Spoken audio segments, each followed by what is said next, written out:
Shoved in how? How did I get here? What's this forest? I was frantically looking around myself. My breath was getting heavy, and I felt like I was suffocating. Was I drugged? The last thing I remembered was reading a light novel late into the night, but the birds were chirping loudly at the time, so it might have been morning. I closed my eyes to focus on those last few moments, but all I saw was a screen with the text I had been reading. The memory suddenly receded, as if something was pulling me from it, and then everything went dark. I opened my eyes again. The feeling of unease was still bottled up inside me, but the initial panic was gone. Warm sunlight lit the greenery around me. I heard some children talking nearby, so at least I wasn't stranded in the middle of nowhere. That was nice. I turned their way and made one step before I realized that something was weird. I was much smaller. "What the he?" I started whispering. Stopping the second, the words left my mouth. Okay, that wasn't my voice. That was a child's voice. Seriously, what the hell? And just at that moment, I saw the two boys who were speaking a few seconds ago. One had green hair and yellow eyes, and the other was facing away from me, but still, pinkish hair didn't look normal either. My mind was racing back and forth. Like, the last thing I read was the Bookworm series, and people in that world did have an anime color palette for their eyes and hair. I grabbed a strand of my hair to look at it and saw that it was light green. I was definitely not in my body. It was a pretty weak assumption on its own, but since I had absolutely no idea where I was, this place might as well be the last thing I had been reading about. If that's the case, shouldn't I get some memories from whomever this body belongs to? I mean, mine did at the start. Then again, was this the same world as in the story? And even if it was, did I get here the same way as her? She didn't just end up in a world she had been reading about. Was I in the body of someone from here, or did I just appear out of nowhere? There was a storm of questions raging inside me. My head was spinning. I closed my eyes again, still running on the assumption that I knew what world I was in. Even though I might be wrong, at least I didn't feel so completely lost. If I had just appeared here, that would kind of suck because that would mean I was an outsider, without citizenship or any support. But if I was in the body of someone, that could be a complication as well. Since, well, I was an outsider. Come on, give me some memories, or at least someone tell me if I'm where I think I am. But no one answered me, so I kept my eyes closed. I didn't really think that all my problems would disappear if I just kept my eyes shut. But I was overwhelmed. "Hey Mila, what are you doing?" A boy spoke in my direction. I opened my eyes. The boy with green hair was looking at me. I took a quick look behind my back just to be sure. It would have been pretty awkward if he was talking to somebody else. "I feel tired. I think I'll rest a little," I replied. "Okay," he said back, immediately disappearing behind a tree. That went well, I thought to myself with relief. And it answered at least some of my questions. I was somebody from this world. At minimum, that meant I had somewhere to sleep, and I didn't have to try to survive in this forest on my own, and I understood the language. That was pretty important to get around. But it was also different from what happened to mine. She knew the language because of her memories. No, wait, I think it was the other way around. She gained memories of her past life. She had already known the language. It was hard to think clearly. At this point, my mind was just firing randomly. No matter. I collected my thoughts. There were more immediate issues to worry about. The first thing I wanted to do was to look around and get some information about the place. I walked in the direction the two boys had gone in, and after a while I found other children with weird hair colors. In the book illustrations, different colored hair looked pretty and natural, but in real life, it felt kind of bizarre. I went around a few groups. It seemed pretty lively with so many people, but I couldn't find the two boys I knew. On the other hand, I noticed a different group that caught my eye. They were dragging blue-colored rabbits by their feet, and there was a green-haired girl in the middle with a hairstyle I recognized. My heart was pumping with excitement. I changed my direction and walked near them as if I was just going the same way, all while I was trying to listen in on their conversation. After a few dozen meters, I finally heard what I wanted. "What do you think, Taue?" A child near her said. That was it. Now I had certainty. Like, there was no way I got transported to some other world with such a specific similarity. Well, technically, I didn't recognize her at all. I had only ever seen an illustration of her character, so I had never actually seen what she looked like in reality. But that hairstyle can be recognized even from an illustration. And well, there is her name, and her green hair. And she's a girl. Okay, so it wasn't so certain if those were generic in this world. But at this point, I was running on my "you are in the world that you've just read about" theory. The moment I anchored my position, a flood of maps and illustrations ran through my head, and I could finally start to think about all this. I knew this world, which brought me a certain comfort, but I had a realization immediately after that. But this world sucks, I said to myself with my brows knitted. I knew the world and I knew a part of the story, and there was no way around this. This world was terrible. Judging by the fact that I was gathering in the forest, I was certainly dirt poor, so my standard of living would do a nosedive in all departments. Hygiene would be bad, modern entertainment like TV shows, PC games, and books were out of reach. There was a class system where I was at the bottom, and food availability would be a joke as well. Cold sweat ran down my back. I had no applicable skills for this. The things I majored in required these silly things like computers and electricity. Me knowing how to operate a camera or cut videos was completely useless. Everything I knew relied on modern society. I sat down on a rock and cradled my head. My mind was desperately blinking between various inventions. If I got just one to work, I could be set for life at least. But after a few minutes of thinking, I still had nothing. I either knew modern things that couldn't be reproduced here, or I knew about modern things that could be reproduced here, but I had only a vague idea of how they actually worked, so I still couldn't actually reproduce them. Sigh. Mine was so lucky that she had actually done things in her previous life. Hell, I had read the first part of the series twice, and I still wouldn't be able to replicate how she had made paper. Pictures of bark, steaming, and river were jumbling in my head without any composition. The only thing I could replicate is Rinsham, I muttered. Its creation was so simple that even I could follow the steps just from reading about it, but I couldn't exactly do that either. Sigh. If I remembered the story correctly, mine would only survive the first part of it by the skin of her teeth. And one of the main reasons for that would be the money she earned. There would be various instances where she would need a magic tool, a magic contract, or just the power of money to negotiate. I would feel awful if I caused her death by tipping the scales in the wrong direction. I had never met her, but if I was in the right world, in which she actually existed, I kind of knew her through multiple volumes of the light novel. I mean, it was definitely raining when I read about how she was separated from her family. If I make it worse, then it crossed my mind to just leave the city to not tamper with the timeline. But if I was being honest, I was a chicken. I wasn't brave enough to go into the wilderness outside the walls, not in this world. So, I was assuring myself that the timeline would be totally screwed up by this Mila, not existing in the city, because her disappearance would totally have some impact on the events. I mean, she might bump into someone who would be early for their meeting, which results in a different outcome, and 20 steps down the line, one of the main characters in the story will change their decision based on that, right? So I don't have to travel through the wilderness with fey beasts or end up in some village where they sell young children to slavery, especially young girls, for flower offerings. Brhhh, I shuddered. Nope, I was sticking to the city, which meant that I had to start thinking hard. First, I had to actually figure out who I was and where I lived. And since I didn't have any memories, I had to find a way to interact with people I knew. Then, I could figure out what to do with this life. I had no useful skills for this pre-modern age. My only advantage was knowledge of future events in mine's story, and that contained problems as well because I didn't know the whole thing. I got here after I had finished reading the 7th volume of Part 4. So, while I knew the future, I didn't have the full picture. And without the full picture, it was almost impossible to make a reliable plan. It would be like coming to mine and telling her to avoid Frietta because she wanted to trick her away from Benno. Without the later knowledge that Frietta considered mine to be her friend, and because of that, she was willing to sell her one of her magic tools to save her life, I would be basically killing her by helping. Since I knew nothing about Part 5, I was worried that my advice could make things worse in the long run. Should I warn her about her encounter with the High Bishop, or about the later attacks, or about times she messed up? I slapped myself lightly. That kind of thinking could wait. I needed to start with my first obstacle, how to sell myself not knowing anything. Maybe I could play amnesia. That might work if I could get my hands on some fruit with red juice. But the only thing I knew about the plants here was that they were weird.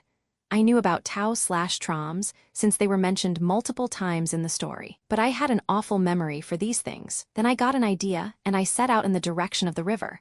Originally, I had been following Taue and her group there, but I stopped right when I heard someone mention her name. After a few hundred meters, I could hear running water in front of me. They were already leaving when I arrived, so I took a few steps to the riverbank where they had been butchering Shumils. Yes, there's still some blood here. This is much better than regular fruit juice. I smeared blood on the hair around my temple, then I cleaned my hand and picked up the bloodiest rock. I exhaled. Now to find the boy who knew me. It was actually pretty challenging. I had to circle all the other children at a distance so nobody would notice my bloody rock or hair, but after a few minutes, I finally found them. Both the green and pink-haired boys were cutting something in front of them with their knives, so they looked completely focused. That was perfect for me. I put the rock down near a tree, then slowly laid my head on it. When I was in the right position, I screamed as if I had just tripped. Then I slowly got up into a sitting position. I wasn't going to traumatize the children by playing unconscious when I already had my blood props to make it believable. "Hey, are you all right?" The green-haired boy turned first. "I think so, but my head hurts," I said, playing my part. As they got closer, they noticed the blood and flinched in surprise. "You're bleeding." They both stared at me with wide eyes, so I continued with my act. "I feel fine, a little dizzy, but I can't remember." I shut my eyes as if trying to think of something. "I'm sorry. Do you know who I am? I can't remember how I got here." My face looked confused, or at least I hoped that's how it looked. I had never pretended to experience memory loss before. It was probably quite convincing because the boys seemed panicked. They turned to each other. "What do we do?" "I don't know, and maybe she should go home." They looked at me. "Mila, do you remember where you live?" The green-haired boy asked. I froze a little. I had thought he had been Mila's friend or something. Did I just play this trick on two boys who knew my name and nothing else? Should I ask them who Mila was, or would that be playing too hard? In the end, I just shook my head in refusal. The pink-haired boy scratched his head.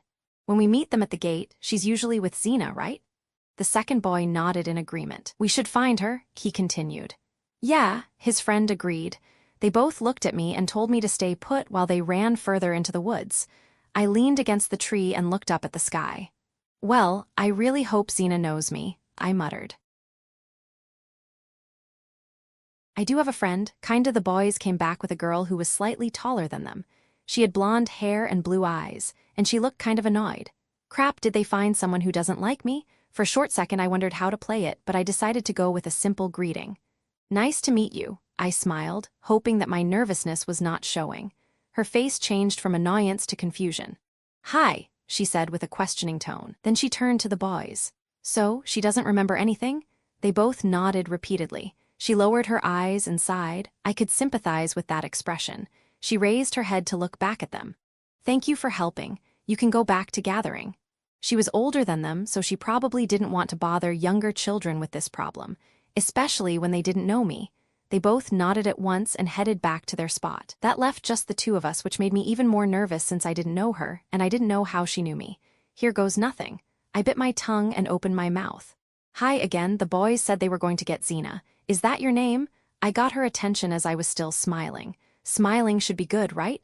That makes you look friendly, right? "Yeah, that's my name."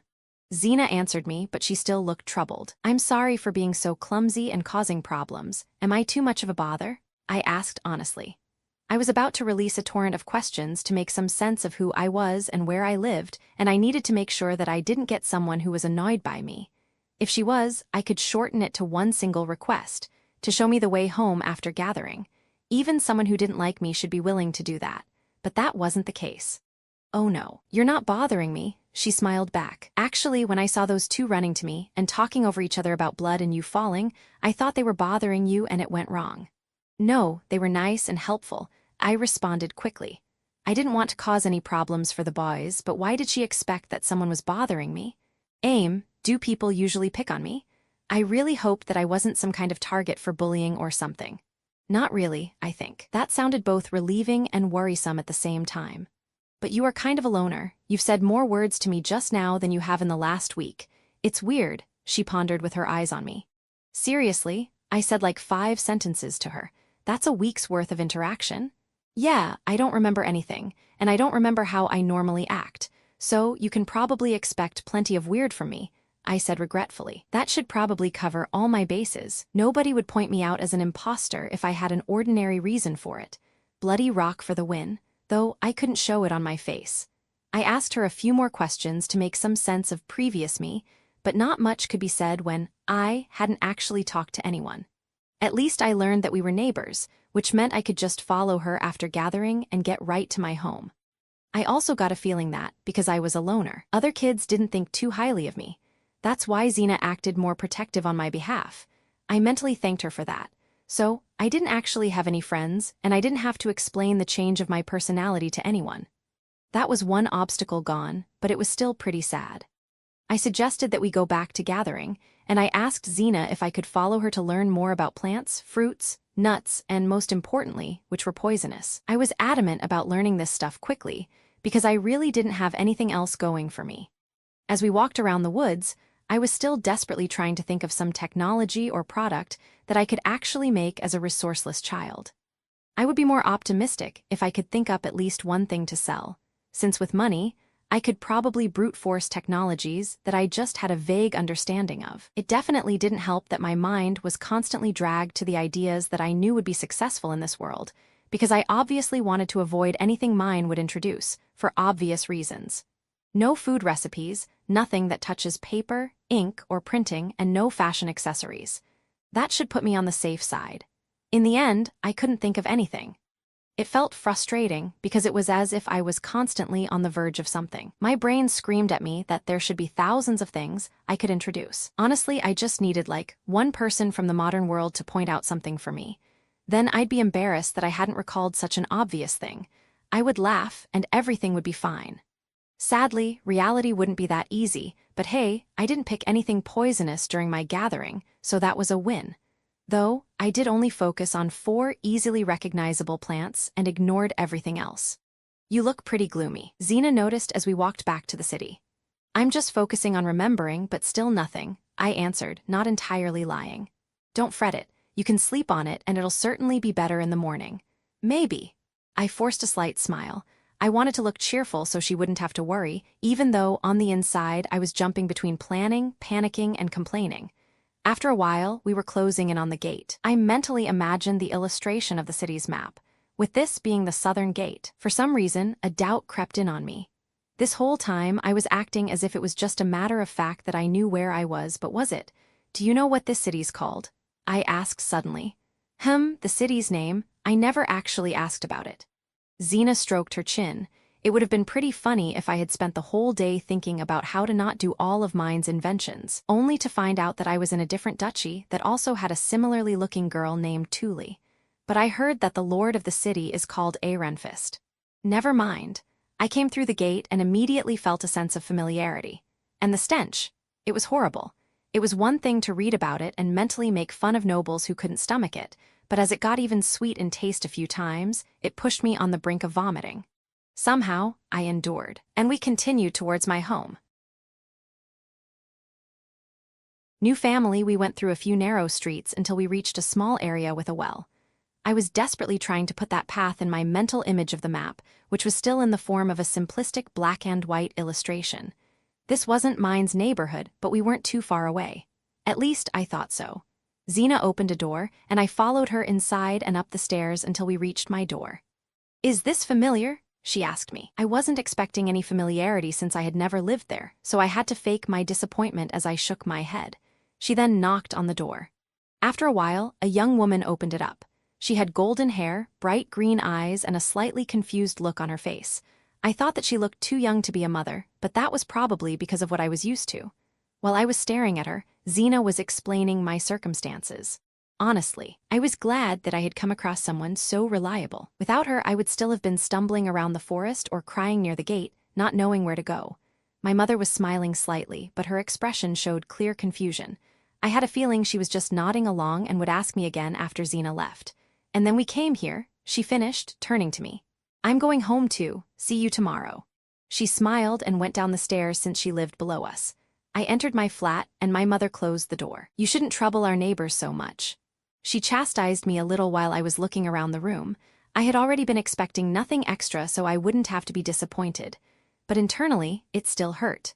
Before I had gotten here, I had spent the majority of my time behind a computer, where the fun stuff was, or with my friends who weren't here.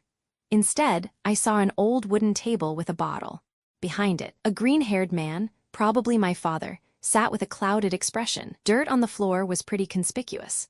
Just like with the stink outside, it was one thing to read about it and a completely different thing to live in it. For the rest of my life, as my father stood up, I thought about all the people I would never meet again.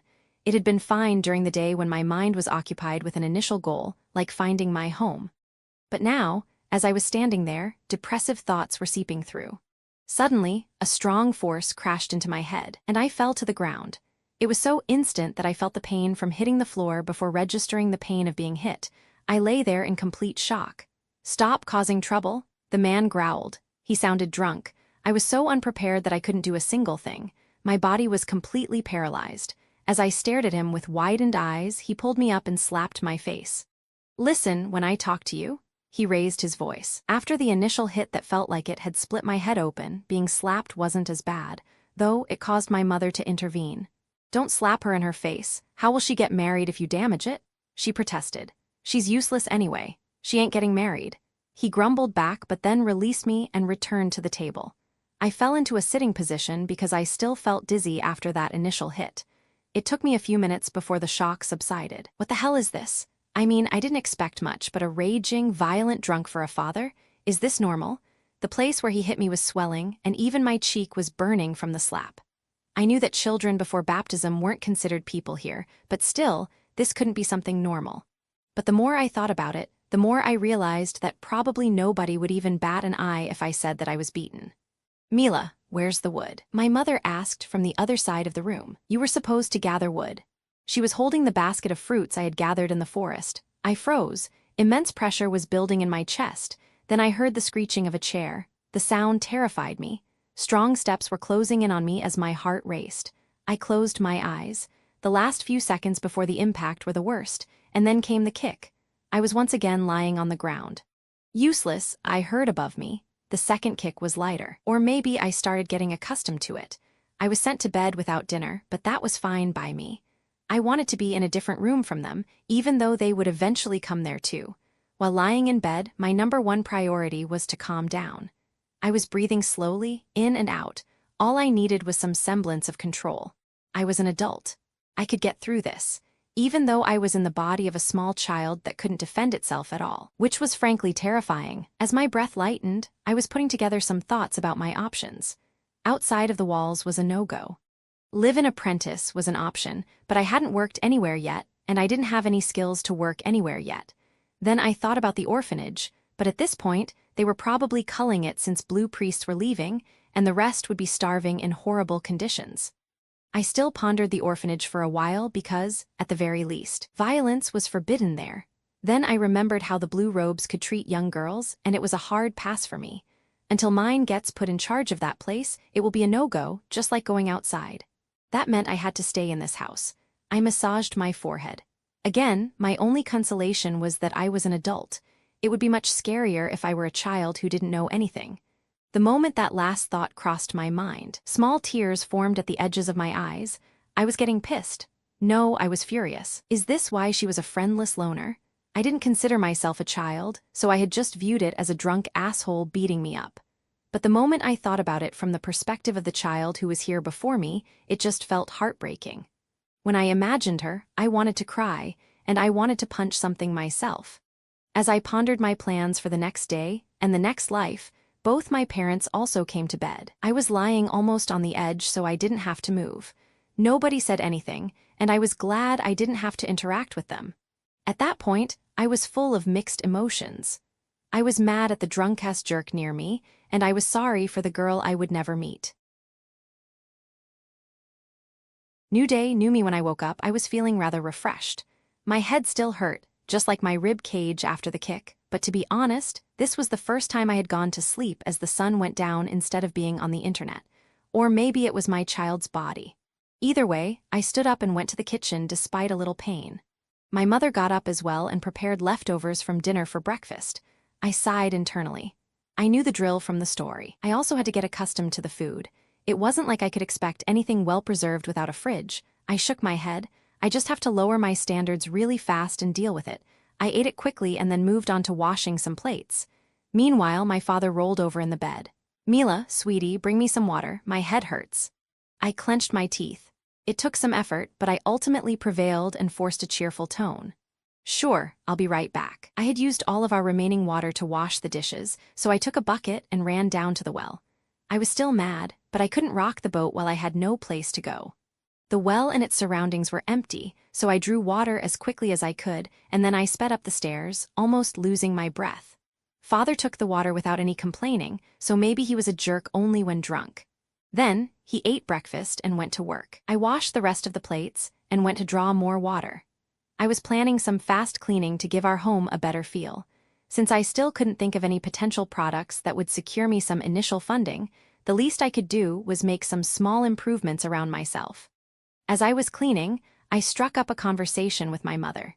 She didn't have to go to her workplace too early since she worked as a waitress. I also learned that my father worked in construction. If I didn't figure anything out, those would be the most probable employment paths for me.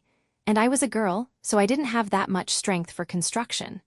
That left me with being a waitress, which immediately reminded me of a short story from Ella's perspective about why she didn't want to be in that line of work. Again, hard pass.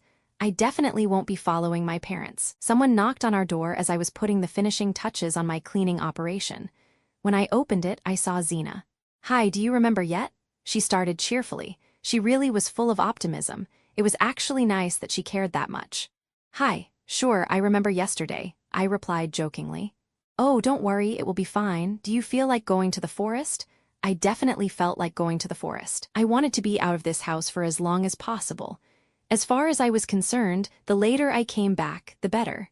I smiled, grabbed my basket, and ran outside. "Don't forget the wood," my mother yelled behind me. We met more children at the gate. Xena greeted them, so I immediately followed suit with a cheerful hello, which earned me a few confused stares. I figured it would be in stark contrast with the girl they knew.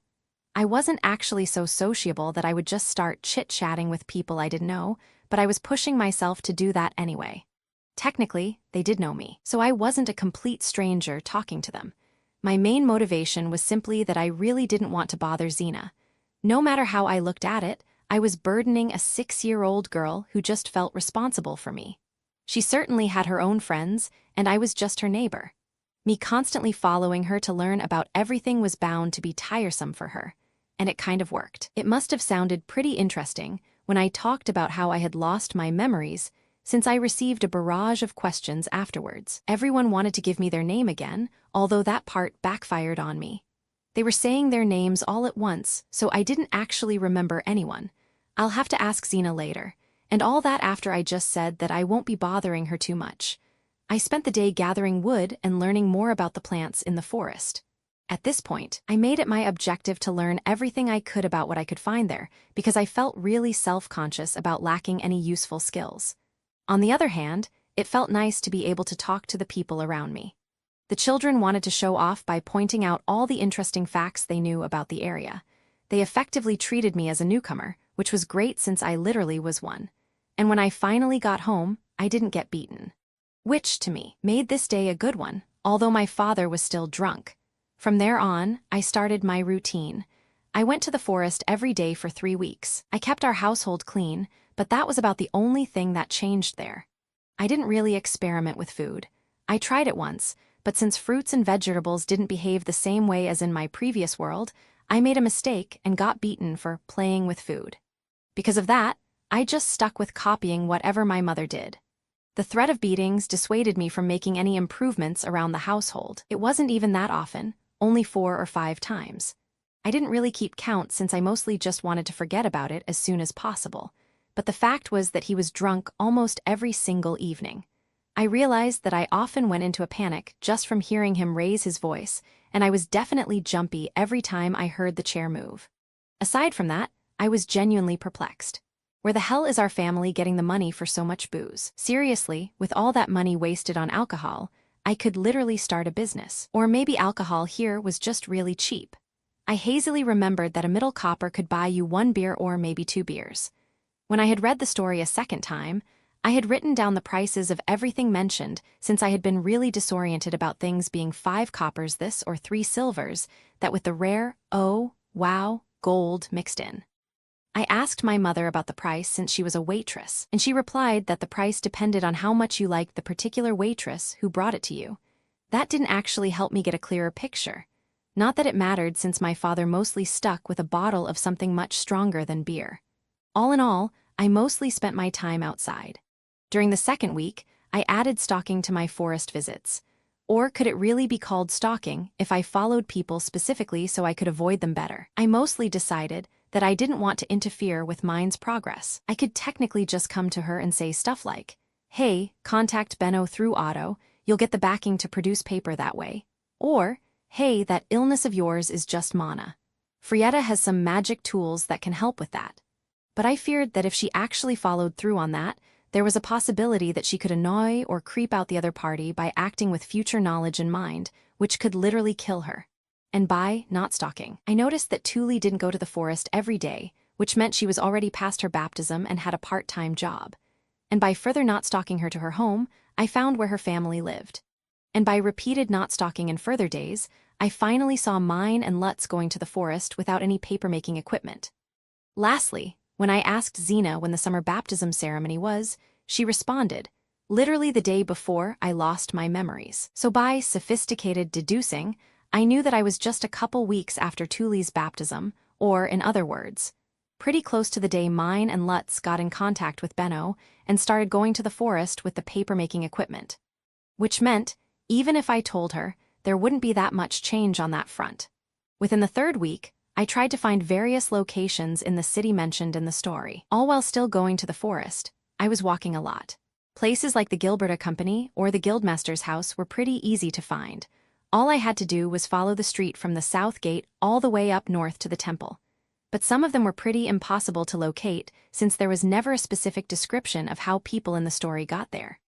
After 3 weeks of learning and walking, mostly walking, I thought I had a pretty good grasp on things. I still had a little anxiety about not knowing what to do with life, but at least I had more experience with my surroundings and I was keeping up my routine. With this state of mind, I decided to try making rinsham. I obviously wouldn't sell nor spread it, but there was certainly no harm in using it just for myself. It would definitely be more comfortable with better kept hair. So, I gathered a bunch of Rio fruits. Well, not really me. I had had quite a struggle identifying them since I hadn't even known their names. I remembered Merle's from the story, but I was generally bad with names. Thankfully, Xena was there, and she was able to identify them from something like Merle's rant. With her help, I brought home wood and a few Rios in my basket, and then a lot more Rios hidden in a bag. I speedily entered the storeroom and hid the bag behind the wood. I gave my mother the few visible Rios from the basket, and then I went to eat dinner. The next day was time for experiments. Xena came after Father went to work. I had already told her that I would be staying home, but I still asked her to pretend as if we were going to the forest. I stayed in the neighborhood until I saw Mother leaving, and then I went back home. Mine did her version on the first try because she just repeated the process she had learned in her previous life. Meanwhile, I had zero confidence in something I had never done. For that reason, I brought a lot of water up from the well and heated it. I used multiple strings to divide my hair into strands so I could do multiple test runs with me as a guinea pig. Oil, herbs, and salt sounded pretty simple, but I didn't know the right ratios. In the end, I was pretty content with the fourth version. I undid my 6-pigtail hairstyle and cleaned my whole head. Then I got rid of the evidence, or speaking normally, I cleaned the room. It took less time than I expected, so I could still run to the forest. "Wow, your hair got really pretty," Xena noticed instantly. She circled around me while looking. "Was that what you were doing at home?" Her eyes were almost sparkling. Was it really such a big change? "Yeah, I was just experimenting a little. I tried to brush it off. I think I overdid it. That was not good. I had been so focused on feeling less itchy as a reward for myself that I had completely forgotten about the visual effect. So, as I walked among the trees, I occasionally smeared a little dirt on my hair. Then I splashed my head in the river, hoping it wouldn't look too weird. Thinking about a job the next day came. I was sitting in the shade of a tree, leaning against it, and just lazing around a little. In the morning, I had really pushed myself with gathering to get ahead, but as the sun climbed high into the sky, it got too hot to work. That granted me some time to think. I had some vague notion of how I wanted to play this, but until now, I had mostly been gathering information. When I visited various locations around the city, I also specifically looked at what the people of interest looked like. Now, I was almost confident that I could recognize most of them at first glance. My initial plan could pretty much be summed up as, "Hey, I'm from the modern world. I can introduce some new product, get rich and live a comfortable life." But I got nothing. Every time I thought about it, I got more ashamed of myself. So, After a while, I kind of stopped thinking about it. My hope was that maybe, as life went on, I could stumble into some situation that would trigger a relevant memory or something, but I couldn't rely on that. At some point, I was so desperate that I was literally pondering ideas I saw in TV shows, like wrapping a copper wire around a metal cylinder and putting it up during a storm. They had produced a magnet like that, but I was aware that shows were made for dramatic effect, and scripts often didn't have time to include things not working out. And I was pretty sure that in our modern world, lightning wasn't how we generally made magnets. So, even if I thought that it could work, I wasn't certain. On the one hand, I knew where to find copper. On the other hand, it was literally used as money. If the project ended with lightning just frying everything, it would be a pretty big blow to my wallet, especially since I didn't even have a single small copper on me. If I had enough capital to throw at these silly ideas, one might work, but since I didn't, I just shelved them for now. When I thought about it, a part of me probably wanted to make Rinsham the day before to prove that I could actually make something even though I couldn't use it as it would bring unwanted attention. Well, the Gilberta company will eventually mass-produce it, and then I won't stand out if I use it. The second issue was mine. For now, I was running on avoid everything that could screw things up in the story. If everything went smoothly or disastrously, she should enter the temple in less than a year. I was pretty sure about that part. Alternatives would be slave contracts or her dying, so I was confident entering the temple was for the best. The nobles were pretty segregated from the commoners, so I was also confident that me just living in the lower city shouldn't impact the timeline on their side. That's why my predictions should stay pretty accurate even years from now. I wish to use it for something good. I still feared screwing up since I didn't know anything about the ending of Part 4 and beyond, but I nonetheless was pondering 2 points of divergence. The first was before the attack at the end of Part 2, when mine was forced into an adoption 2 years sooner, a time which she could have spent with her family.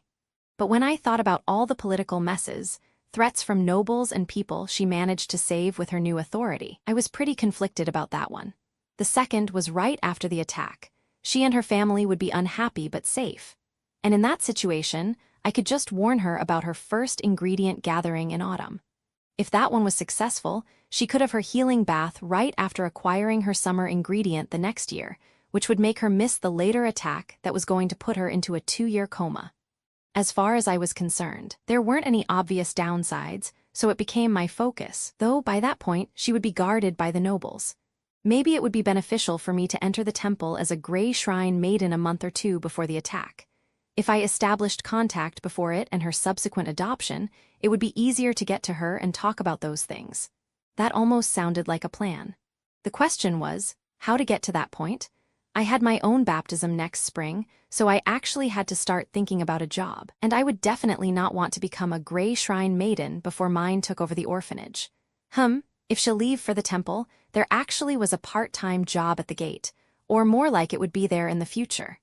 Mine was planning to help Otto after she decided to quit being a merchant, but soon she would abruptly become a Blue Shrine maiden instead. So there could be an opportunity for me. I mean, I know math. I constantly felt inadequate since I didn't have any useful skills, but I did go through the educational system. It was something I might do pretty well. Since mine has to change her occupation because of her mana, it's not like I would be taking anything from her.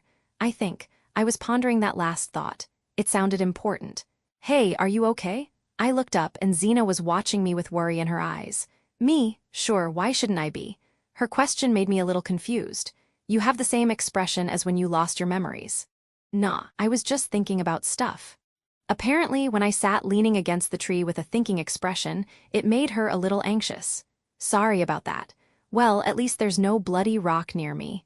More importantly, Xena, could you please show me where can I find some Taue fruit? I want to test something. Taue fruit test. I definitely wanted to test if I had any mana. Making any plans without knowing this aspect could seriously derail everything, so I quickly followed Xena as she went to show me. You know, they won't be much fun when they aren't full of water yet. She was obviously thinking about their regular function, to be thrown for fun. Are you planning something for the Star Festival? She asked. Nothing yet, I just want to know what they look like. Well, they look like this. Xena pointed at one on the ground. I bent down and touched it. Immediately, the heat inside me started moving, so I withdrew my hand just as fast. What happened? Xena asked worriedly. I probably looked like someone who had just touched a hot stove. Definitely not the reaction she would expect from me touching nature's water balloon. I really wish I was better at coming up with random excuses on short notice. Nothing, I was just startled by a bug. Xena gave me a weird look, so I tried to brush it off with a change of topic. So they'll get bigger and we'll be throwing them, right? She rolled her eyes at the deflection but still replied happily. Yep, it's always great fun. Will you go too? Yeah, I want to try it. I paused for a moment. I didn't go previously. No, you said you didn't like people throwing stuff at you. I was pretty sure I knew what caused such an attitude, but I would rather not think about it. I pushed away those thoughts about a certain someone. Well, this year I'll certainly come, I declared firmly with a smile. Xena looked relieved by my answer. Great, I'm glad. After a while, we returned to our gathering. I mostly just stumbled around as I was thinking. I hadn't really thought that I had mana because, well, I was healthy and alive. Mine was on the verge of death at the age of 5, and she was said to have less mana than a lay noble. Dirk was said to be equivalent to a stronger med noble, and his symptoms appeared when he was a baby. My mana had to be quite low in comparison. At least I didn't feel sick or anything. But then again, Benno's first lover died at a pretty young age from it, so the threat of death was real. It could still happen eventually. But knowing that it was mana, and not some incurable disease, made it pretty easy to not be afraid. Firstly, I knew about Taue. Secondly, if I didn't screw up, 2 years down the line, mine would become the High Bishop. That would make the temple a much less scary place where I could offer my mana. And thirdly, I could always just compress it. Heck, I literally knew a super-duper secret 4-step mana compression method. Since I had so little, even if I started having problems, I could stall for a very long time. Once the Taue had caused the heat to move, it made me receptive to it. It was like when we see our nose for our whole life. But only when someone tells us that our nose is always in our field of vision, we can actually see it whenever we focus on it. So I was focusing on it. I tried a little compression, and I tried moving it in my body. Overall, it was fun, but it would become a nuisance without access to magic tools. My first thoughts about the cool stuff magic could do were slowly replaced by anxiety about me not getting access to it, which made me feel boxed in. And those thoughts were almost instantly replaced by ones about all the possible nobles hunting for new devouring mana batteries for enslavement, and my mood plummeted completely. My only positive thought was that I was so low that I could actually have these radical mood swings without collapsing like a certain someone I had read about. Eventually, the time of the festival came, and I joined Xena and her friends. We patrolled the streets of the city with a bunch of other kids, and mercilessly attacked everyone we considered not sufficiently wet. Since I hadn't participated in previous ones, I preemptively compressed to make my body as light on mana as possible. This way, I was confident I wouldn't cause an accidental Trombe transformation. We had begun with attacking new couples at the temple, and then we fought our way through the whole city. I didn't even know from where exactly we managed to get more fruits, since I was pretty sure we threw way more than we gathered. As evening got closer, I was exhausted, I was totally drenched, and it was the most fun I had had since I got to this world. Shumil hunt a few days later, I joined a group of older kids in their hunt for Shumils. If I couldn't get ahead with my modern knowledge, I at least shouldn't stay behind on regular stuff.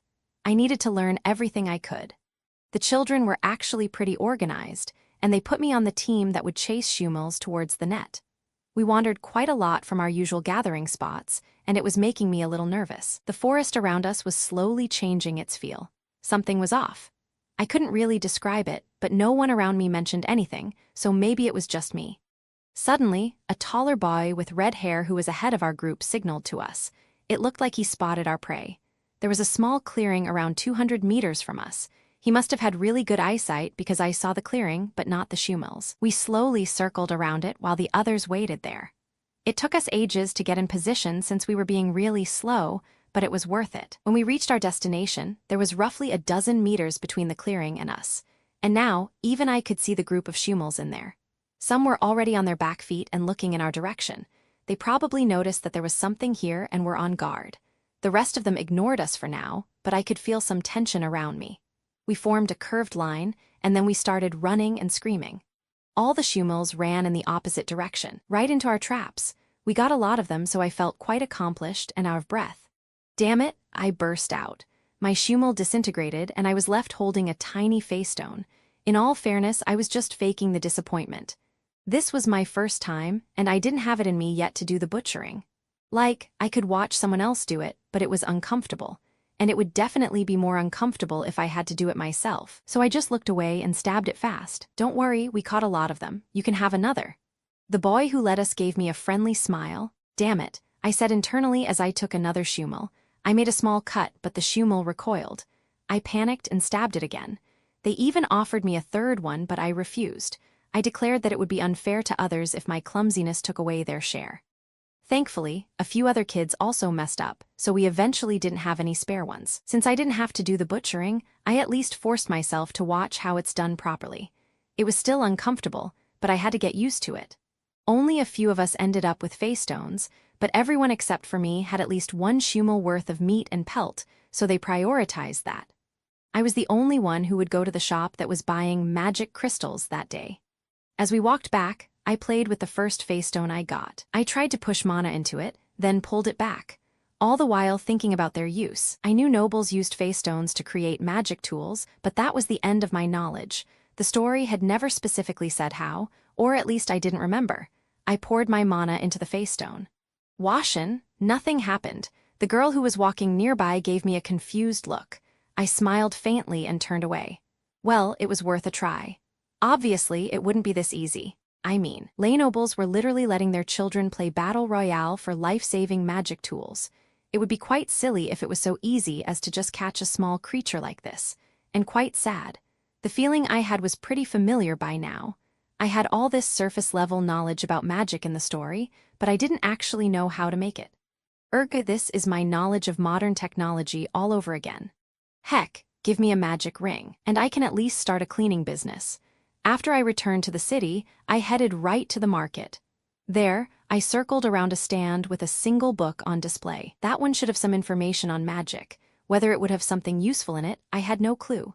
My only insight was that commoners shouldn't have access to this. I was just paraphrasing in my head since I couldn't remember precise words anymore. The problem was that if I went to ask the shop owner to let me read it, he would see a young girl asking for a book, get flashbacks of mine, and throw me out. Not to mention, I didn't know how to read yet. That obstacle might be a bit bigger of a challenge. I did no numbers since I was helping my mother shop for groceries, but reading was on a completely different level. And if that book was written in some noble speech with euphemisms, I would have a hard time even if I did know my letters. I gave up on the spot and went to sell my second feystone to the store that bought magic stones. I now had a glorious middle copper in my hand. At least it was better than none. I kept my first feystone so I could play with it. I pushed and pulled and tried to dye it, and I got seriously sick and had to stay in bed the next day.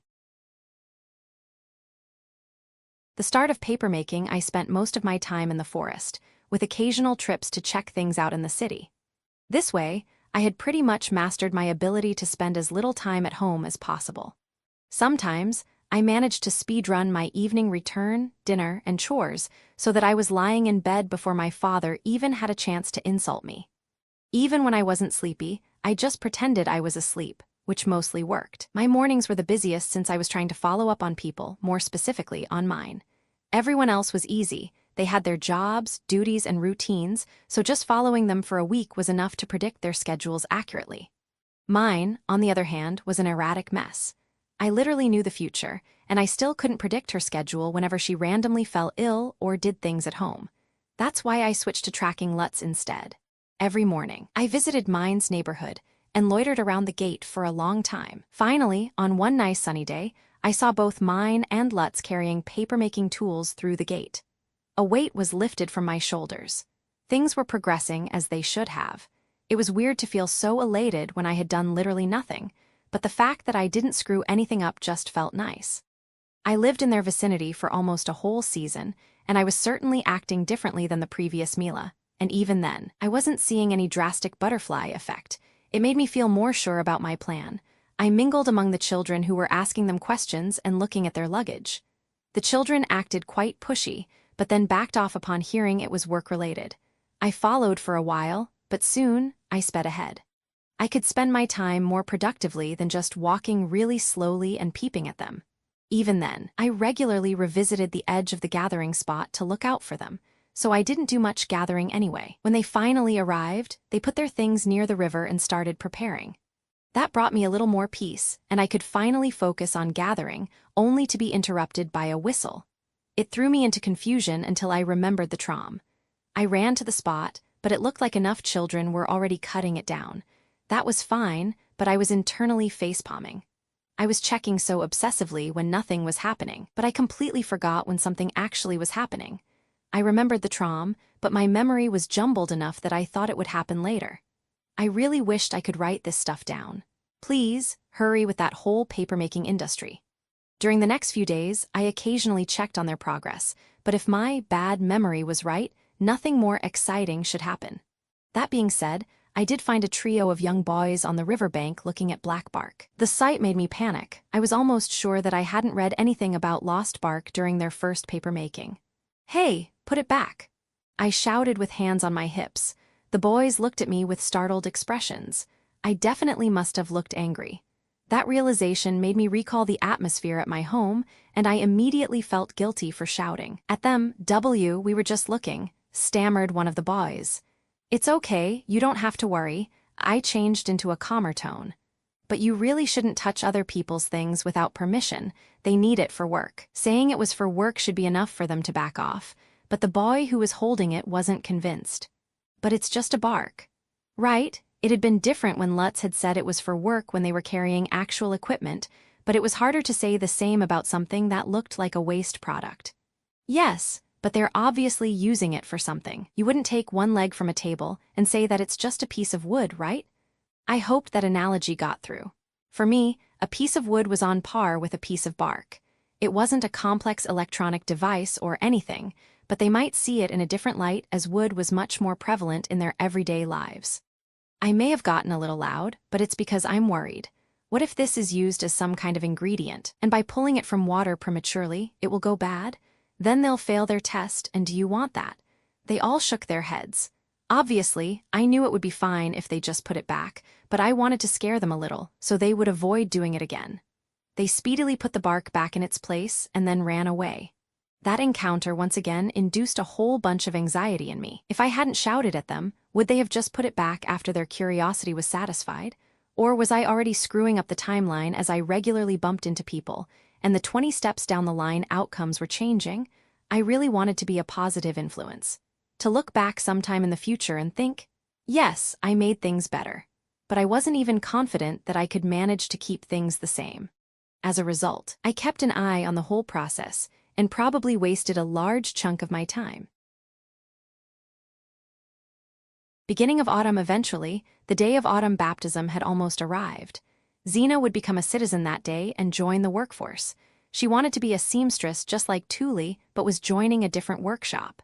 This was actually convenient since I wanted to give her all the advice on presenting herself I could remember from the story. Yep, helping someone without screwing up something else. Feels good. "You look pretty pleased." Xena noticed me smiling as I was thinking about it. "Yeah, I'm in a good mood. Hey, I was thinking, do you want me to do something special with your hair on the day of the baptism?" "You mean, like that one time when you prettied yours?" I could see a spark of interest in her eyes. "Exactly. The deal with Rinsham at the Gilbert Company should be pretty much locked, and I wasn't doing something too extravagant like wearing a hairpin that could be easily noticed in a large crowd. So I thought it would be fine if it made her happier. Will it take as much time? She probably was less enthusiastic about spending half a day on it like I did. "No, it took me so much time because I was testing it. It'll be pretty fast now." "Great, I like the way your hair looked." She smiled, and we agreed that I would come to her home early in the morning before the ceremony. On the actual day, I silently went to the storeroom where I hid my things. They were placed behind the last wood section. I would strongly prefer to have my own room that I could lock, but this was the next best thing. I managed to take some of my pirated version of Rinsham and leave home before anybody woke up. Then I walked down the stairs and knocked on Xena's door. She was already awake, so I assumed she couldn't sleep much before her big day. She had already prepared hot water, so I could get right to it and start cleaning her hair. "I'll give you this whole bottle, but could you please delay using it on your own for at least a season?" "Sure, but why? Earlier, you gave me all that advice from your mother about presentation to customers. Because I'm a paranoid mess that's scared of screwing up the timeline before this product gets more widespread. I'll be honest. That's how the best lies start. I shouldn't know about it. I just accidentally peeked in a place where they were making it. They're putting a lot of money into it, so I could get into trouble if they thought I stole their recipe. Technically, it wasn't that far from the truth. Don't worry then, I'll save it for later, but won't today be a problem? I'm pretty sure it will be fine. It's not like there'll be random sniffer controls looking for nice-smelling hair. Xena chuckled a little. And if you manage to keep that secret, I might even teach you the recipe. For personal use only, of course. I guess I'll be needing Murrells or Rios when that happens, Xena said with a grin. Wow, she is good. Or maybe I'm just bad at this. I was literally pestering her about Murrells and Rios the day before I showed her my hair. Now I was pretty glad that her job wasn't being a merchant. Hello. Suddenly, I was greeted by two younger children standing at the edge of the room. They were probably woken up by us talking. Hello, I said back. Xena then introduced her two brothers. Was it weird that I spent a whole season gathering information, but I didn't even know she had brothers? I'm definitely bad at this. Shortly after the duo, Xena's parents entered the room too. I was finished by then, and they started complimenting her on her look. She didn't even have her dress on yet. They also thanked me for good work and were generally pretty nice. I tried to soak in the atmosphere for at least those few moments, but then I went outside, so I wouldn't interfere with their preparations. I knew that big occasions could be quite stressful. Some people were already standing near the well, and shortly after, more people from the neighborhood filled the space, my parents included. I mingled in the crowd and watched Xena get embarrassed by all the compliments. But she looked happy, so my mission was a success. I cheerfully followed her on her route to the temple, thinking that taking small risks wasn't so bad. I went to ask for job aim, Mr. Otto. He turned his head to me as I approached him, trying to look as innocuous as possible. Hi, my name is Mila. Oh, hello, Mila. He was standing near the gate, politely smiling as I started my interview attempt. I was wondering, could I ask if you need another helper with your papers? Hold on, what papers? Otto waved his hand in surprise. Well, I know an apprentice soldier, and he was talking about how there's this tiny girl that's awesome because she can read and write and work with documents and all this other stuff. I said that pretty fast as Otto just stared at me. So I was wondering, if I could do the same. My mom said that I'm really good at math. I often help her count at the market. What is it with little girls in this city and math? He murmured to himself. What? He looked at me as if he had just been caught. Oh, nothing. Ein, his biggest helper, had just recently finished her paper prototypes and embarked on a path to become a merchant. I was pretty sure that he was thinking about all the work that he would now be doing alone, especially since winter was less than a season away. Otto scratched his head. He didn't seem convinced. Are you sure about this? It's really tedious work. I am, I said firmly. I needed to radiate determination. If he thought I was just a kid fooling around, he would send me away. But still, he was soon losing someone who did most of his work. It should push him to risk sharing it with me. Fine, come with me. I'll give you a simple test. If you pass, I can teach you with the apprentice soldiers. Oh, you won't even mention that your assistant might become a merchant elsewhere, so I'm actually needed. He was keeping his cards close to his chest. We entered a room with a pile of wooden boards on a table. I sat down, and he gave me one of the boards. I didn't understand the words, but at least I understood the numbers, which made me a little relieved. Can I have a slate tablet for this, just like that girl? Sure, Otto agreed with prying eyes. Since I asked for the slate tablet, he looked like he expected something extraordinary. This was my final test. I gripped the slate pen in my palm instead of between my fingers. I wrote a few lines that way, and then looked at him. Could you show me how to hold this pen properly? I was trying to sound worried, but internally I was pretty pleased with my acting. Otto's look of expectation disappeared into a simple smile as he showed me with another slate pen. I was thoroughly prepared for this meeting.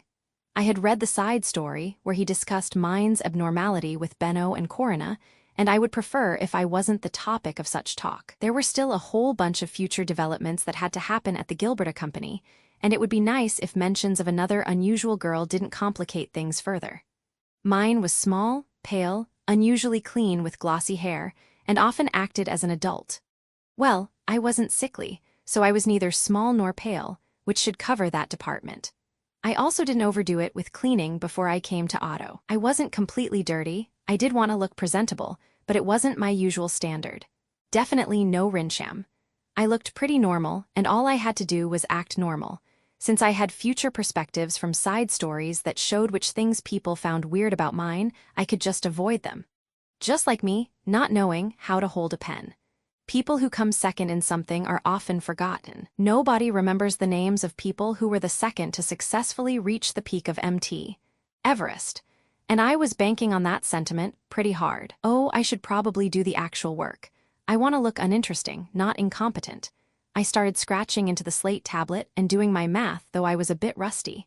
The last time I had seriously done math with my hand and head was in high school. Since then, it had either been with a calculator or a cell phone app calculator. The first few calculations went slow, but I gained speed as I went. Once I got used to it, it was just about repeating the steps. I finished the board as if I had just completed an easy math test. Well, it was simple multiplication. That stuff is probably ingrained in everyone who went to school. I would be lost if they wanted me to remember integrals and derivatives. That knowledge left my head on the last day of high school and never returned. Pretty good, Mila. Otto was looking over the board. Thank you. I beamed happily. I wonder what mine would say to such a skillful follower. Please, don't tell anyone, especially not mine. I would feel embarrassed. I lowered my head so my face wasn't visible. I don't want other children to laugh at me. Don't worry, he said. I looked up, and Otto turned an invisible key on his mouth with a smile. My emotional blackmail worked, though I wasn't sure about that. He had discussed mine with Benno and Corinna behind her back. On the other hand, I tried everything I could to not look too gossip-worthy. Also, it was one thing to discuss how mine did 70% of his work and how exceptional that was, and a completely different thing to say that he added yet another little girl to do even more of his work. I didn't think that would be something he wanted to brag about. All I had to do was not look better than mine, which pretty much just meant that I had to take it easy. That wasn't a really bad problem to have. I was already checking on mine anyway, so I could easily come to the gate whenever she wasn't there. I was confident that I could manage to avoid her and not interfere with her progress. The only possible danger could be Otto telling mine that another girl was doing math at the gate, but he totally promised not to tell, right? My lessons with the apprentice soldiers started afterwards. At first, I was a novelty to them, and they kept their distance, but the moment they learned that I didn't know much, they immediately flipped into older brother mode. It was endearing how they were all trying to show off. They were all used to the small girl knowing everything better than them, so they were really glad that there was a newcomer who needed their advice. It was nice how they all tried to help me. As I eventually picked up speed, they all tried hard to stay ahead in all areas they could. Otto even commented how it was pretty beneficial to have me around. I was pleased, but also a little unsettled. Otto still needed to offer this job to mine. Otherwise, she might look for alternatives, and who knew what could happen if she started coming up with completely new ideas that threw everything in a new direction. I knew that mine was constantly getting sick, especially when winter came. I could easily fill those absences since I could come even during snow or bad weather, but I probably needed to keep those to a minimum. And well, I still had to go to the forest. Otto wasn't actually paying me since I wasn't baptized, but I didn't mind since I was learning how to read and write. That alone made it worth it. Shumil hunt's second try, I wanted to try catching and properly butchering a shumil. Or, if I was being honest, I wanted to be able to do everything the other kids could do. I didn't actually want to do the butchering. So, when some kids decided to go on a hunt, I once again tagged along. We again followed the taller boy with red hair. I should have learned his name already. Our group was smaller this time, but that didn't really matter. I knew some of them, but there were also new faces. I especially noticed a really small girl. She looked like 4 or something and had short red hair. Personally, I wouldn't have brought someone so young on a hunt, but then again, we were hunting small bunnies, so it was probably normal. After some walking, we approached a dense thicket of bushes.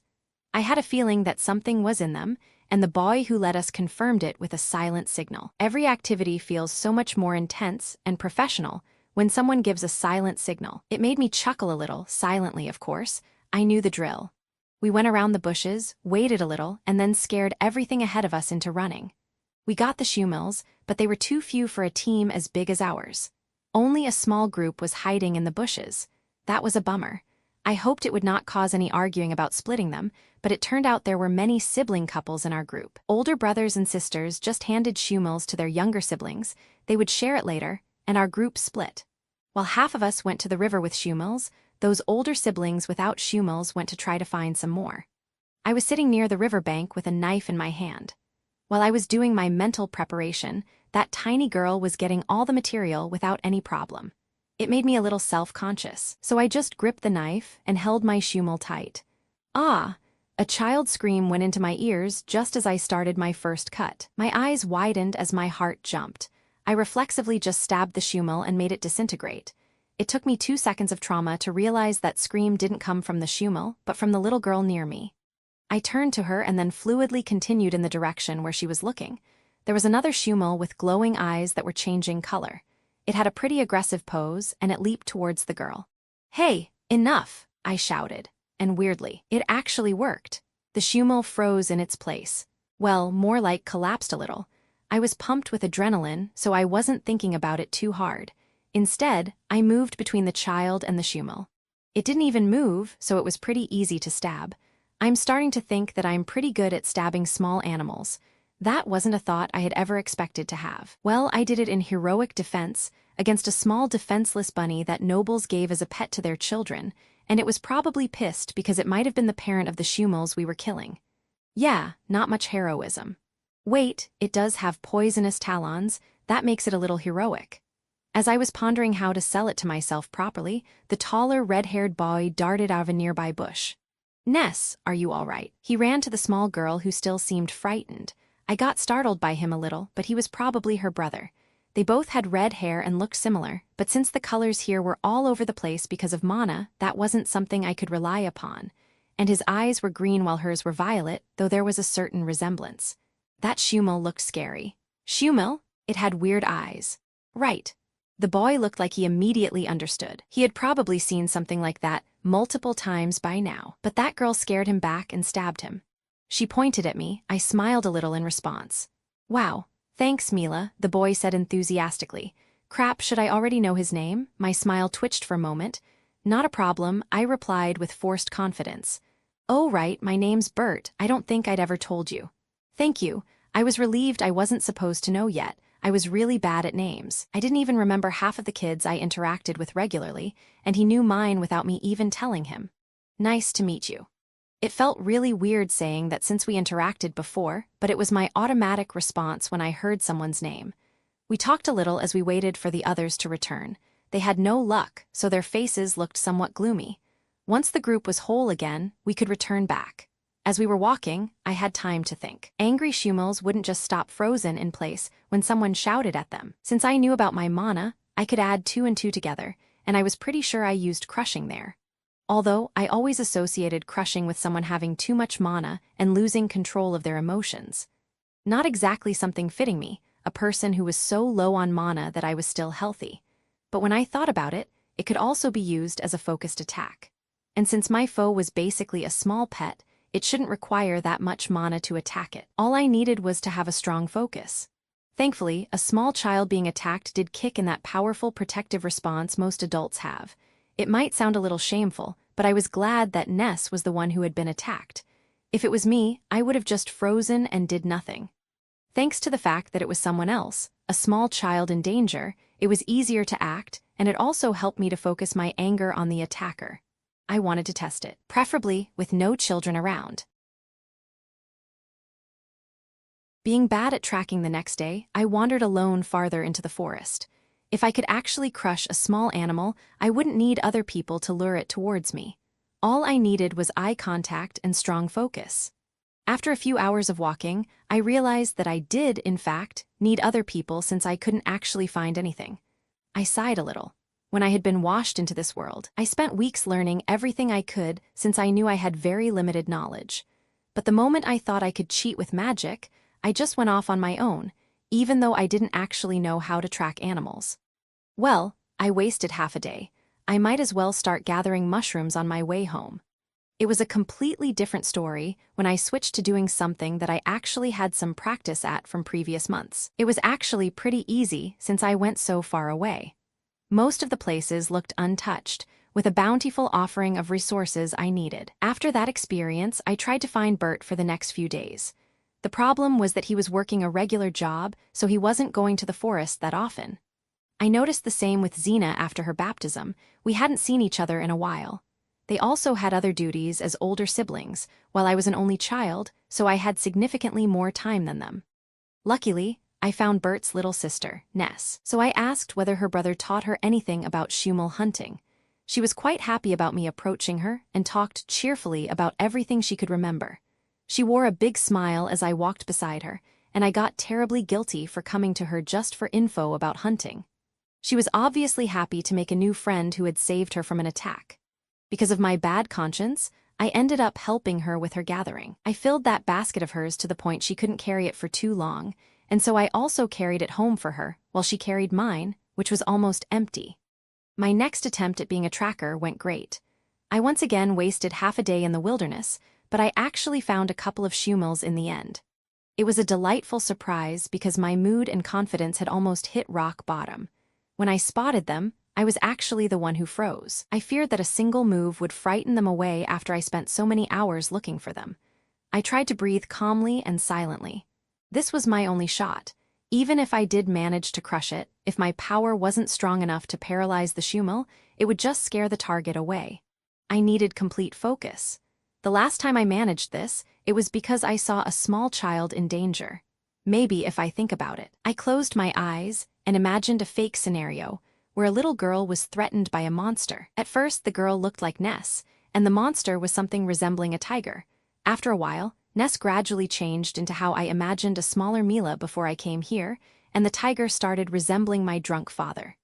Great, now I feel like a generic serial killer in the making, stabbing small animals while thinking about an abusive parent. But in truth, that mental image was effective. The moment I opened my eyes, one of the Shumils collapsed. I trod towards the Shumils, and after a few steps, the other one started running. The movement caught my eye, and he immediately collapsed as well. I forced my eyes away from him so he could escape. It was pretty far away from the river, and it was a lot further away from the gate, so I wouldn't be able to carry them both anyway. I then finally gripped the collapsed Shumil. It was dazed, so I didn't have to slam it. I dragged it all the way to the river, and then I couldn't do it anyway. Every time I psyched myself up to start, I reflexively tensed as I was expecting a scared scream. There was no way around it. I just looked on the other side of the river and stabbed my prey. As I was holding yet another feystone in my hand, I was rethinking my attitude towards this. It was worth at least something. Obviously, the value of a feystone was much lower than meat and pelt. I didn't know its real value since I didn't know for what exactly these tiny stones could be used by the nobles, but my assumption was that we were being ripped off.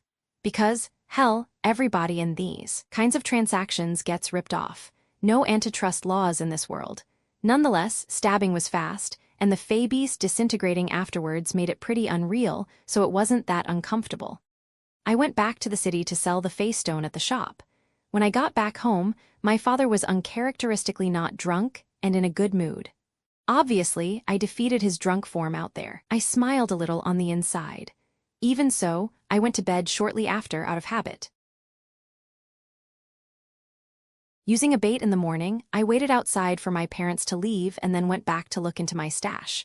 There I stowed some Rinsham bottles, a few middle coppers, and one feystone dyed with my mana. It took me ages to stockpile.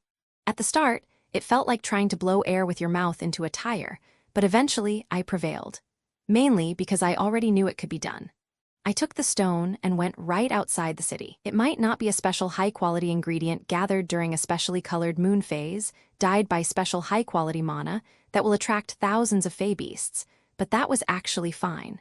I didn't have anyone to protect me, all I had was a knife. Ideally, I wanted to attract just one small fey beast at a time. Maybe some of those that looked like a squirrel, maybe Shumils again. This time, I went farther than I had ever been before. None of the children would probably ever come that far since they would also have to bring their spoils all the way back. But I was after feystones, those would be pretty light to carry. My dyed one was on me for everyone to see. If I was right, all I needed to do was a little sightseeing while being ready for any potential thieves who would like to eat it. And I was right. Eventually, I spotted a squirrel-like creature observing me from a faraway branch. Ha, that's an eye. Ify, what am I even trying? I'll just ask about the name when I get home.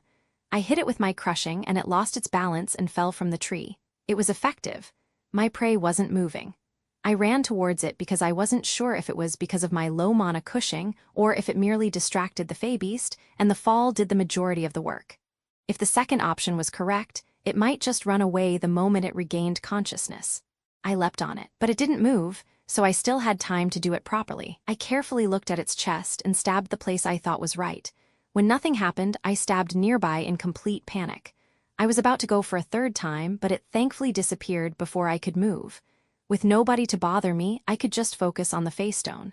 It was bigger than the Shumil's, so I would definitely get more money out of it. Before I put it away, I pushed a bit of mana into it. Washin'? Once again, nothing happened. Curiously, even though there were no people around me this time, it still felt embarrassing. I found 3 other squirrel-like Fey beasts in nearby locations. The fact that they were all so far above the ground made it easy to deal with them. Falling from a tree was effective in all cases, but it might have been completely different if they had been on the ground. They were bigger than Shumil's, and their stones were bigger too, which meant they had more mana, and therefore they should be better protected against weak magical attacks. But that was just my guess. I didn't remember reading about nobles using the crushing to hunt Fey beasts, so I didn't actually know. It was probably too mana inefficient since they could use specialized magic tools instead. This realization made me a little worried. I did use mana 4 times today. I should rather go home. It felt more urgent when I spotted 2 more squirrels a few dozen meters away. Yeah, and there is still that drawback of focusing on one target at a time. My pace went up, and I was power walking in the direction of the city. Thankfully, they didn't follow me. After a few hundred meters, I let out a sigh of relief and my steps became more leisurely. I knew it was probably just my mental state, but the forest felt much less welcoming today. I was moving through a thicket of trees when I heard the crunch of leaves. Please, let it be a regular animal. But I wasn't so lucky. Turning to my left, I saw a cat-like Fey beast a few dozen meters from me. It was the biggest Fey beast I had seen. If I were an adult, it would have looked small and less threatening, but sadly, I had a child's body, and that made a lot of regular things much scarier. I had this really bad feeling that it was looking at me rather than the feystone. No, I can't be afraid. Crushing won't work. I was breathing too fast. I can't be. I growled through my teeth. I regained my composure and closed my eyes. It was important to hit it with everything I got. I strengthened my mental image and opened my eyes. The Fey beast moved a little closer, and so I crushed it, but for some reason, it had no effect. Quite the opposite, it started running towards me. I immediately froze. All I could do was watch as I collapsed into panic. Help, someone please help. No one answered my internal scream. I managed one step back, and even that ended in me tripping over something and hitting my elbow on a stone. The pain vibrated through my arm, but it did actually wake me from my paralysis. Knife, fist, mana, crushing, anger. My mind wasn't actually thinking straight, but rather spitting out defense-related words in rapid succession. But subconsciously, I had already decided that I wanted to try the crushing again. I hadn't actually hit it with everything I got on that first try. This time, I opened the lid on my compressed mana and let it all out. Everything. I even started sucking mana out of the feystone, which I had been using as bait. It went beyond control. Obviously, the Fey beast didn't wait for me. It leapt right on me as I was sitting on the ground. I tried to move to the side, but I hit my hurt elbow on something again. A wave of frustration coursed through me as the pain started anew in the exact same spot. It actually pissed me off a lot. "You stupid!" I screamed as all of my mana slammed into the creature. And this time, it worked. It was still standing on me as I was lying on the ground, but it wasn't moving. That was my chance. I squeezed the handle of my knife and stabbed it right into his feystone. And that was all that remained of it afterwards. I actually did it, but I didn't feel accomplished. Tears were flowing down my face. My elbow hurt badly, and I was lying in the dirt. I felt frustrated. My body was numb from the raging mana, and so I just cried as I walked back to the city. People should get wiser as they get older, but I felt like I had just regressed. I could still remember how I had refused to leave the city because of the scary Fey beasts outside. How could I have been so sensible back then, but was playing hunter in the wilderness just a few months later? Why am I even doing this? I complained loudly to no one. It wasn't like I didn't know that I would only get pocket change out of those stones. Even then, I had gotten greedy and put myself in danger. I reached the south gate and headed straight to the shop with magic stones. I put one feystone from an overgrown squirrel on the counter. "Oh, that looks like it's from an infant," said the shop owner. Well, I wasn't that far off. It began with the letter E. All those names from the light novels were still somewhere in my mind, but if they hadn't used it at least 20 times or during something important, it was just blurred. It is, I confirmed, but you should be careful, they can be pretty vicious sometimes. Oh no, I'm just delivering this from the older boys who caught it. Ah, in that case, they probably know what they're doing. The shop owner smiled. I even carry this one for them, though they said I shouldn't sell this one, they wanted it as a trophy. I showed him the bigger feystone I got from the last fight. I really wanted to remember the name, but all I was getting was Catsy, which probably wasn't it. This one can be from Azanthi. Yeah, that would be it, it sounded familiar. Might be. They didn't tell me, I lied. It was better to look like someone who just brought the stuff. I still had feystones on me, and I would be selling them later, but I was definitely keeping the bigger one from the Azanthi. It was my consolation prize for my hurt elbow. Dream that night, I dreamed I was walking through my hometown with my friend. We were probably around middle school age, and my mind had a problem with that for some reason. We passed a parking lot and a few fast food stands. It was getting darker, and streetlights started to shine. I was thinking about my homework for school, and my friend was talking about collecting magic for the festival. We walked down into the river that was flowing in the middle of the town, and we soon came to a crossroads.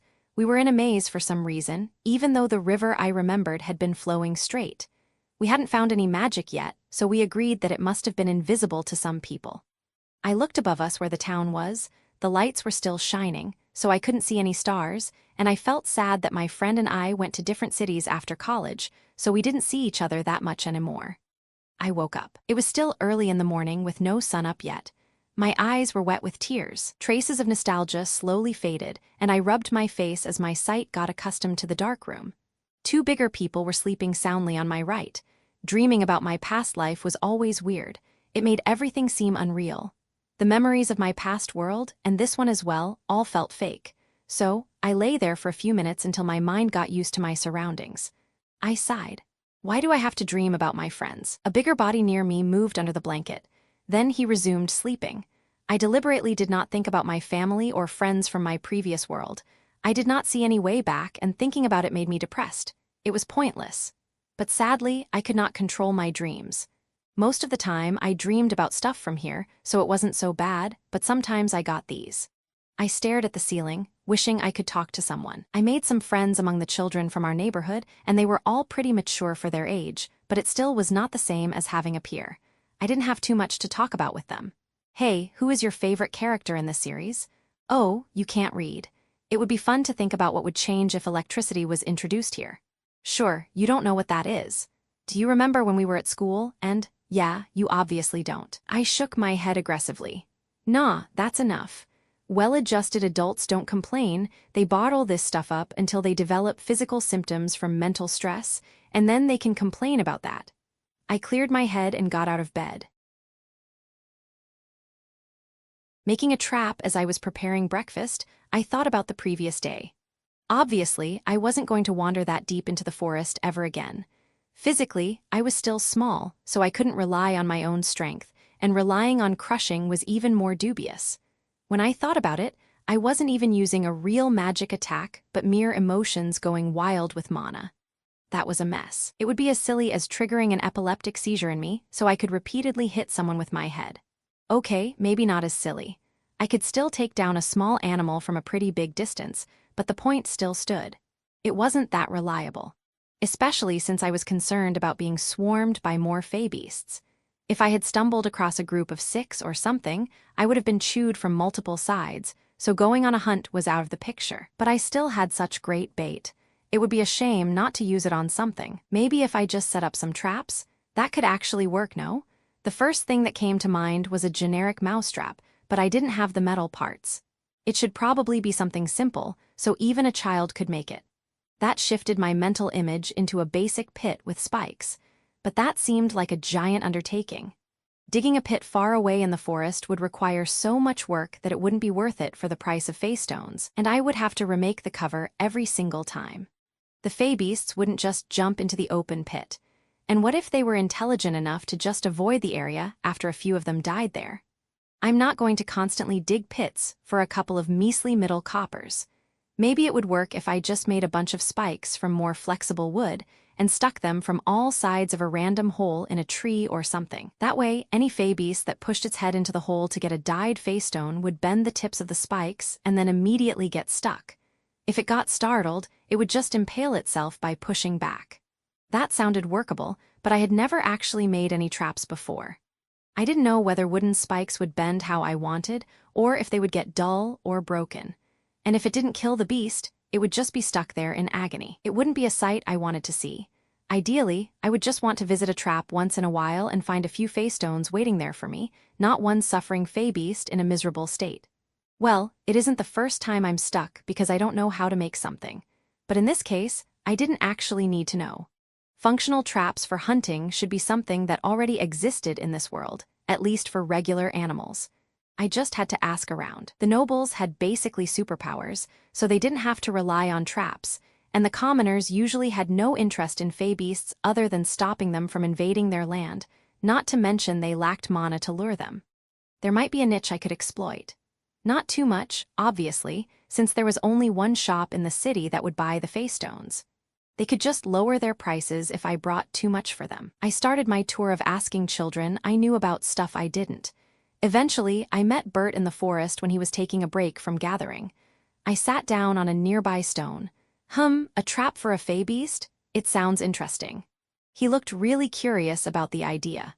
After all, he was the most experienced person I knew when it came to hunting. He knew firsthand what a pain it was to actually find them and startle them into running in the exact direction of our nets. Yeah, I've managed to get a really good bait, and I'd like to use it. I do work in a furniture workshop, so I could probably make something. Bert seemed lost in thought, so I just tossed additional specifications at him as he mumbled to himself. It should be something simple that's easy to use and won't break often. Ideally it should be able to catch multiple prey, or maybe there should be multiple simple traps. Yeah, and it should be able to catch fey beasts of different sizes. True. What are you doing? I looked up and Xena stood above me with a curious look. Bert is trying to think of a trap. Oh, that thing you asked me about before? Yeah, I'm asking anyone I can.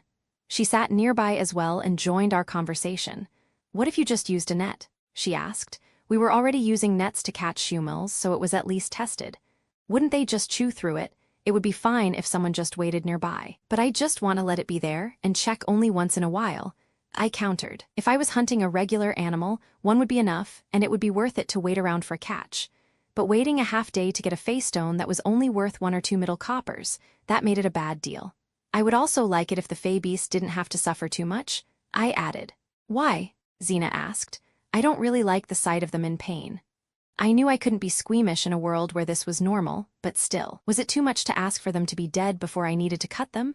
Hold on, Bert interjected. Is that why you always end up stabbing your Shumil? Maybe, I said really quietly. Come on, Mila, that's wasting. You could just ask me to butcher it for you. Sorry. Don't worry about it. Bert waved it away and got back to thinking. I'll ask the adults in my workshop. They'll know more than us. I wouldn't argue with that assessment, especially since I was part of us. Eventually, we ended up with plain old rope. You put your leg into a loop and trigger a simple mechanism that Bert's older coworker made, and up you went. And even if you used up all the ropes, the last trap just hid the dyed feystone itself. While I was thinking all this time about all possible ways to quickly kill the fey beast and get just the stone, Bert and the others approached this from the very beginning with the goal of getting the fey beast and all the available materials from it, like pelt or meat, which also made it much more valuable. And since I had already ratted myself as someone who would waste valuable resources, Bert's friends were the ones looking after the traps, which was fine by me. I was content with just a small share for providing the feystone. Bert was even surprised that I parted with it so easily with no leverage in return. I can vouch for my friends, but aren't you worried? He asked. Not really. Sure, there's no contract, and they can just deny me my share when I no longer have it, but some fey beast might get it somehow, or some thief might steal it and then they would end up with nothing. On the other hand, if I'm happy with the deal, I may supply another one. You can get more? Bert looked at me with eyes wide open. Sure, I just need a regular magic stone. The bigger it is, the bigger the bait. I guess you wasting all those Shumils wasn't the worst thing, he said with a relaxed tone.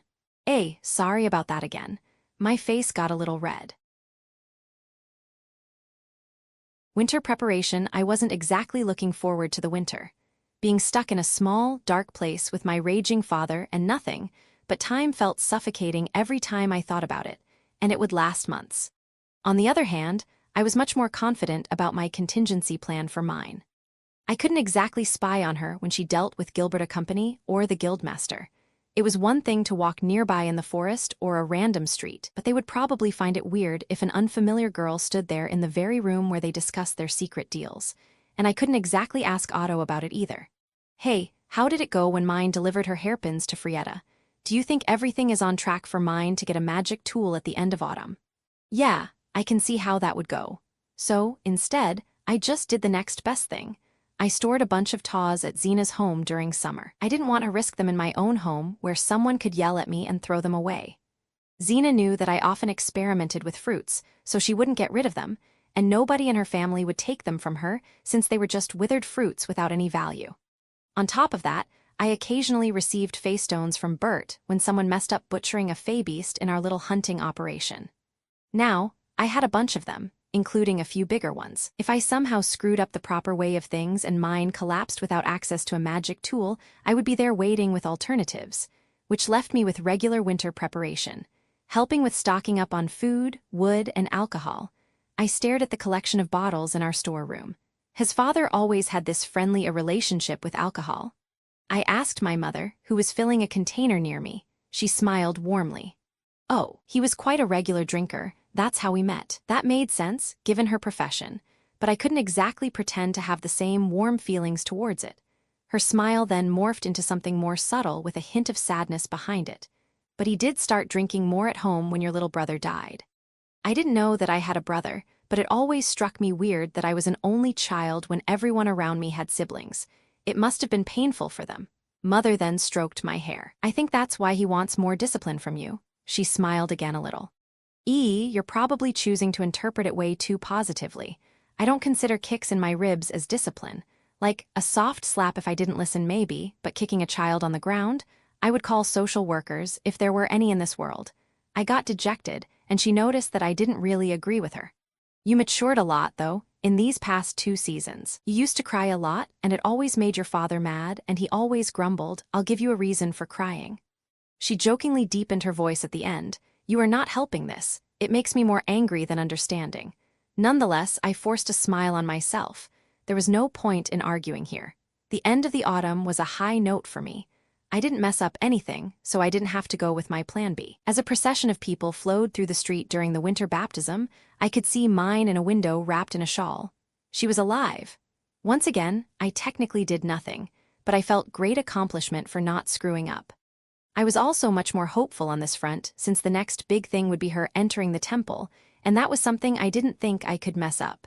It was during a predetermined time, a ritual following a predetermined path, and her finding the praying pose funny was her innate thing that didn't depend on anything here. Whatever I would do from now on should have no impact on that.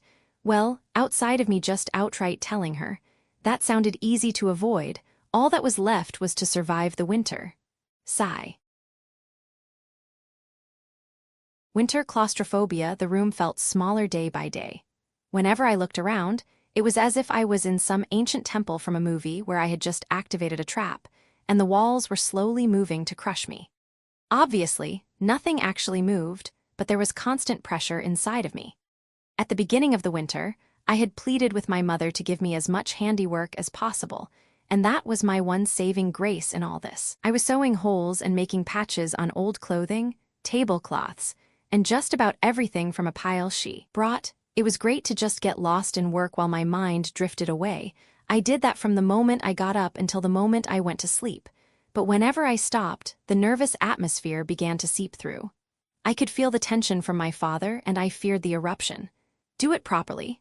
I heard suddenly and straightened my back, and then nothing followed. These occasional jabs from him disrupted my flow as I waited for something to happen, only to deflate a few minutes later.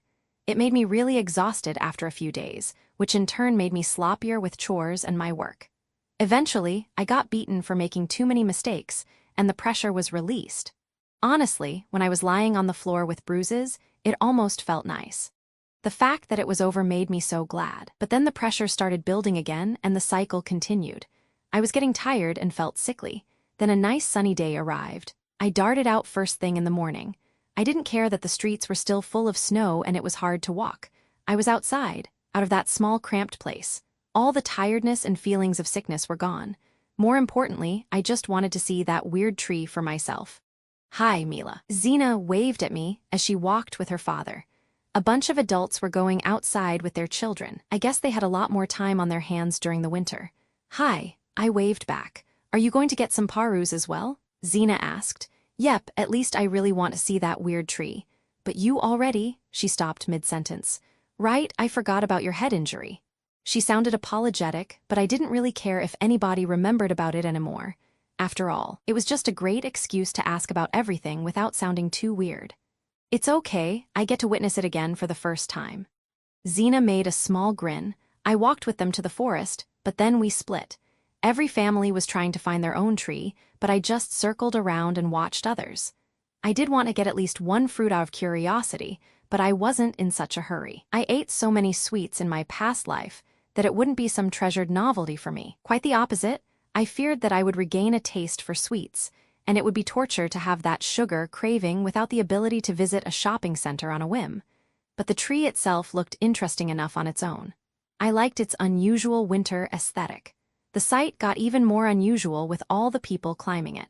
I watched as each family tried to heat their branches. Some were staring at them with a focused look, while others were just cursing the cold as their hands were freezing. With my random path of circling around everybody, I came across Ness, who was also walking alone near another paru tree. "Hello. Hi. Are you working on that tree alone?" She shook her head. "No, Bert and Dad are heating a different tree." Ness pointed in their direction. "I tried to help them, but my hands hurt from the cold," she said sadly. She looked like someone who wanted to help. I could sympathize with that frustration. "I'm walking around to be warmer," she explained, but that also meant that this tree was not occupied. "Can I climb this one then?" "Sure." I didn't know if her family wanted to gather from more than one tree, so I asked to be safe, but they would probably get frostbite if they overdid it. I climbed up and started heating a branch with my hands. It felt too cold pretty fast. I was rubbing my hands under my armpits while looking at the fruit. This will be a struggle. When I finally managed to get one, I couldn't feel my hands at all. I let the paru fall down to the snowy ground and massaged my hands. One was probably my limit. I immediately fell into thought about how I could play around this. What can produce heat here other than fire and sunlight? I wasn't really sure that there was some easily available solution, but I had already managed to exploit dyed feystones, so maybe there was something. Wait, mana does feel like heat inside. Would they feel warmer if I just uncompressed and pumped it into my hands? It made sense to me. The commoners didn't have mana, and the nobles wouldn't just go outside in the middle of the winter to gather their own food with their hands. There was certainly an unexplored opportunity. I uncompressed my mana and moved it to heat up my hands. Smart and simple, that's how I like it. I grinned as I was holding a branch. Then I felt shaking. I woke up lying in the snow on the ground. It was a little disorienting as I saw a tall man above me. He had purple hair, which was kind of weird, and he definitely looked concerned. Oh, right, purple hair is normal. I got back to my senses and sat up. There was Ness, Bert, their purple-haired father, but no tree. "Where's the tree?" I asked. "Hold on, first, are you okay?" Their father stopped me. He really looked worried. "Yeah, I think so." Then immediately Ness started. "It shook, and it did whoosh and went up, and you fell down. But it still grew up. That actually scared me a lot. I knew from the description in the story that it could grow far above regular trees. If I kept going up and then fell, I could have been dead by now. Note to self, don't experiment on a faplant if I'm still on said faplant. Well, I don't actually have paper to note anything." And then I ran to Dad for help. Ness finished her rapid summary. "Oh, thank you, Ness, and everyone. Sorry to scare you." She looked more excited than scared, but I still forced her to run for help. She was still breathing fast. "It's not like it's your fault when the tree under you starts acting," said Bert. "Yeah, sure, totally not my fault." His father turned to the place where the tree used to be. "But still, it's not noon yet. In all my years, I have never seen a paru tree disappear this early." He looked quite puzzled, but I shrugged it off. We moved to the tree where they were gathering. They already had a bunch of parus on the ground. It seemed that unlike me or Ness, they didn't have that much problem with cold. I tagged along till noon, and then everyone went back to the city. When I returned home, I gave my single fruit to my mother. Father chastised me for being lazy and returning with just one. But after not dying, I was in a pretty elated mood, so I just ignored him and went back to my handiwork. He slapped me for ignoring him and went into the storeroom for another bottle as I just stared at him. I wished he could find a different outlet for his boredom. My head hurts, I'm going to bed, he declared eventually. Praise be to hangovers. Thank you, alcohol, for having this side effect. With my father sleeping, I could rest and work without interruption. That first sunny day was a really good day. The following weeks went back to my routine of frustration and pressure, but I made it bearable with occasional visits to the gate. I couldn't help Otto too much because of the fear that I might change something if I overdid it, but just knowing that once in a while I could go outside was enough to keep me going. Still, during the worst blizzards in the middle of the winter, it was the pure definition of cabin fever. I wanted out, and I couldn't. I could interact with my mother just fine. We often sat next to each other doing handiwork. But if I talked, it eventually led to my father reacting to me talking, and that eventually ended with violence. "NGH, I'm tired and my head hurts, I need sleep," he growled and staggered to the other room. I was pleased that I got another day of peace, but I had a bad feeling about it. I had lived with him for more than half a year, so I was pretty familiar with his drinking. He was a guy who could just continue indefinitely. Sure, he had occasional hangovers in the morning, but definitely not during drinking. He always just sat there and looked pissed. When it happened the first time, I was just glad, but now that it had happened a second time, I had this worry that it could be my fault. Like, I knew that I had mana, and I knew that unchecked emotions could lead to crushing, and I had a full bag of unchecked emotions because of being stuck here. But did I cause him to feel unwell? I had already crushed fey beasts that actually had mana. A commoner without mana should be easier. I must have looked pretty worried because my mother asked me if I felt unwell too. No, I'm just thinking. I once again forced a smile on my face, but my anxiety was still there. I really didn't want to be a jerk with magic who would abuse their powers against people without it. It just felt wrong to use it against someone who couldn't defend themselves, but when I faced the threat of being beaten a few days later, I crossed that line. Since I was aware of that possibility, I immediately noticed what I was doing, and I didn't stop. I'm horrible. It was a small crushing in a way that he probably didn't notice since he was drunk, but I was now on the same level as him. I made sure that I looked away when he faced me since my changing eye color would give me away pretty clearly. And so the last weeks of winter were much less violent for me. I started working as the worst parts of the winter were behind us. People resumed their regular work. My mother apparently had a change in her shift, as she was now leaving at the same time as my father, so I was left alone every morning. The mornings became quiet, but it was fine. I was just glad it was over. Soon, I resumed my trips to the forest with the other kids. There wasn't much there to gather, but I was content with just plain old wood. And just like that, the day of my baptism arrived. My mother helped me get ready without a single word, and my father was uncharacteristically not drinking. Even Xena visited me early in the morning with a bottle of Rinsham to return the favor. She washed my hair, and we chatted for a while. I hadn't really done much preparation. Although I was literally sewing almost the whole winter, my clothes were borrowed. So, not much to do there. Yesterday, I found a white flower which I put in my hair. I didn't even know its name since I had yet to learn about plants that bloomed in the spring. It was still a pretty celebratory atmosphere, though Xena was actually more excited than me. Honestly, I was just glad my father wasn't drunk. We went down outside to the well. A bunch of neighbors were already talking to each other, so I just mingled with the other children. "Hey, your hair looks pretty." A couple of younger girls were looking at it with interest. I would have lied if I said it didn't feel great to stand out a little. My clothes were plain, just like the rest of me, so I thought it was fine to push it a bit. "I remember Xena having it this glossy too, did she do that?" one of the girls asked. I nodded and effectively brushed this responsibility on Xena.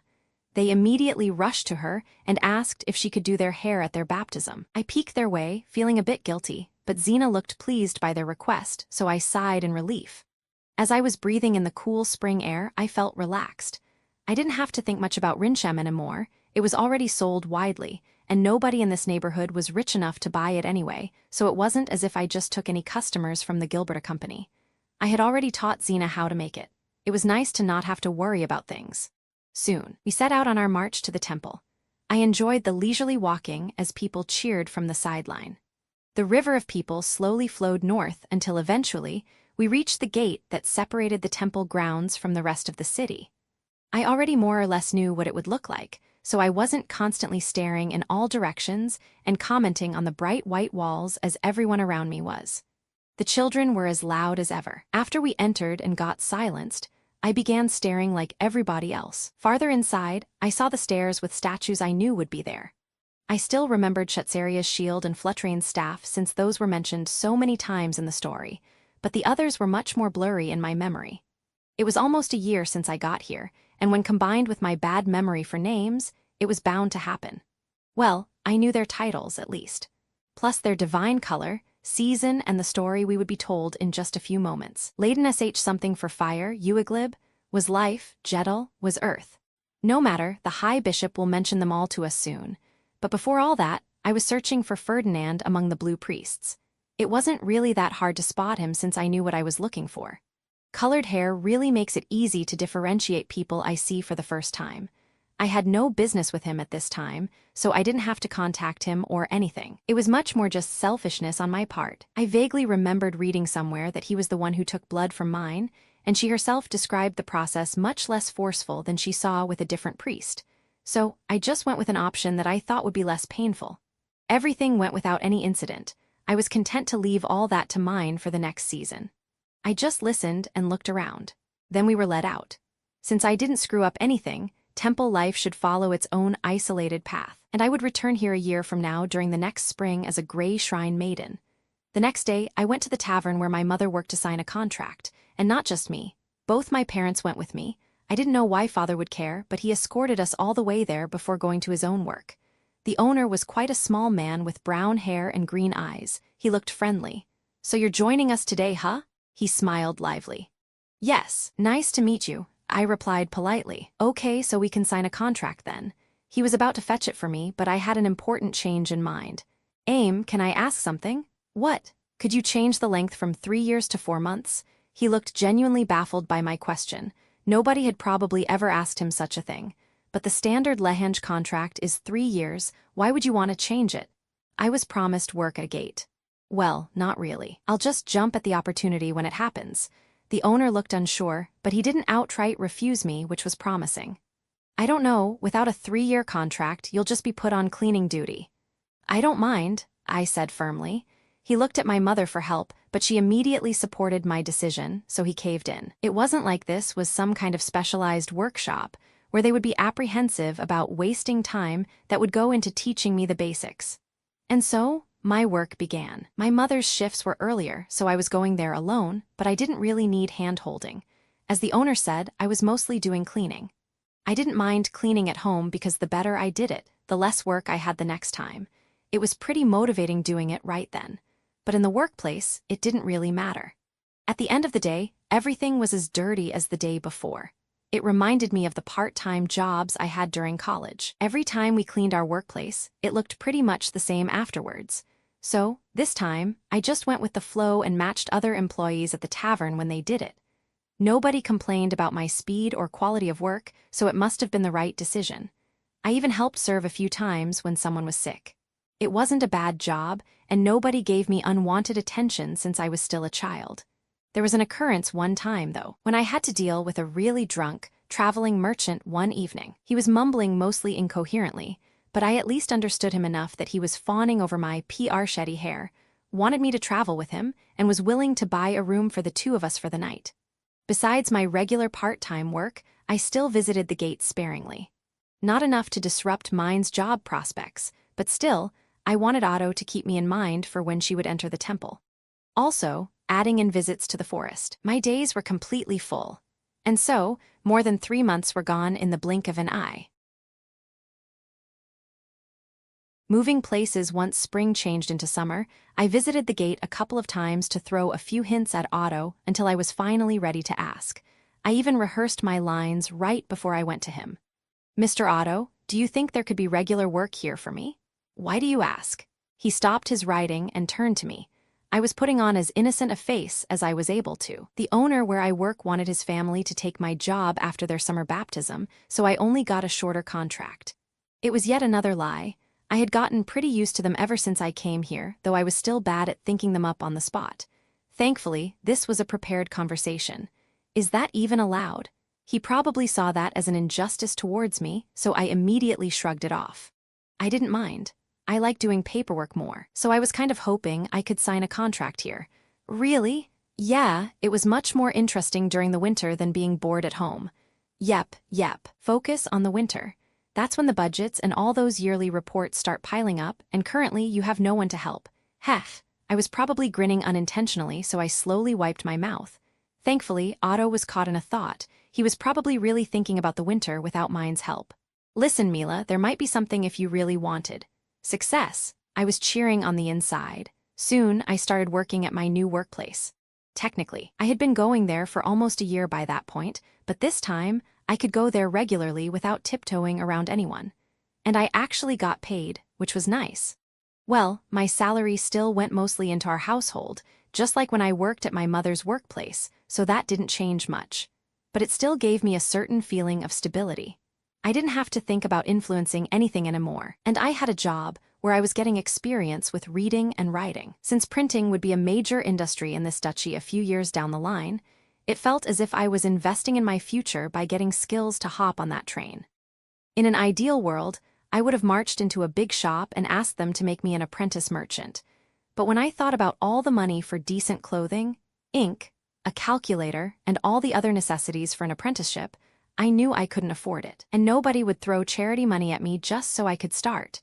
So the gate it was. It was much more accessible for someone as poor as me.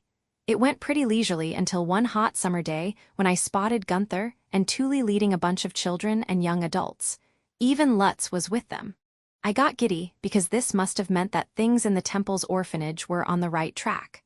I just love when things improve. It was just for a few moments before they left through the gate, but it improved my mood considerably, and it continued all through the summer and early autumn. I got accustomed to seeing them either when I was working at the gate or when I went to the forest myself. Until one morning when we had a little emergency at home. I was just eating my breakfast when I heard a sound as if my mother had gurgled something. When I turned around, there was vomit on the floor. She didn't look so well, so she sat down at the table. I scowled at the floor, but then I went to find something to clean it. I had done that many times over the months in my previous workplace when I had cleaned after some drunkards who had too much, but I never got used to it. I'll stop by your place and tell them you'll come later. Father was getting ready to leave for his own work. I was finishing my cleaning, and I didn't have work that day. I'll stay here if you need anything, I offered, but my mother wasn't really keen on the idea. You don't have to, you can go to the forest, but what if it gets worse? It won't, so you can go, she seemed pretty resolved. Don't bother your mother. Father raised his voice, so I just dropped it and left even earlier than him. I was supposed to gather wood, but in between, I also searched for some herbs that were said to be good for someone sick. I didn't know if they were any good, but Ness assured me that she had felt better after her mother had made her tea from those. It was worth a try. Not like I knew anything about medicine in this world. Most of the herbs grew during spring and summer though, so it was hard to find anything, but Ness helped me. I was really in awe of the knowledge about nature their family possessed. They just knew this stuff. I returned home in the evening. When I opened the door, I could see a familiar picture. Father was sitting behind the table with a bottle in front of him. You are late, he growled. What? Since when? I always returned at a similar time, and there never was a problem. I'm sorry. I had learned long ago that it wasn't worth it to question him, so I just apologized and continued to the storeroom, where I put away the wood from my basket. When I returned, the room was filled with a strong silence. Something felt wrong. I went to my mother with the herbs I gathered. I brought you these for tea. My friend told me they really help with sickness. Mother took the herbs without a word, but it was Father who reacted. Shut your mouth, he yelled. I was confused. Normally, I could at least guess what he thought I did wrong. I speedily started to prepare for bed. I would sacrifice dinner if I could avoid this train wreck. Get back, where are you going? I began to worry that he was just hell-bent on punishing me for something today. When I got back to the table, I was slapped. What did I do? I was holding my right cheek. There was a few seconds of silence again. I didn't know how to react. Then, his chair made a screeching sound as he slowly rose. I'm going to find a stick for this, he said in a low voice as he put his hand on my arm. What? I suddenly felt a rush of energy and wanted to run. It wasn't winter. I could probably get to the door and run outside. He squeezed my arm so much that it hurt. The pain brought my mind to crushing. I hadn't used it since the end of the winter because my strategy of be outside as much as possible and then go to bed fast was working most of the time. I got beaten since then a few times, but this thing today was genuinely scary. He started walking towards the storeroom. I crushed him a little. Screw this, I'm going to sleep. He changed his direction and went to the other room. My mother went to check on him and I was left alone behind the kitchen table. What made him so angry today? Was it his work? I was away all day, so it couldn't be me, or did I do something? With these thoughts, I eventually went to bed. I lay on the edge and closed my eyes. My father was rolling over on his side, and then I felt a terrible weight on my throat. My eyes popped out in panic. He was above me with his hands on my neck. He wants to kill me? The shock paralyzed me. You freak, did you think you could just poison me? He was looking at me with cold eyes. His breath didn't smell of alcohol. That was what had felt so wrong. He wasn't drunk. He had just pretended to goad me, and I had crushed him when he was sober. He put his knee on my chest and clamped his hands even harder. I always knew something was wrong with you. I couldn't do anything. I was too weak. I flapped with one hand a couple of times, and that was about it for my resistance. After a few moments, the lack of air became unbearable. I could hold my breath for a minute or two, but when I fell into panic, I struggled within a few seconds. My last resort was my mana, but I was too afraid, and because of that, I couldn't crush anything. So I just went all out. I opened the lid and let it stir inside me, just like when I had been attacked by the Xanthi. I tried pushing mana into my hands in a last desperate move to do something. I hoped that I could somehow enhance them and put strength into them. That was obviously just a hopeful dream. All I was able to do was create a rampage of heat inside me, and then the hands on my neck flinched. I gasped for air. Maybe he felt that heat and recoiled from it, or maybe some mana did hit him. It certainly could be dangerous. I didn't really care. Once I could breathe, I tried to concentrate on hitting him with crushing. He managed to hit me first, right under my right eye. Did you also poison my son? That accusation was so out of my line of thinking that it was just frustrating to hear it. His hit broke my composure, and I couldn't focus with his knee still crushing my chest. However, while I couldn't target him with my mana, he made me so irritated that I didn't have to. The mana was still stirring inside me, and I just crushed him unintentionally. When it happened without me controlling it, it was much stronger.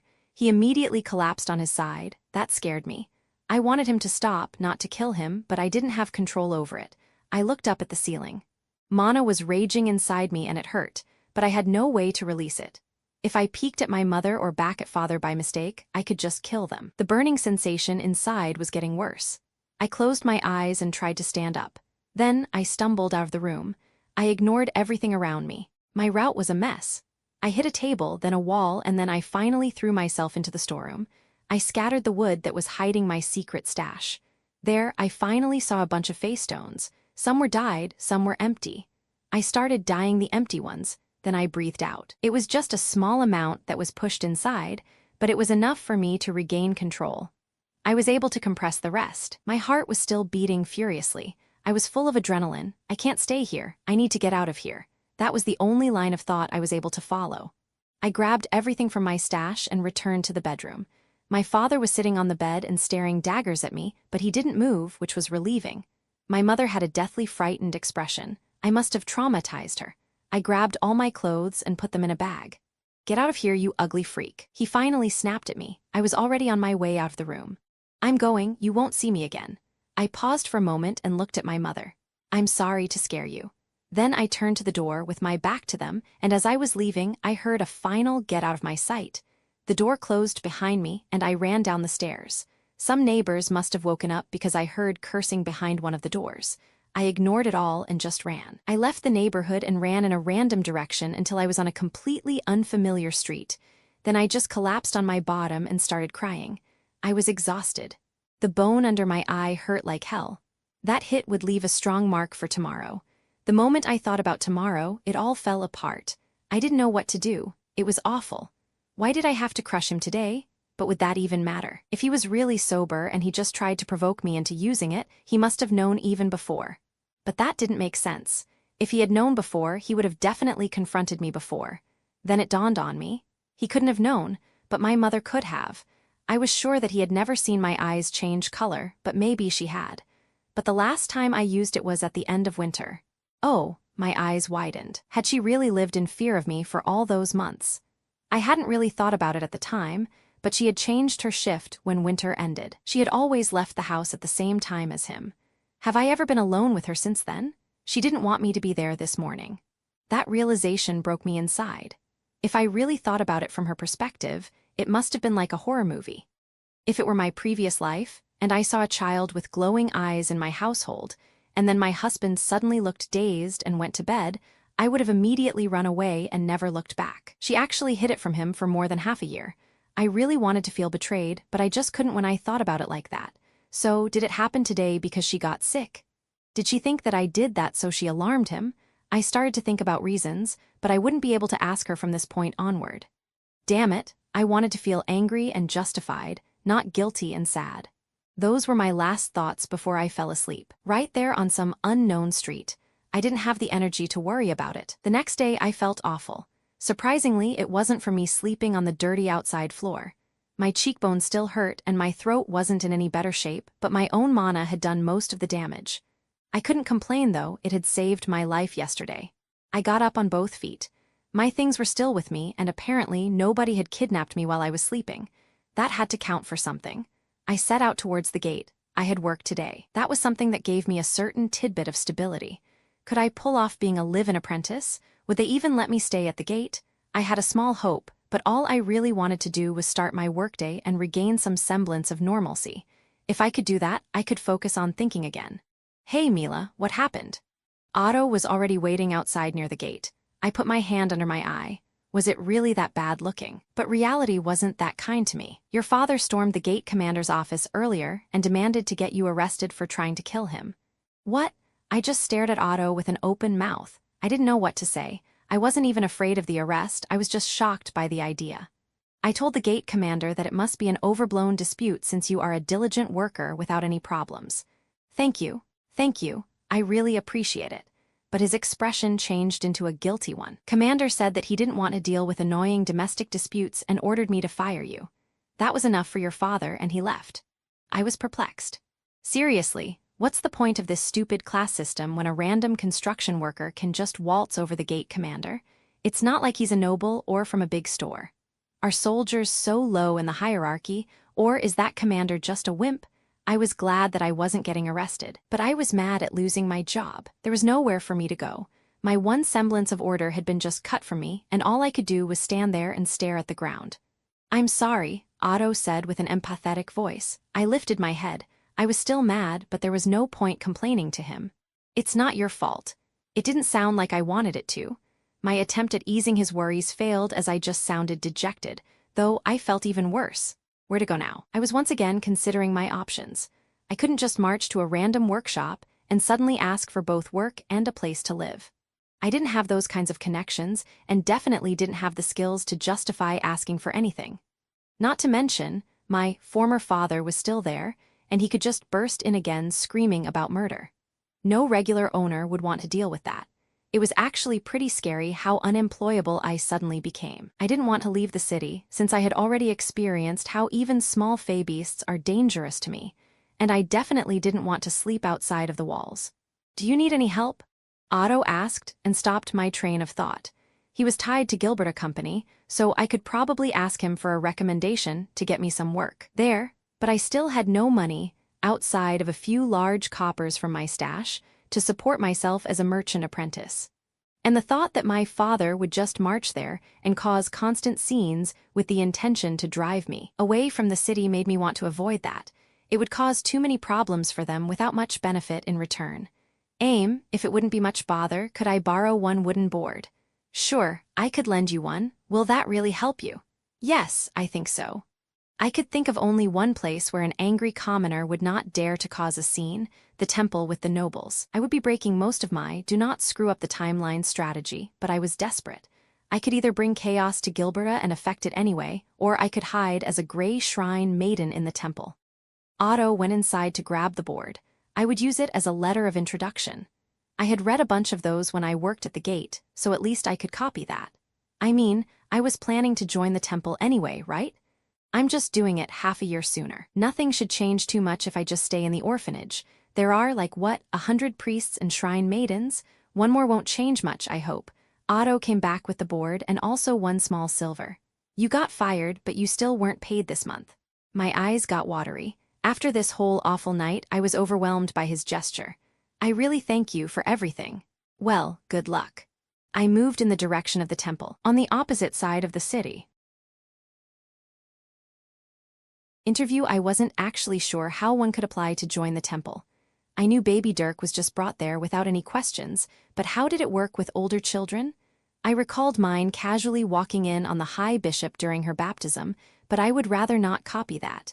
And they asked her about her parents' approval. Though later, the High Bishop wanted to take her even without it. Mine is the orphanage director, and Ferdinand deals with the administration that requires an adult. I could make everything smoother by addressing it to the orphanage director. I sat down on the corner of the crossroads that divided the city in the middle. I took my slate pen and wrote with it on the wooden board I got from Otto. It wasn't ink, but it was readable after enough scratching. I put together my letter and added fake signatures of my parents. That should avoid any questions about parental permission and the potential risk of them getting invited. I got on my feet again and continued walking north. The main street was busy with people, but I paid no mind to my surroundings. I made it to the gate entrance and gave my board to a gray priest who was standing there. Then, I waited for the response. I really hope I don't get some "we will meet you in 3 days" answer. That thought made me a little nervous as I stood there, but eventually the gray priest returned and called me inside. I followed him into the main temple building. It surprised me since I had thought I would be brought to the orphanage director's chambers, but maybe the high priest would deal with my entrance. I tensed my muscles. I didn't want to make a mistake and create problems with Ferdinand. Eventually, we arrived at the right door. My escort signaled our arrival, and we were allowed in. There, I saw an old man in white robes and a long beard. Crap. When he turned towards me, he didn't look amused. Double crap. Seeing him scared me because I knew he had already gotten rid of a bunch of gray shrine maidens to save on upkeep, and I was yet another expense. As I was panicking inside, his expression grew worse. That wasn't good. I was a young commoner girl applying. I really hoped that he didn't have flashbacks to a certain commoner girl who had crushed him. I used every single ounce of my willpower to calm down. I didn't calm down, but I could at least think. All right, it's time to present myself as the most obedient worker ever. I knelt on the ground. Honorable High Bishop, it is a great honor to be allowed entrance here. I was surprised that an actual noble would benevolently spare their time on a simple commoner like me. For that, I am grateful.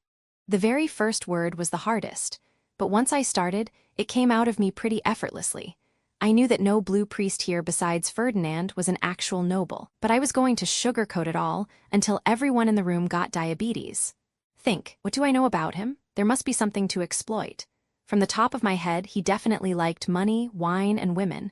I didn't have any of those. What else did I know? His family threw him away into the temple for lack of mana. Yes, he has an inferiority complex because of that. What else? He dotes on his niece.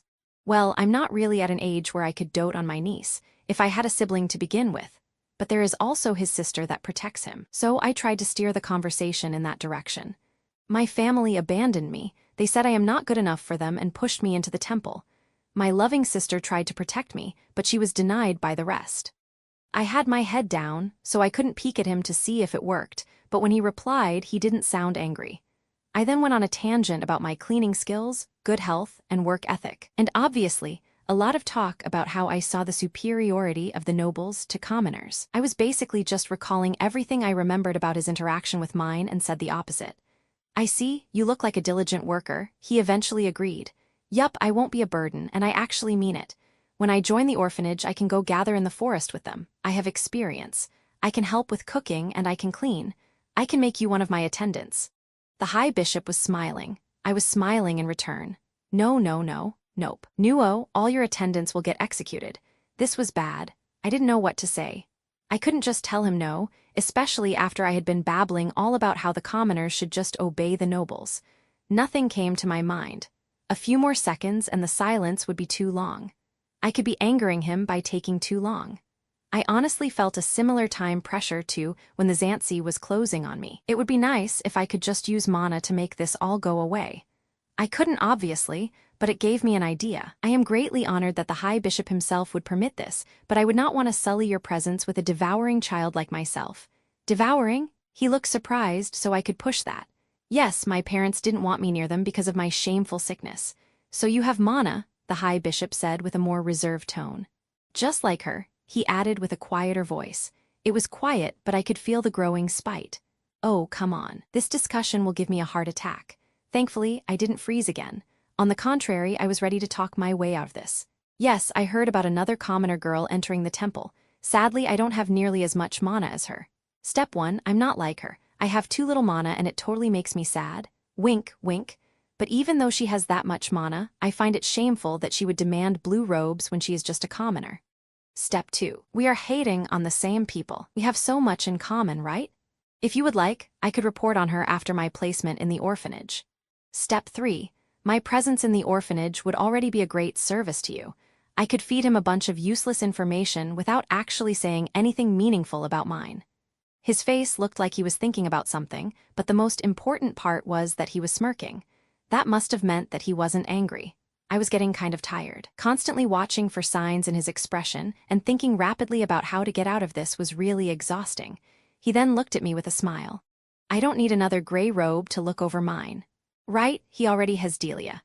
But a fellow commoner blue robe for her might be perfect," he said with a small grin. I was blinking in confusion. Somehow, I was still able to smile. It must have looked bizarre, but he wasn't really watching me at that point. "She won't be on guard against you. Come on, you complained so much about a commoner shrine maiden, and now you want to make a second one." I wanted to scream at him, but my weird, peaceful smile held. I'm honored, but I'm not a noble, that would be. Don't worry, I will allow that. But I'm just a poor commoner, I won't be able to support that. Oh, I will lend you one of my attendants, and your fellow commoner shrine maiden will graciously support you. What? We will redistribute some funds from the orphanage to accommodate you. He was now openly grinning. There was no doubt he was imagining the damage to the orphanage director. "I will squeeze her dry," he muttered under his breath. I stared at him in disbelief. "I'm sorry, but enough of this already. I need to discuss this pressing budget issue with the High Priest." He then ordered one of his attendants to escort me to my new room. At that point, I was just slowly limping across the corridor. I knew I had messed up, but my brain still couldn't grasp it completely. I entered an empty room in a daze and sat down behind a table. Once my escort left the room, my head slammed on it. Damage control as I was still lying on the table. My mind was running in all directions. I wanted to laugh about how I had been pedantic, about using a fricking shampoo, or worrying about every little thing for over a year which had no impact at all, and now I managed to derail everything within a single day. 1 in 100 gray robes could be overlooked, but there was exactly one blue shrine maiden in this temple. Making it 2 would definitely be mentioned in conversation. It would impact an awful lot of things I couldn't predict. The most imminent would be the orphanage. I was effectively gutting their budget. In my head, I was seeing a scene from the story. It was from the winter preparation when Mine had used her savings to get the orphanage through the winter to the point she had a hard time buying her own winter clothes. Lutz came to her rescue by buying it for her. It was a nice, sweet scene, only for it to be replaced by my own imagination with people in the orphanage freezing and starving over the winter. I practically became an antagonist. It was not like I personally had some bleeding heart with a need to help everyone around me. I could pretty much ignore the struggles of others. But the moment I was the cause, that was completely different. I hate the feeling of guilt, but what could I do exactly? Even if I ran away right now, I was sure that the High Bishop would take that money from the budget anyway.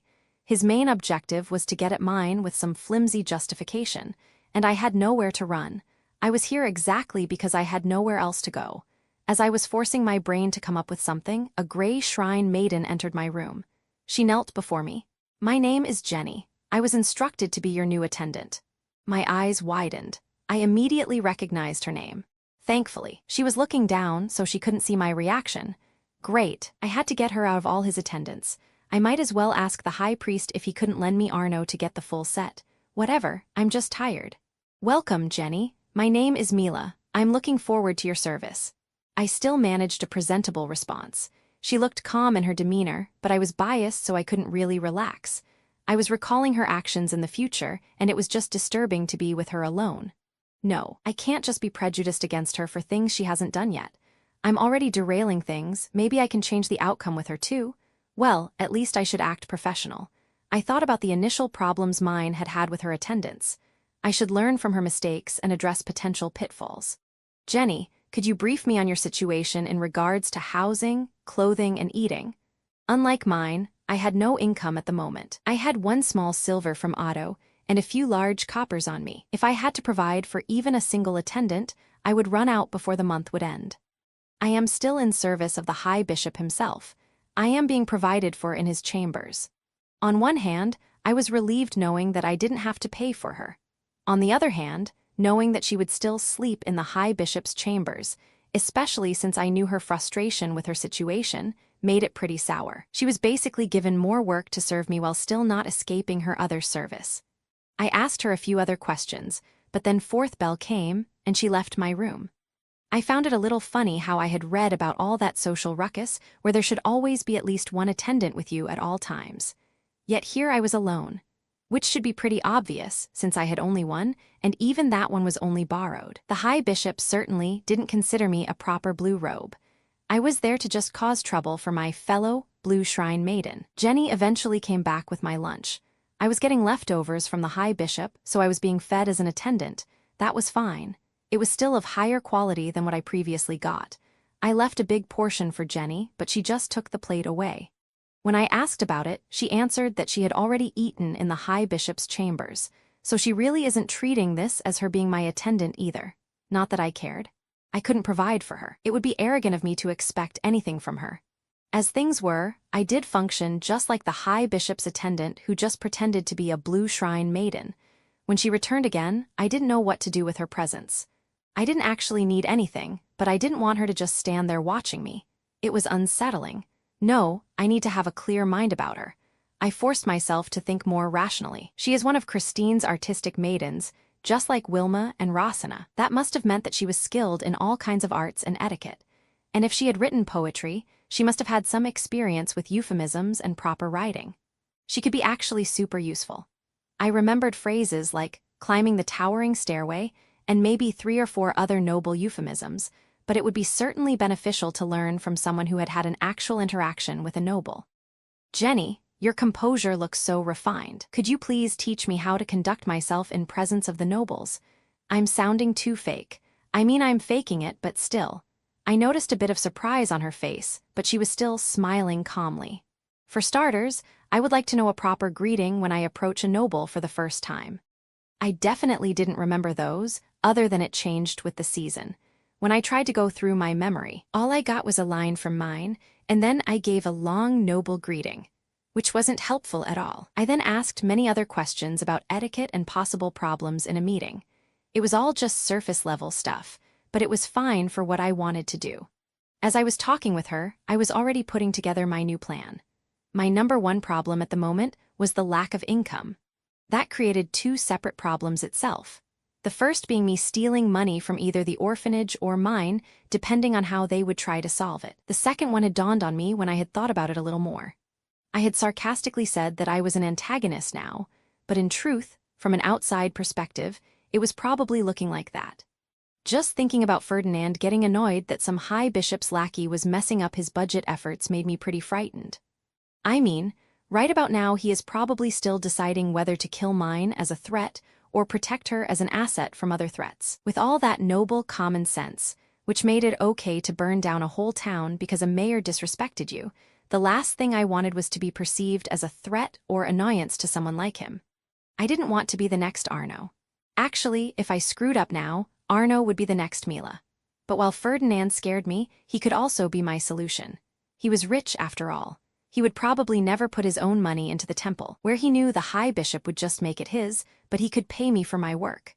I had already copied mine and gotten a job at the gate, so I could copy her doing math in the temple as well. And mine had dropped her work from the 2nd to 3rd bell when she had started her Harspiel training, so I could fill that vacant spot without bumping into her too much. Ferdinand is goal-oriented. Money doesn't mean much to him. That's an ideal combination. He should be willing to drop money, so more work is done. Jenny, please deliver a request for a meeting to the High Priest. Let him know that I want to apologize for disrupting his budget work. Sister Mila, the High Bishop has the highest authority in the temple. You don't have to apologize for that. Okay, I need to reframe this for her somehow. I channeled my inner schemer. Indeed, he is the highest authority, and we are both acting on his behalf. I emphasized the word both in that sentence. I put a finger on my chin. He mentioned that he already had a gray robe looking into Sister Mine. Judging by the fact that we two are also asked to look into her from a different angle, that gray robe hasn't been too successful. Am I correct? It was pretty easy to sound smart and deductive when I already knew the right answer. Yes, she was chastised by the High Bishop and sent back to Sister Mine. Jenny replied with what I already knew. I guess that makes her lucky that Sister Mine was willing to house her. I continued with a disinterested tone, but I was piquing at her reaction. True, Jenny's expression was somewhat distant with that response. But if Sister Mine wasn't willing to take her, she would be forced back to the orphanage, out of the temple, or even executed in the worst case, no? Her face got back to being more neutral. She probably stopped thinking about Delia and wanted to know my point. As I said, she was lucky. But what about us? We don't have another patron besides the High Bishop. If he gets displeased because we couldn't gather sufficient information, we won't be lucky. She was still smiling calmly. I really hoped it made her worry at least a little. I didn't want her to expect from me to be more pushy, or even worse, she could go back to the High Bishop and talk about me trying to smooth things over with Ferdinand. I needed her to think about it, as if it was just my strategy to blend in. Technically, half the things I do is my strategy to blend in. And I think gathering information will go much more smoothly if I can present myself on friendly terms. Don't you think so? I understand your position. I apologize for not getting it sooner. I didn't know if she actually agreed or if she was just polite. Do not worry. I have full trust in your capabilities. Actually, I would be glad if you could help me with my education. It will be a more proper use of your skills. I can take care of things like cleaning these chambers myself. I had nothing to offer her besides my own manual labor, but I wanted to do at least something so she wouldn't see her service to me as just another unpleasant event. Pardon me, but a blue shrine maiden isn't allowed to do manual work. She obviously protested me breaking the rules. Sure, a real one, but a real blue shrine maiden would have more than one attendant, so there would always be one at her side. We are doing this for the sake of appearances, so consider this proposal. If manual labor requires going outside and being seen, then obviously we will keep up appearances. But for everything inside, I can take care of it myself. She nodded and then left to arrange my meeting with the high priest. I finally took a small tour around my room.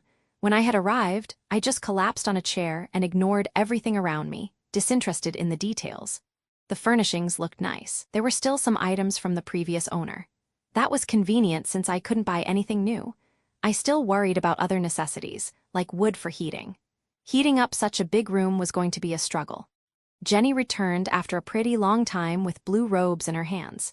I was certain they couldn't have made it for me in a few hours since the High Bishop had had his bright idea, so those must have been spares. She also mentioned that the High Bishop didn't see the need for any initiating ritual for me, but instructed me to act in the role anyway. I'm as fake as it can get.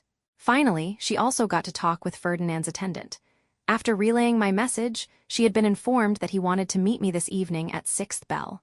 I mean, I get it. He probably wants to assess me as early as possible. Still, where did all that nobles take their time disappear to? This was too fast even for me. I immediately began repeating greeting lines from Jenny so it would roll off my tongue easily. I wanted to make a good first impression. I would be asking him for a job that would pay for my temple expenses after all. It made me sigh. If only I had some gift or something. At the very least, I wanted to distance myself from the High Bishop in his presence. Him getting executed with all his attendants still didn't leave my mind. Thinking about it felt especially grim when I looked at Jenny at the same time. Could I actually do anything about that? It would be much easier if she were openly antagonistic against me, or if she served somewhere else out of my sight. But this way, when we interacted together for hours in the same room, it made me feel horribly guilty. And what exactly could I say to her? Hey, don't be so spiteful just because your comrades got a great master and you are being used as a sexual slave by old grandpa. And I can say that because I just randomly got blue robes and better treatment than you after just a few minutes in the temple. Yeah, right. Is something wrong? Jenny was looking at me with a puzzled smile. No, I'm just thinking. It's almost time to meet the high priest, right? Yes, you are correct. We should depart soon. We arrived at the door that led to the high priest's chambers. My stomach was hurting. I had already screwed everything up with one audience today, and I didn't particularly want to attend the next one the very same day. I was just tired. It was really hard to think straight. I had started this day by waking up on the dirty street after all. I had these occasional bright flashes when I thought I had a good idea, and so I followed that flow, but I didn't actually know how they would affect the big picture down the line. I don't have the strength to care anyway. That was my thought as we were let in. I did the greeting as Jenny had taught me, then I went to give my apology for disrupting things. I couldn't discern any reaction from his face, but I had expected that, so I wasn't bothered too much. If it is possible, I would like to offer my service in exchange for income that would be put back into the orphanage budget. I have experience with doing math and paperwork at the gate. I knew that he needed any help he could get. I had read it, but it was still me asking him to pay me. Once I said it, I became too nervous. I see. His expression didn't change. Very well, I will be expecting you tomorrow at second bell. That was pretty underwhelming. I was leaving his room something like 5 minutes after we had entered, and the majority of that was just initial greetings. I didn't have to use anything from what I had trained with Jenny, but I would never complain about something going smoothly, especially after what I had already caused. We returned to my room. Jenny then left to eat dinner. Since I was alone, I wanted to do some chores. There wasn't much to do there, though. I didn't have much clothing to begin with. That in itself made me a little self-conscious because I didn't even have clothing on the level of the richer northern part of the lower city, so it looked pretty jarring for this place. But thankfully, that blue robe covered most of me. The chambers were also in a pretty serviceable state, so not much cleaning was required. But it was better to start when it was just a little work, so I began cleaning. Jenny returned with my food, and she looked a bit surprised. She probably didn't expect that I would actually follow through on our talk about helping with manual labor. But seriously, I had one attendant. It was completely unreasonable to make her do all of this, especially since she was just borrowed and the High Bishop could order her on top of her duties from me. I wonder whether she will report this to him. She could complain that I broke social rules. But the High Bishop obviously doesn't care. He might as well be like, "Oh, you have less work with her, I can use you more." After dinner, I helped Jenny prepare a bath. It was for me, so even helping her made me feel guilty. I just couldn't stand being served when I wasn't paying for that service.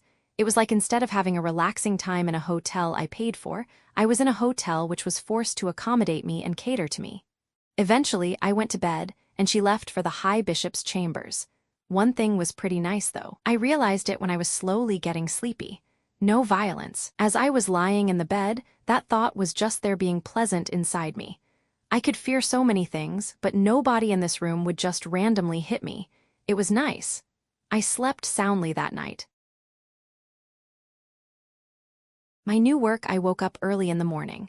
I put my clothes on myself and started to get ready. My attendant arrived soon after. She didn't protest about me doing it, so she probably was already getting used to it. Instead, I asked her about temple jargon. As always, I had only a hazy memory of what was what from my reading. Firstly, I forgot a lot, and secondly, reading about something was completely different from knowing something by experience. I wanted to have at least a little clue on my first day at work. "Jenny, after you escort me to my workplace, you will have free time. You can return to me before third bell." That won't be possible. That was a firm refusal. I expected that reaction. I will be sitting in one place the whole time. The lack of an attendant would be a problem only if I needed to do some activity like opening a door, for example. If you leave the moment I sit down and return before I need to leave, then there will be no socially unacceptable situation in between. I tried to explain, but it was still too much for her. The gray robes couldn't do as they pleased. It was ingrained in them that they had to act a certain way in the presence of the blue robes. "I believe this is going too far," she protested. "Yet, I have only one attendant. It is inevitable that it will happen at some point even without us planning it. I want to create precedent from the start. I will make an excuse that you have another duty. If we frame it like that, you won't be at fault at future events when something unplanned happens. In that case, I will follow your guidance." I still didn't know whether she agreed, but she agreed verbally. That was enough for me. I had an ulterior motive for this. There was no doubt that she had the same position with me as Delia with mine. Everything noteworthy would be relayed to the High Bishop. Therefore, I wanted to normalize her not being in my presence for long periods of time. It was much better to make such preparation this early than trying to come up with excuses on the spot. I was terrible with those. Not to mention, I froze a lot when nervous. This way, I would need no excuse to do something unplanned if there was no attendant following me. We then moved to the High Priest's chambers. They were already in the middle of work, so I just followed Ferdinand's instructions. I took my place on an empty chair and began to look over the boards and parchments in front of me. I then nodded to Jenny, and she promptly left the room. Ferdinand was following her with his eyes, but said nothing about it. I relaxed a little. I took out my slate tablet to do calculations, and then I heard his voice. "Are you using that for your math?" He sounded a little suspicious. If he had asked me this 2 days ago, I would be panicking, but since yesterday, I was much less guarded.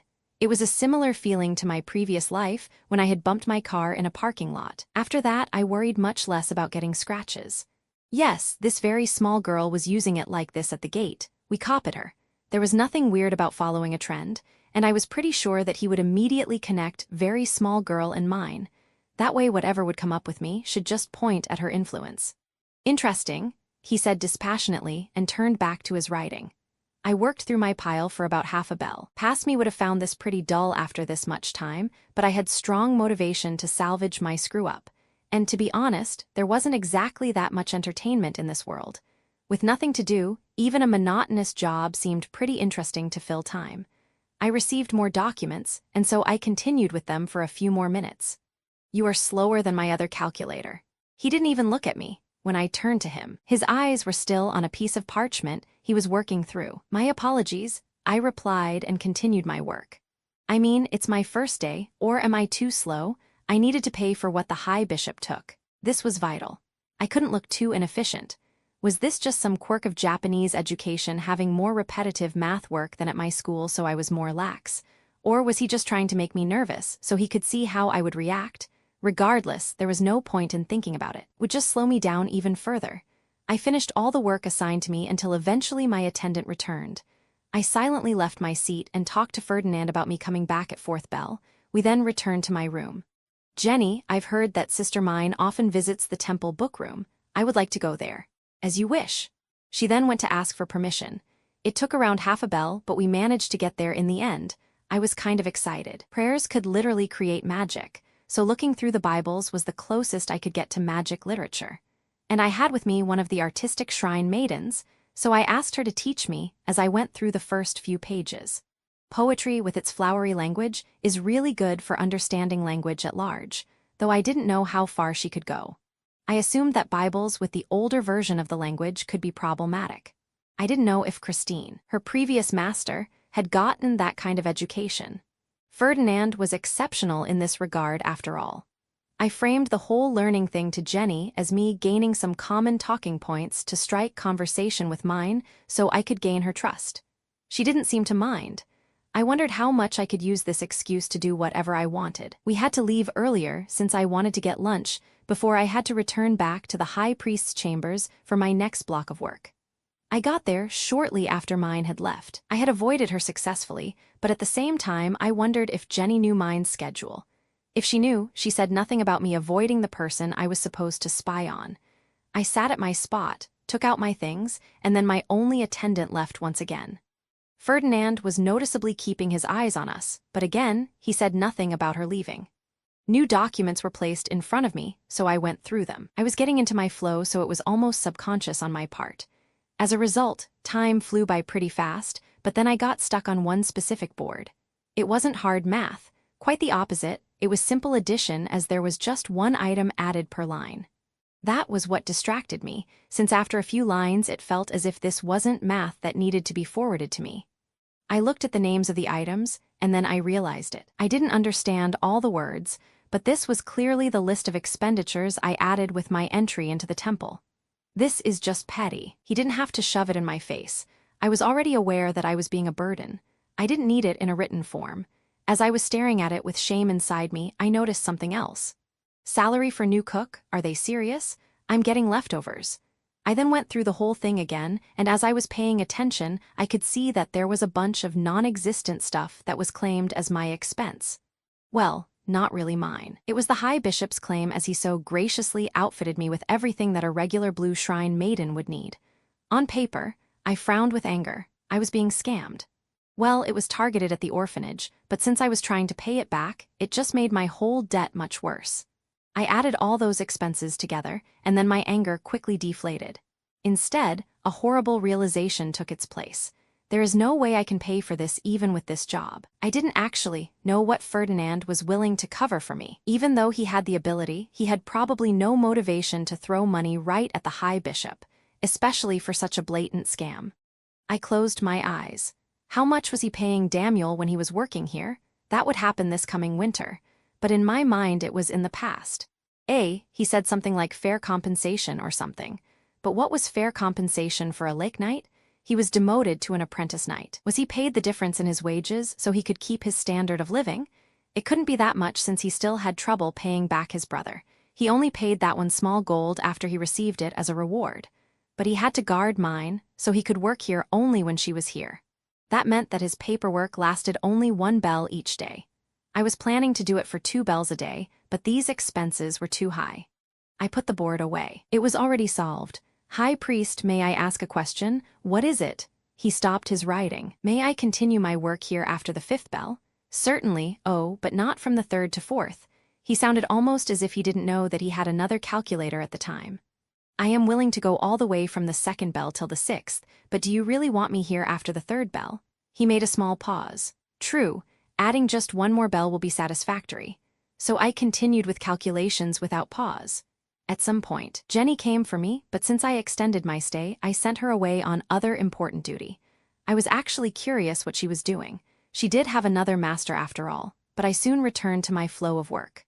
Towards the end, I was getting a little dazed, but I finished my first working day. All I had to do was to keep this up till the spring. Now I genuinely looked forward to the High Bishop's fall. It was like counting days at work till holiday. My attendant took me to my room so I could eat dinner. Is there some underlying reason you don't want me in the High Priest's chambers? She asked suddenly during serving. I replied with a lecturing tone.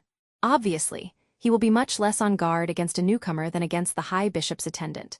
I had been expecting this question, so she didn't catch me off guard. I see. I really could just do whatever I wanted if I justified it correctly. It almost caused me to laugh, but I managed to hold it back. If nothing else, I was great at pretending to have a plan. Invitation for lunch the next 3 days went all in similar fashion.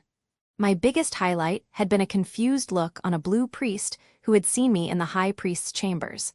It must have been quite a shock to find out that regular Ferdinand's helper changed hair color at some point. I wondered how fast word would spread about the second blue shrine maiden. Would the High Bishop go on a rant during his tour around the duchy, where he would complain how it was unbearable to be in one temple with a commoner blue shrine maiden, only to add a second later? Oh, and I made a second one just for jiggles. On the 4th day, Jenny brought me an invitation for lunch from Benno. It was surprising, but I guessed that Ferdinand wanted information on me. And if I thought about it, he could either send Eckhart and Justice to look into my background, or exploit his new connection with the merchants who actually lived in the lower city. It pained me a little because I still had some shreds of hope that I would salvage this situation and not create too much of an impact. In my ideal world, I could still get to the events I wanted to get to, but the more people I got to interact with, the more changes would await. Though, it was certainly a far cry from the crippling anxiety I would have felt if this had happened a week ago. In truth, I just dulled myself on that front. I took the paper from Jenny and read through it, then I faked thorough contemplation. So they tasked some random merchants with looking into me? Interesting. I nodded knowingly, but they didn't cut me out outright. The fact that they want to test me means that there is a path to gain their trust. I played my persona. Well, technically, I did want to gain their trust. I didn't want to be disappeared just because I looked suspicious. I wrote my reply that I would arrive the next day. The standard would be to wait like 3 days, to have time to set up things and clear the schedule, but I didn't even give it a thought with how fake blue robe I was. The next day, I was escorted by my attendant to the gate. I had already discussed with her that I would go to the lower city alone, so after we reached the gate, she turned around and went back. I continued beside a gray priest who was on the guard duty at the time. He knelt in my presence. I then rushed behind the corner, speedily took off my blue robe and put it in a bag, almost like Superman in a phone booth. Except I just transformed into the poor. My clothes didn't really match the northern part of the lower city either, but it was much better than causing disruption with a blue robe. I set out to the Gilbert Company. I arrived at the entrance at 3rd and half bell, so it was still busy with all the customers inside. As I was standing there looking clueless, one employee noticed me and disappeared into the back room. After a while, another employee approached me with a polite smile. This one I recognized. It was Mark. All that time I had spent on following everyone a year ago wasn't for nothing. He prompted me to go with him into the back room. Benno was already sitting there with an irritated expression. His eyes locked on me the moment I stepped inside. Mark closed the door behind me and then went to stand behind Benno. I sat down on the opposite side from them. "Okay, spit it out," Benno barked at me angrily. His tone took me by surprise. We had never met, so I expected he would at least start with a more reserved attitude when talking with someone he was seeing for the first time. I didn't know what to say in response, so I just kept staring at him. We were asked to look into this new commoner shrine maiden by the high priest, and I thought it must be some kind of joke. I certainly couldn't object to that. It was stupid. But that was the high bishop's fault. Apparently, she is so poor that she can't even afford a single attendant, but somehow she can afford a luxurious product like Rinsham, so naturally, she has to be connected to Gilbert & Company. I'm dumb. I had thought it would no longer be a big deal to use it since it's mass-produced and widespread. But it was widespread among the rich. It hadn't occurred to me that Ferdinand would know who could and who couldn't afford Rinsham in the lower city. But thinking that he wouldn't have obsessed about every little discrepancy was dumb on my part. I touched my hair without thinking as Benno continued with his eyes on me. And she apparently used to work at the gate, so I asked Otto, and to my surprise, there was actually a girl that went there for over a year and wanted to do the same work as mine. Benno crossed his arms, and she asked him not to tell anyone. He looked pretty serious now. This information was actually what I had expected when coming here. I had mentioned that I worked at the gate, and I hinted that it was the same gate where mine had worked. But I also kind of hoped that Ferdinand would have just sent someone to check that. I wasn't a forewoman of my own workshop, I wasn't surprisingly rich, and I didn't crush him with an unusual amount of mana. That's why I thought he would have just looked at what connections I had with the High Bishop. He would have found nothing there, obviously, and then it would have ended at the gate with confirmation that I had actually worked there. Yeah, it was more wishful thinking on my part. So what's your angle? My body started to itch after that question. I breathed out a little bit of air. First, let me say this, I'm not a threat. I mean no harm to mine. Her safety is my #1 priority. That didn't sound right. No, me not getting hurt is my #1 priority. But believe me, I still want to help mine. I can believe that first part. Benno smirked at me. I can't **t this up. I need to tell them some truth, but I couldn't actually start telling the truth this early. If Benno knew, I was not confident he could act accordingly. I looked at Mark, who was silently listening behind him. Problem with my secret is that when I reveal it, bad things will happen. Sure. Benno obviously didn't believe that. I was tapping my fingers on the table in front of me. This would be a risky decision, but I needed them to refer to Ferdinand that I was not a problem that he needed to get rid of. But I need you to trust me, I said quietly, mostly to myself. So here is a compromise. I will reveal it to Mr. Mark. I will then ask him not to tell anyone. You trust him, so if he assures you that I'm fine, I won't have to tell you. I said that with faked confidence. And if he tells me? He asked, almost amused by my declaration. That will be on his judgment. Nothing I could do at that point. He would either play along with me or not, so I said it without hesitation. Benno glared at me for a while, but I didn't twitch. Fine, he said eventually. Mark, I will leave this to you. As you wish. Benno then left the room. Well, young miss, I'm listening. He looked calm, but that could be just a facade. Okay, what now? I had decided to tell him, but I wasn't sure about how to put it into words. NGH, let's just go with a dream. It worked for mine.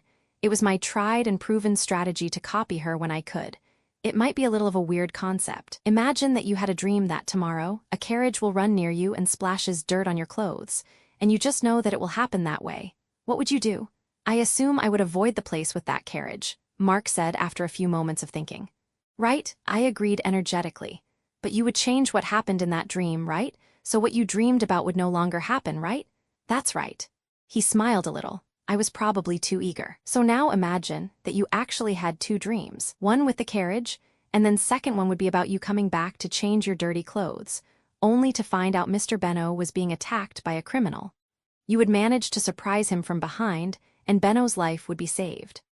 Mark's expression showed that he was fully focused at that point. I used Benno as an example since I knew how much Mark cared about him, but once I saw that focused expression on his face, I felt bad for being so manipulative. I tried to push that guilt away and continued. Now here lies the problem. Just like with the first dream, you know that the second dream would come true and Benno would be attacked. What would you do? I would warn my master. Mark answered immediately as if that question didn't need any deliberation. But if a criminal sees that he is ready, he will not attack that day, right? And then he might attack at some later day, in a manner you won't be expecting. There was a little bit of silence as Mark was thinking about that scenario. Eventually he turned back to me. In that case, you said I would successfully surprise him in that dream, so I will follow the dream.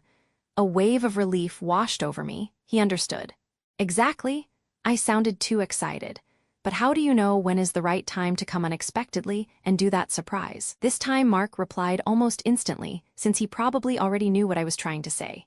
You also said that I came back to change my dirty clothes right after that carriage from the first dream. Am I correct? He said with a smile. Yes. I was so glad that he was following me on that. This world didn't have a billion or so sci-fi movies, where everyone had seen at least one generic time travel movie in their life and got exposed to the concept. But then again, they had a goddess of time here that played occasional tricks, so maybe it wasn't that far-fetched for people here. Or maybe it was basically just a merchant's nature to be open to new ideas, because those could make money. To get that good outcome from the second dream, you have to follow the first dream even if you want to avoid getting dirty. I summarized that point, and then I readied myself mentally. I had such dreams about mine, and I just need to follow the events of those dreams without change, so when I finally come to the event, I want a change for the better. I will be able to. If you tell Benno, I don't think he can just act the same in front of mine, the High Priest, or the Archduke himself. The Archduke? Mark raised his eyebrows a little. Yes, the Archduke. I went with the heavy hitter.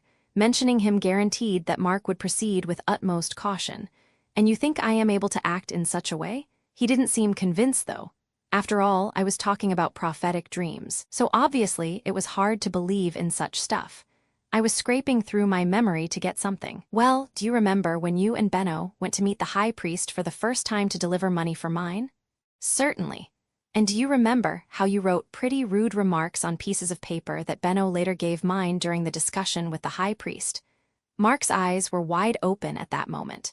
I didn't know if he believed me previously, but he looked like he believed me now.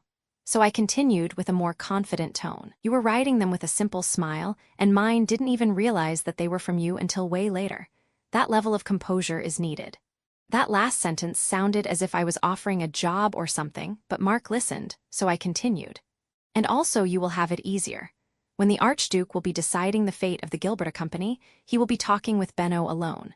So while you may be worried about that, you can just be at ease with this simple fact. I put my hand in front of my eyes to represent me not seeing anything. If you will just ignore it, Benno, without any prior knowledge, will secure the good outcome. If I told him now, first, he would be having nightmares for the next few months, and then he could change his conduct based on this knowledge, and then I can no longer guarantee that everything will be fine. I could reliably predict events, but I couldn't predict how people acted. Things like trust or friendship couldn't be achieved by telling someone how to act in a conversation. It would be forced and unnatural, and such behavior would put the other party on guard. I see. Such worries would certainly drag the master down to ill health. And Mark agreed, which was a big relief, or maybe he just didn't want his master to worry about it. Either way was fine by me. Yeah, right? I have worried for more than a year that I might change something with mine. It's pretty tiresome. For some reason Mark was giving me a much colder look after that. What? You had dreams about mine even before she entered the temple? Yes, I replied with a weak voice. I felt like I had made a grave mistake. Why didn't you intervene when she was dying from the devouring? What? But she survived it in my dream, so the best course of action was to play it out the way she certainly survives, no? He looked like he disagreed with me because he now had a solid, stern look on his face. I shrunk in my chair. I did prepare a bunch of feystones and even taue fruits just in case. If anything would go wrong, I had stuff prepared. You would grow Trombe inside the guildmaster's house?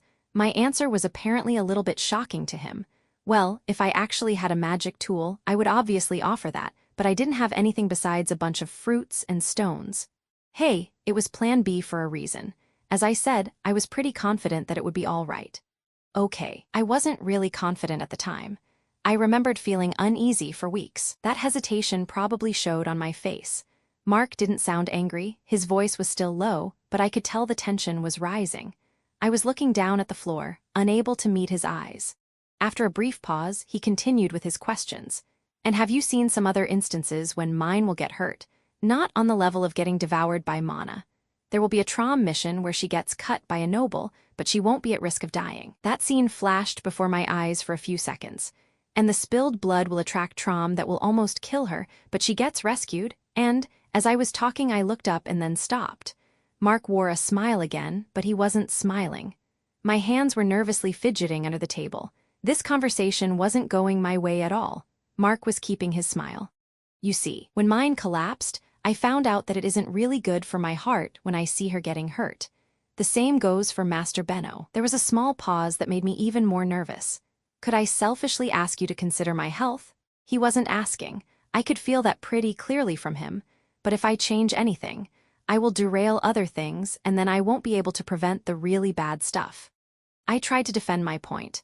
I couldn't see the future. I knew only what was in the story. If the story changed, I no longer could warn anyone, and I thought it would be wasteful to do that for situations that, while dangerous, should end with a positive outcome. Then let me ask you this question. Were you in any of these dreams? I froze. I instantly knew what he was asking.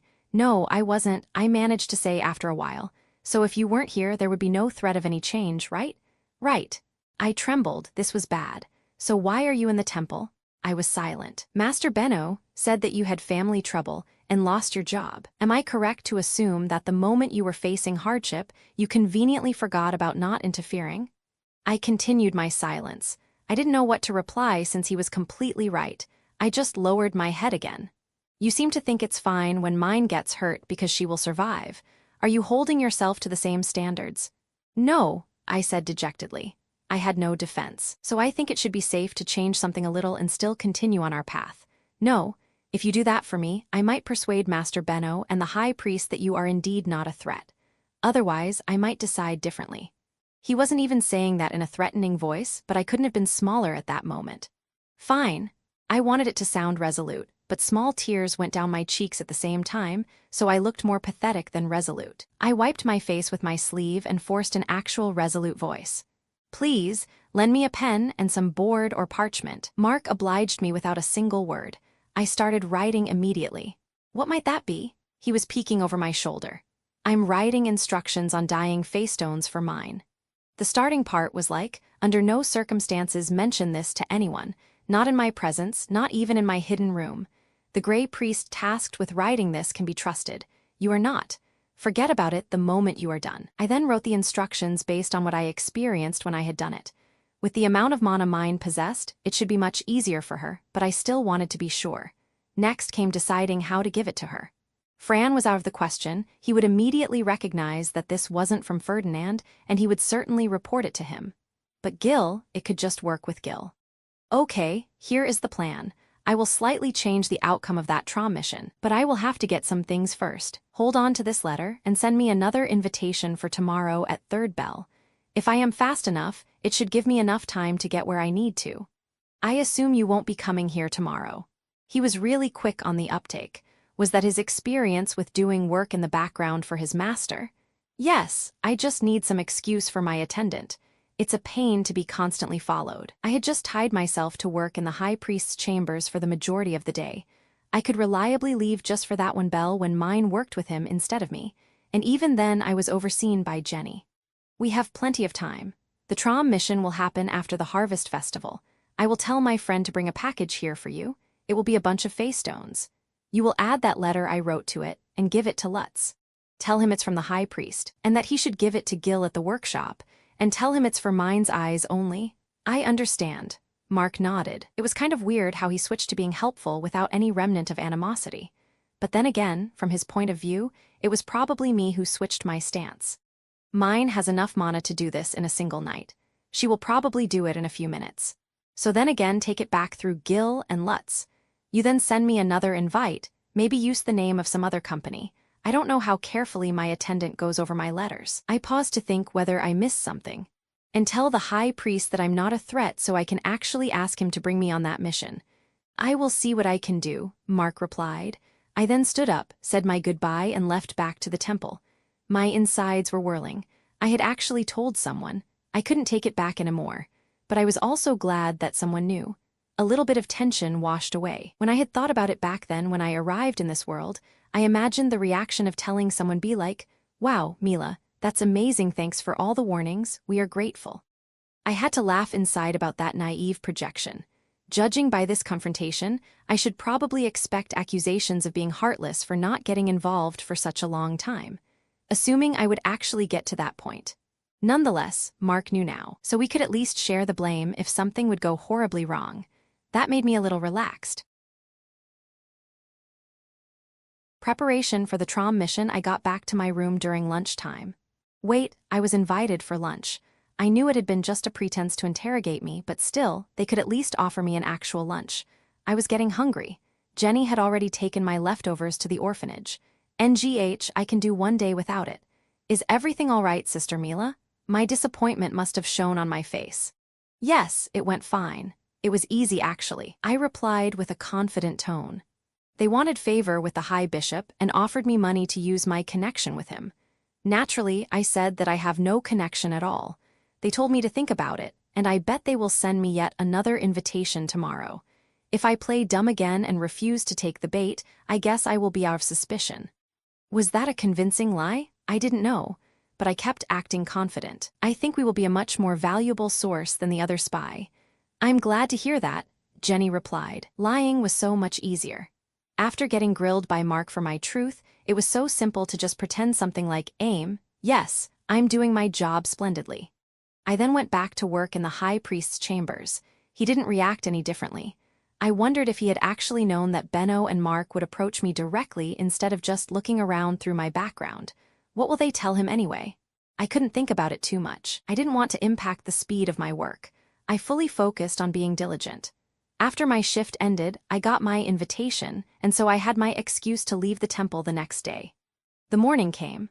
I once again prepared myself alone, waited for Jenny to bring me to my morning shift, did the math, and then I was escorted again to the lower city, this time just shortly after third bell.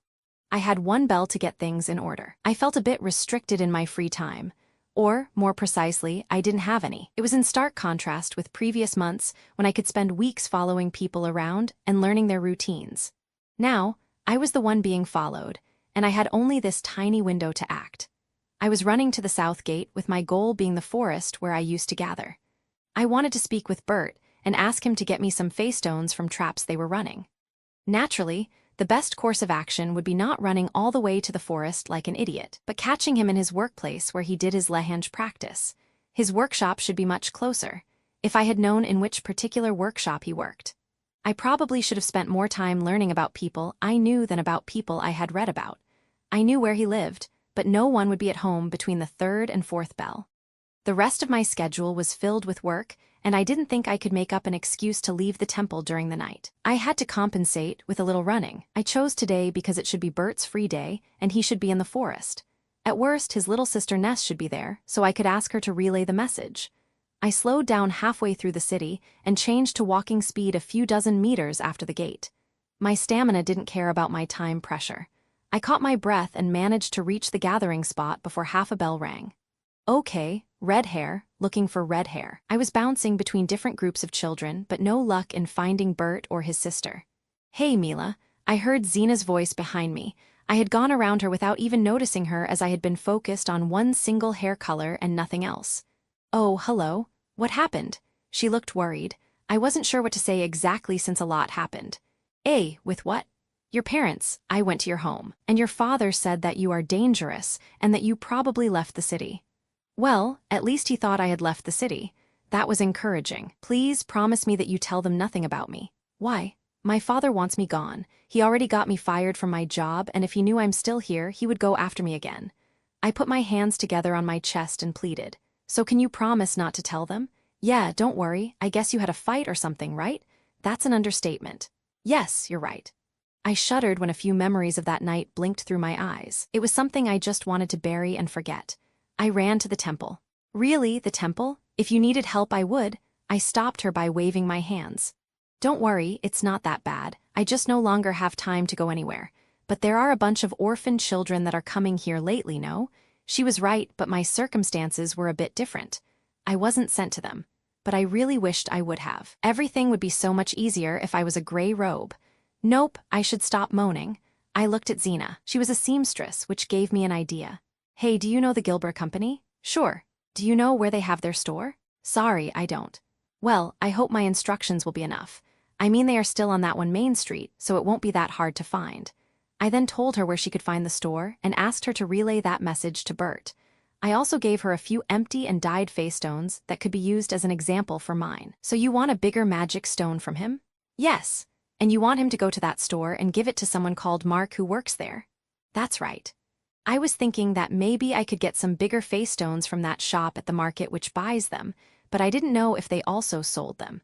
And I didn't really want to open another can of worms by making them question why a commoner suddenly needed one from them. Bert had already been giving me some feystones anyway. He has time, by the way. He doesn't need to try to get one immediately. I have a few weeks before I need it. Just tell him that if they catch a bigger fey beast, I would like that stone. I'll pay for the materials they lose. Okay, I'll tell him. Thank you, I really appreciate that. She was so dependable. It was so easy to entrust things to her, and she was doing it because she was just nice. On the other hand, I had to return to the attendant who had such things as her job description, yet the only thing I could think of was how to better hide from her. You know, I'm really glad I met you. Zena gave me a dubious look in response. I just smiled awkwardly, but then I got startled by realizing how long I'd been standing here talking to her. I have to run back before my work starts. See ya. I began my fast walk to the temple. I wasn't actually running. I dropped thinking about this plan for the next few days and got back to my routine. I did my work, I did my study in the book room with Jenny, and took care of all the chores I could. I had my days filled until one morning when Jenny didn't arrive in my room. That's weird. Did something happen? I couldn't exactly investigate. The whole point of having an attendant was that I would have ideally sent an attendant to look into such things. Then it dawned on me. Without an attendant, I was stuck in my room. Seriously, these social obligations are such pain in the ass, but I don't want to cause any more commotion. I needed to get to work eventually. I was already lacking funds. I couldn't afford to take free time just because I lacked an attendant. Maybe she is feeling sick. That might be it. Nothing that could be done about it, when I had only one person for that job. The High Bishop hadn't really given this whole charade with Blue Robe too much thought beyond the initial push. As I was thinking about the lack of planning on his part, I finally figured out why Jenny was not here. He actually forgot about me. The Harvest Festival was beginning, so he had either already left or was just leaving, and he had probably taken his whole entourage to suit his needs. Hey, but in that case, he must have also taken his cooks. Suddenly, I was less worried about social obligations and more about what I would eat. I was genuinely perplexed by such abandonment, but not exactly for long. I should have expected it. Why would I have even thought that he would accommodate me in such a regard? The fact that I had been getting leftovers at all was already better than expected when I thought about him. And since I knew now that I would have to leave this room on my own anyway, to not starve, there was no point in fussing about it. I grabbed the handle on the door and opened it myself. I headed to the High Priest's chambers, but the moment I got closer to his door, I was suddenly apprehensive about it. I sighed. I would cause a problem either way. I shook my head and then announced my arrival. After I entered, I could see Ferdinand's annoyed expression. I wondered whether it was better than his general expressionless face. Sure, it was a change, but I would rather cause a positive reaction, at least sometimes. Where is your attendant? I was more than accommodating by overlooking her constant disappearances. Are you unaware of the temple's culture? I apologize. It seems my only attendant has left with the High Bishop who required her services. He looked like he was about to say something, but he stayed silent. He just gestured to me to take my seat. I was pretty sure he had wanted to tell me to take another gray robe then, and he must have realized that I couldn't even provide for the one I already had. Actually, he must have been pretty irked if I was able to detect that in the first place. We were working in complete silence until the bell ended. I stood up to leave, but Ferdinand stopped me. Zom, escort her to her room.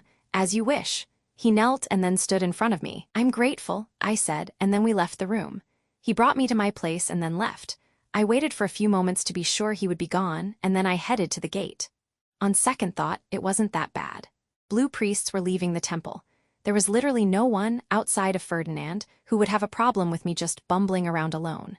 The only other blue robe was mine, who certainly didn't care, and even if any gray priest had an issue, they would certainly not challenge a blue robe. On the other hand, I was breaking my neck at work to pay for my, on-paper, food expenses, and now I didn't even get the leftovers. I reached the center of the lower city and bought warm food from one of the stalls. If Otto hadn't given me that one small silver, I would have been in serious trouble in regards to food.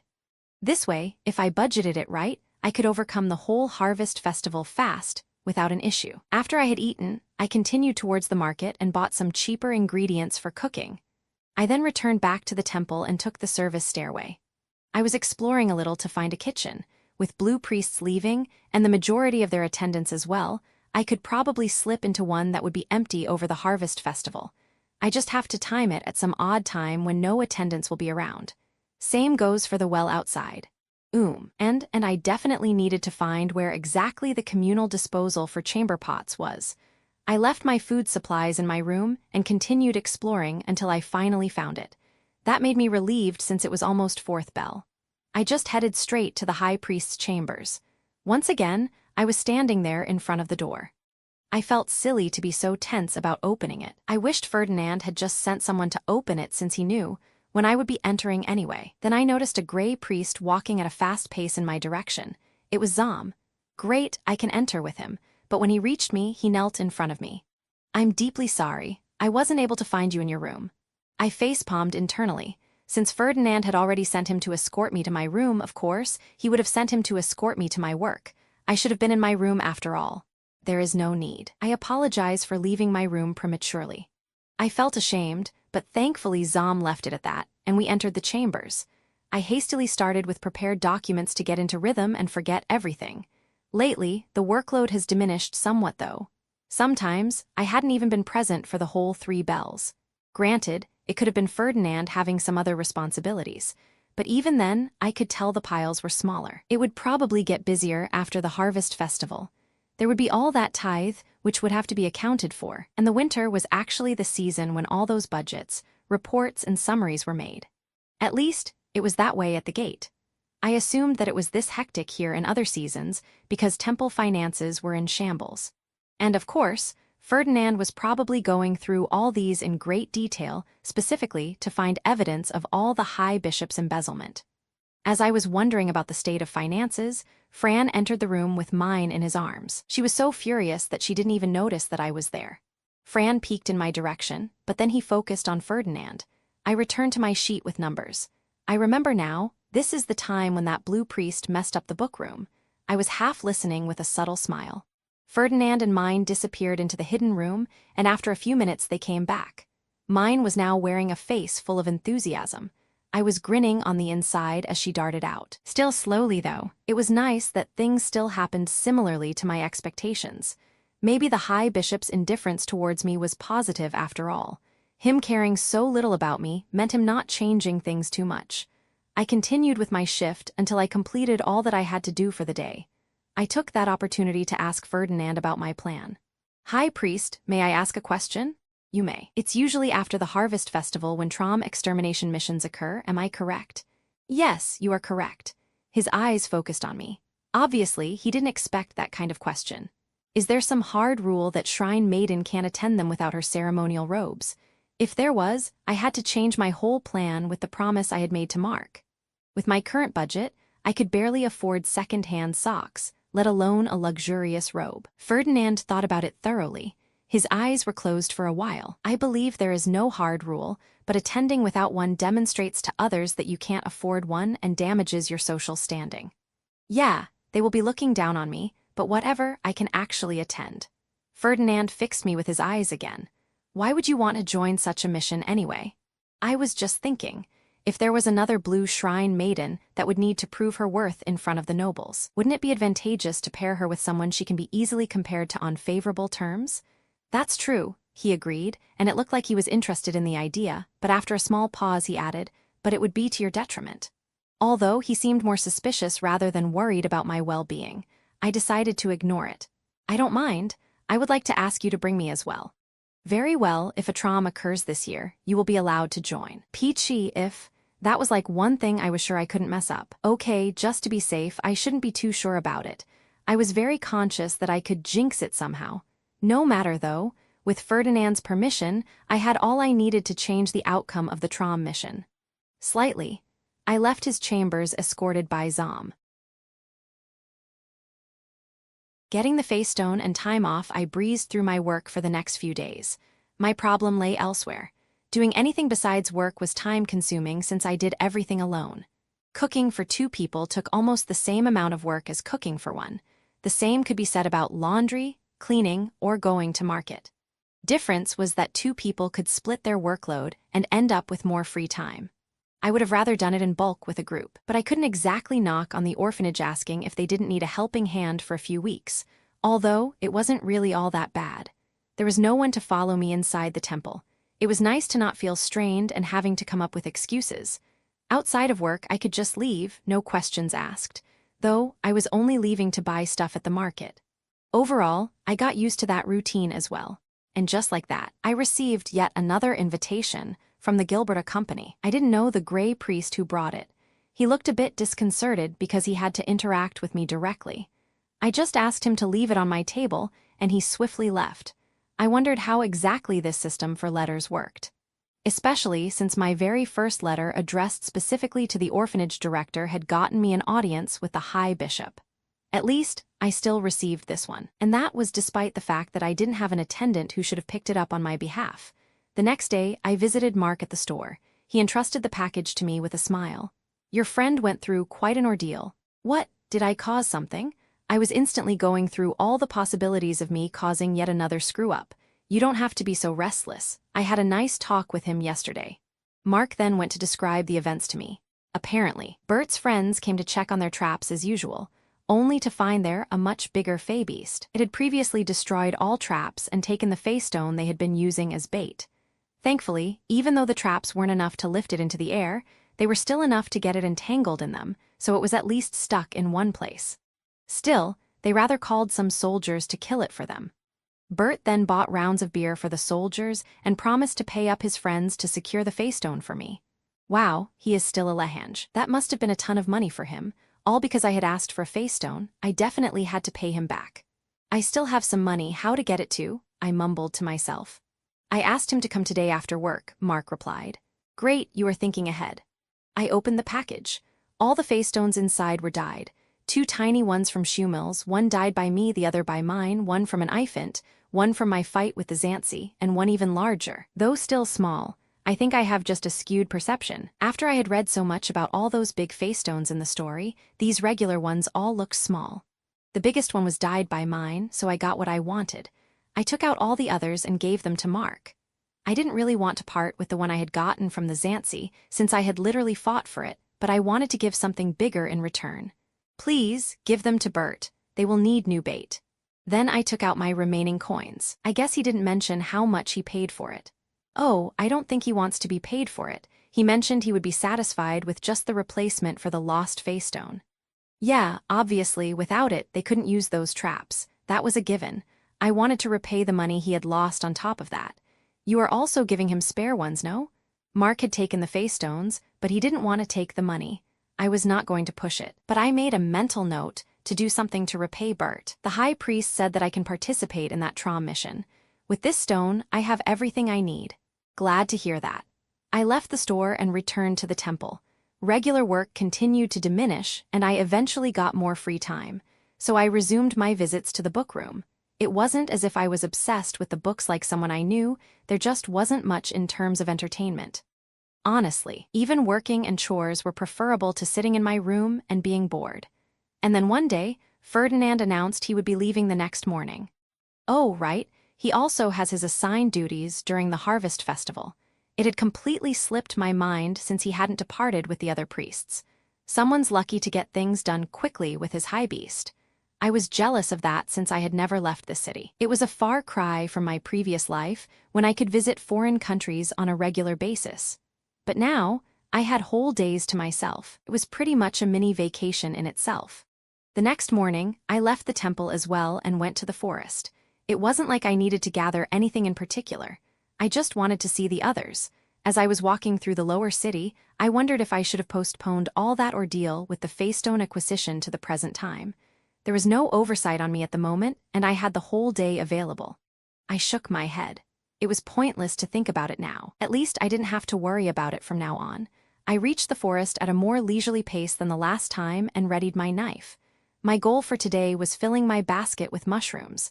I was planning to do a few dishes with them for the next few days. Hello, Ness greeted me with a big smile. Hi.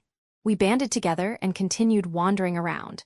Even though I was just picking up food for myself, it felt like a vacation. No offense to Ferdinand's workplace, but nobody there had ever produced a genuine smile. And even excluding the smile, walking beside Bert's little sister also felt completely opposite to being followed by an attendant whose job was to keep track of me and report to the High Bishop. Ness skillfully collected stuff she needed. At this point, she was already more knowledgeable about gathering than I was. I had planned to help her as part of me repaying Bert, but all I could do was just assist her with some tasks that required more strength. But it was fine. I was just enjoying my vacation. I ended up going to the forest every day until Ferdinand returned. That meant I had to resume my work schedule, and after a few more days, I was greeted by the sight of Jenny in my room, who resumed her duties. She acted as if she had never left. Well, it was not her fault. Gray robes had to obey their master, and hers was the High Bishop. And outside of a few inconveniences at the beginning, I was actually fine with it in the end. I similarly acted as if she had never left. I have an interesting tidbit for the High Bishop about Sister Mine. My attendant looked at me with curiosity. I guess she had expected me to complain about her disappearance. Instead, I got right back to my duties. It seems that she found the temple bookroom in disarray at the start of the Harvest Festival. She was absolutely livid at that moment. She was planning, I quote, a bloody carnival, parading around the head of the perpetrator on a stick. Quite gruesome. I was retelling the event with fake concern. Jenny looked a little shocked. I think that at that moment, with her poor control of emotions, she could very well have squashed someone with her mana. I made a small pause for dramatic effect. But then she had a sudden mood swing and was full of delight that she can put the book room back in order now. It was like it did not bother her at all after that moment. I had never witnessed it, since I couldn't enter their hidden room, but I was cheating with what I had read. That's why even though I secluded myself to not interfere too much, I was still able to provide information to keep up this charade. Before the Harvest Festival, Jenny was nagging me constantly about us getting closer.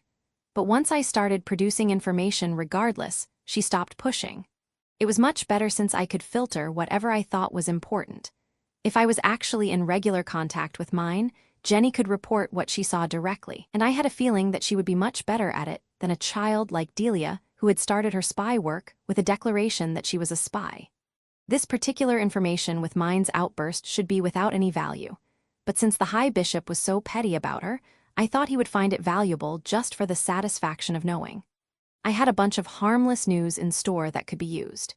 We finished our preparations and headed to the High Priest's chambers. As I had expected, the workload increased during the next few days. Luckily, I was keeping up, so it didn't bother me, and so the days went by really quickly. On one such day, shortly before the 6th bell, Ferdinand called one of his attendants who brought a small bag with him. "It has been a month since your service started. This is your payment." While Ferdinand was talking, his attendant was putting 10 small silvers on the table in front of me. I was surprised because I thought that money should be exchanged through attendants, but mine still wasn't in the room, so it was given to me directly. More importantly, it wasn't much. If I remembered correctly, that was roughly on par with Gunther's salary as a soldier. It was still 10 times more than I earned at the gate, but it was woefully little to pay for all those expenses. I couldn't fill that hole in the orphanage's budget. "You look dissatisfied with your payment." Ferdinand could clearly see my face, and I wasn't doing a really good job to hide it this time, so it was futile to pretend otherwise. "I apologize, I was expecting more. You are the one who wished to deduct your temple expenses from your salary." "What? But that kind of money is it already covered?" I barked in surprise, and then I didn't even give him time to reply. "But those expenses were so bloated, it was so much money. Isn't that too much in that case?" I was baffled. Was he really so generous? "Do you consider me a fool?" Those were numbers submitted by the High Bishop. "I would never pay for such an obvious scam. You obviously don't even have a single attendant of your own."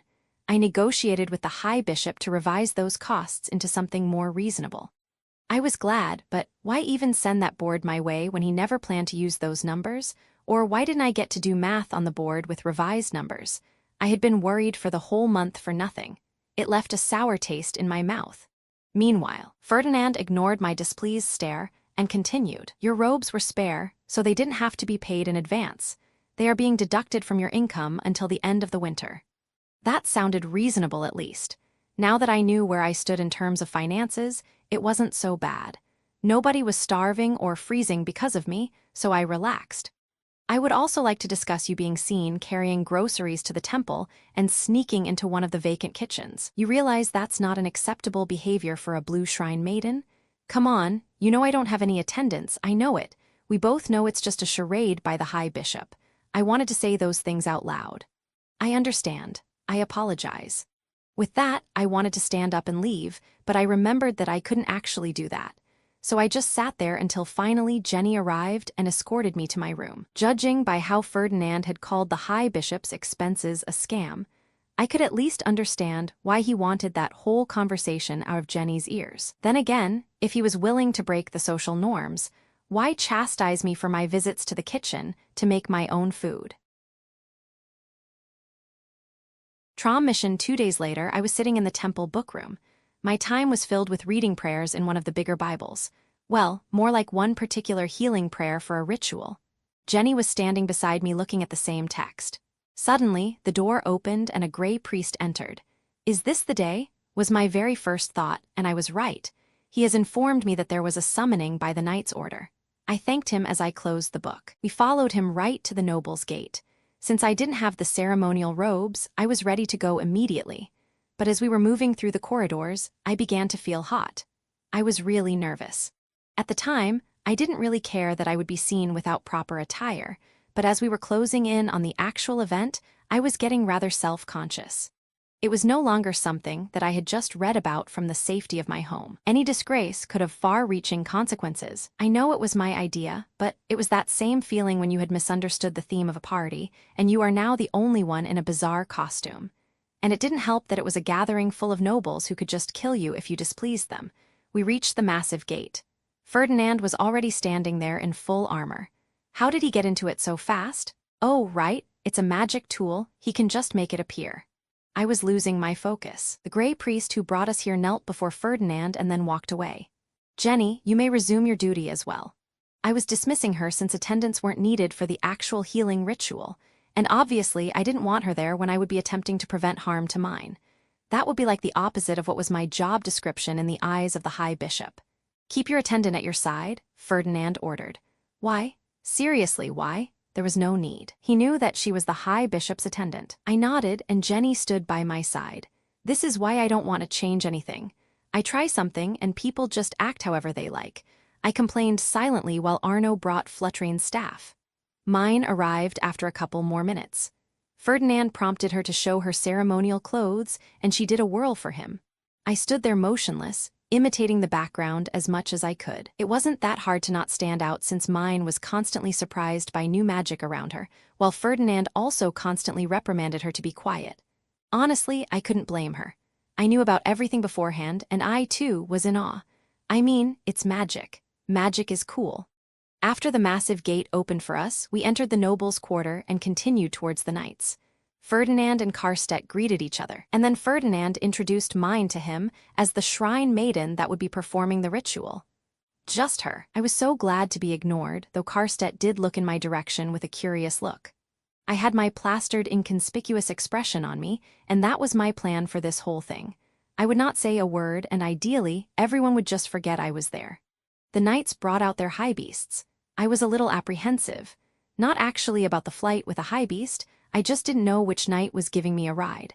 I hope I'm not flying with Shiksa. I approached the high beast that looked like a horse, and the knight there immediately helped me get on it. This one acts helpful, so probably not Shiksa. We soared into the sky, and I could see the lower city below me. It was much more thrilling than flying with a plane. Besides Ferdinand, 4 other knights were transporting passengers because of my intervention. I wondered if by that alone I had already changed things. If 4 knights were stationed there to guard us, there was no way Shiksa could go on a rampage. Bullying one Damiel was easy, but 3 knights at the same time? There was no way. What am I thinking? There are only 20 of them. Of course, they won't waste 4 knights on us. Damiel was a lay noble with a low amount of mana, and Shiksa was a med noble with a lay noble amount of mana. They were delegated to guard duty because they weren't vital to that fight. I mentally prepared for my plan A, which was pretty much just asking nicely and reminding Shiksa that he was breaking the order of a higher status noble. The best-case scenario, we avoid the whole thing. I couldn't exactly fathom all the ramifications from that. Ferdinand wouldn't be feeling responsible for the attack on mine since there wouldn't be any. Daniel would remain a knight and get married. But mine would still show her great amount of mana in the ritual, and that should be enough for her getting a noble adoption option instead of the noble concubine option. I hate this. A life of non-intervention was easy, but now I had all these pros and cons screaming in my head. Daniel would be super important to mine, but at the same time, I didn't want to screw him over just because there was use in that. I was already doing that with mine, but I at least had the excuse that the alternatives were worse for her. Nope, I'm not thinking about it now. I closed my eyes and pushed all such thoughts out of my head. We landed near the place where the Trombe was ravaging. It was so big and imposing. But in my eyes, I was more scared of a single small Xanthi since that actually could leap on me. This was still a plant that I could outrun. The knight behind me helped me get down. I'm grateful for your assistance. I said that with a generic polite tone, but deep down I was really grateful. There were all these social rules I was already breaking. Thanks to him, I didn't stand out even more. At the same time, I was listening to Ferdinand barking orders a few meters away. Mine, wait here with Fran and Arno. Karstedt, assign 2 of your men to guard her for me. Karstedt selected both Damuel and Shixa as I had expected.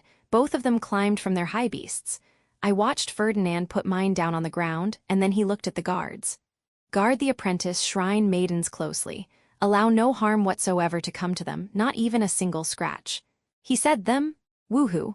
I fist-pumped internally. That meant I was under the same protection by the order of a higher-ranking noble. Until this point, I was pretty much ignored in their conversations, which was fine by me. I wanted to be ignored. Unfortunately, I knew that there would be a fight shortly. I was a commoner blue shrine maiden as well, so Shixa could very well target me instead of mine. There are 2 of us. Will it confuse him?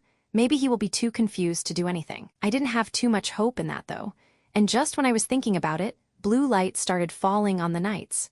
I remained motionless in my spot. Okay, all the attention is on her, that's fine. They got their blessing and Karstedt ordered them to move out.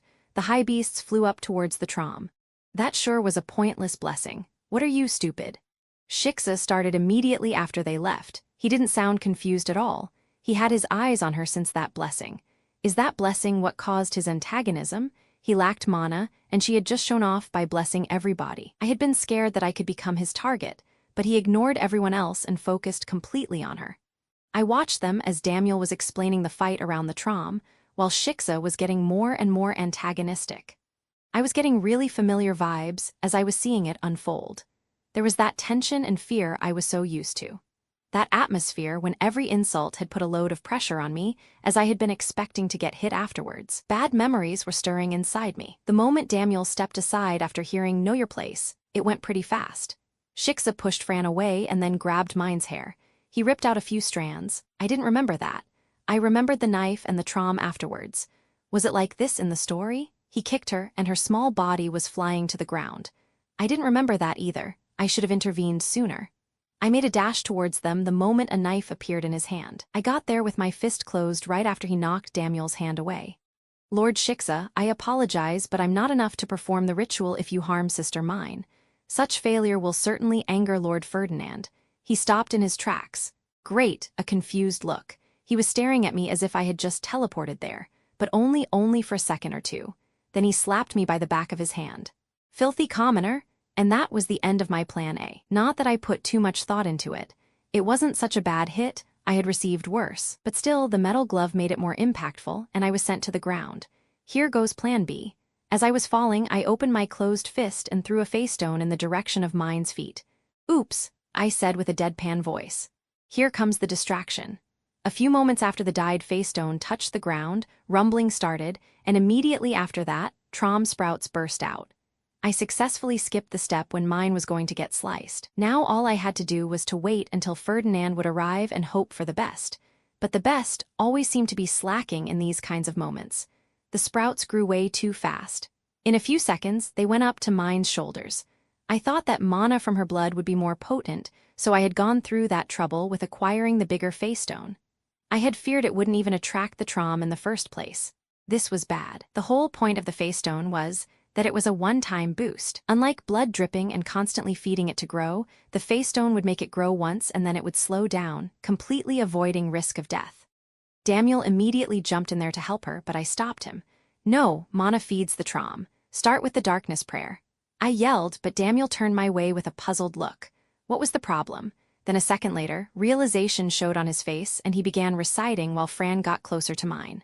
Okay, that should save a few slashes. He would have remembered it on his own, but it was vital that no more mana goes into the Trombe by him trying to cut it.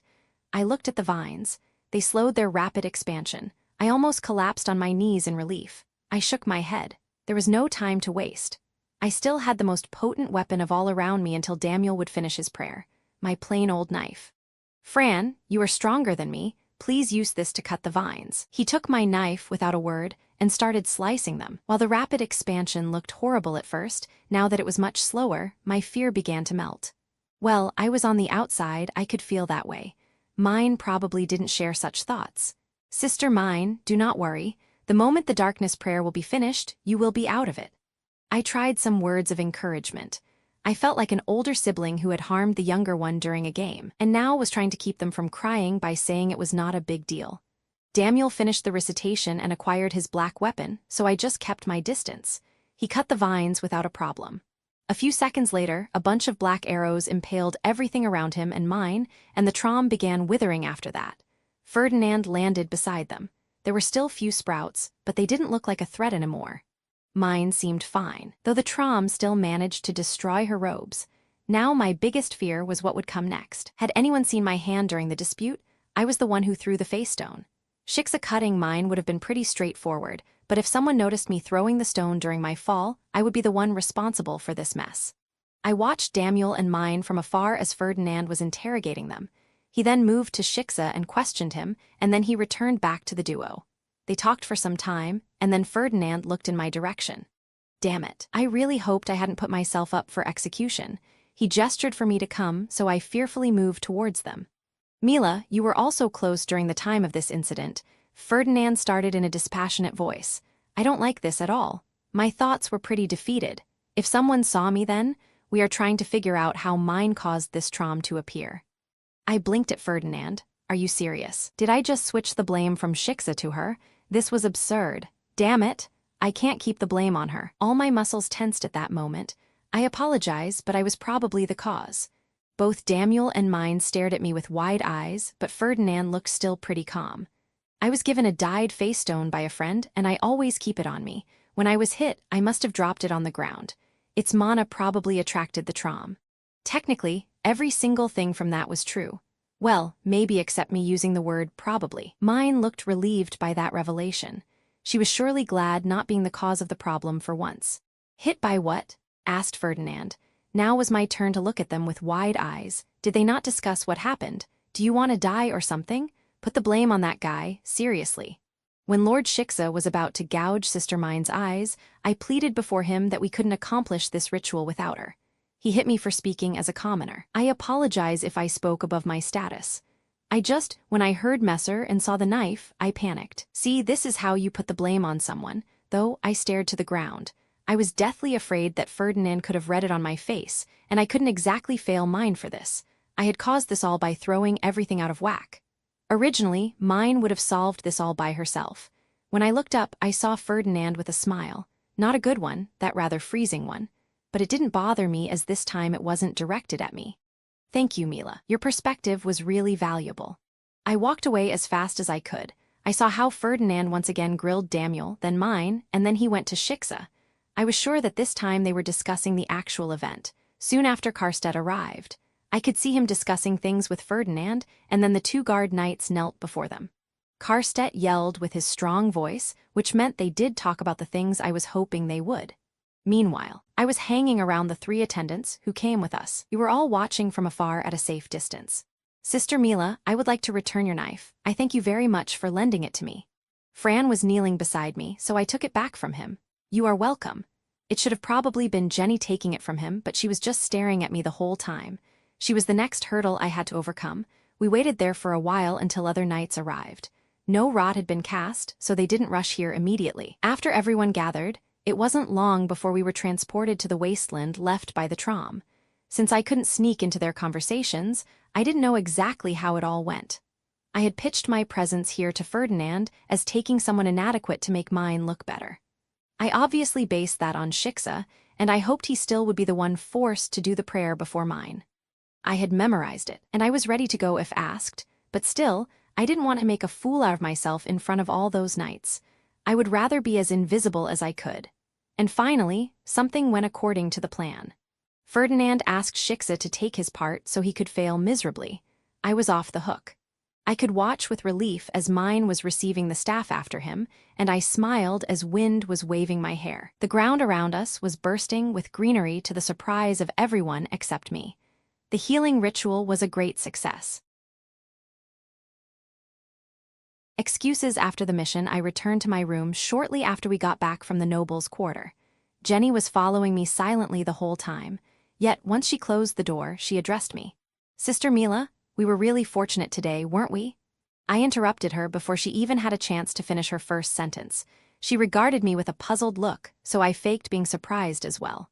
"What? Didn't you notice the danger back there?" I tried to sound as if I was talking about something that was completely obvious. "I apologize, I don't know what you are trying to infer." I sighed loudly. "Do you know what punishment likely awaits that higher status noble knight who tried to attack Sister Mine? I must confess I'm not versed in punishments among nobles." "Execution." Jenny's polite smile almost disappeared, so I pushed further. "And what do you think awaits that lower status noble knight who tried to defend her?" "I'm not sure." "Execution." Then I added with a lower voice, although if Sister Mine speaks on his behalf, he might be spared.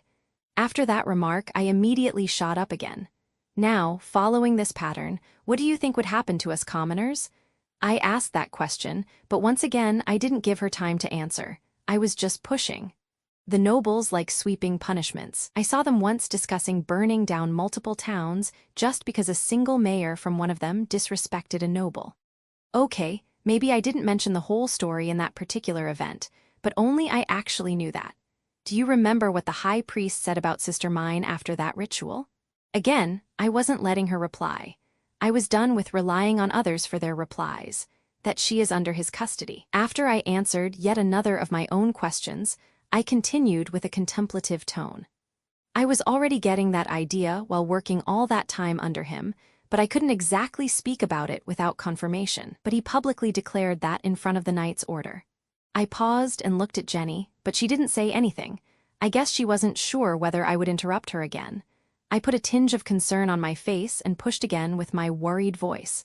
"When I saw that knight pulling up his knife, I almost got a heart attack. We would have all been executed." I shook my head slowly with a serious expression. "What's the point in seeing your opponent get hurt when you end up executed as a result? How can you gloat in your victory if you are dead?" I wasn't looking at her, so from the outside perspective, it probably looked as if I was talking to myself. But in reality, I wanted to hammer this point for her. If I put enough fear of consequences into her, then maybe. No matter, we still gained valuable information for the High Bishop. Now, I had to be careful. I closed my eyes and started knocking on my forehead. What information would the High Bishop receive regardless? Mine has a lot of mana that is given, that's why they will try to kidnap her. Okay, mana. Ferdinand's declaration was also public.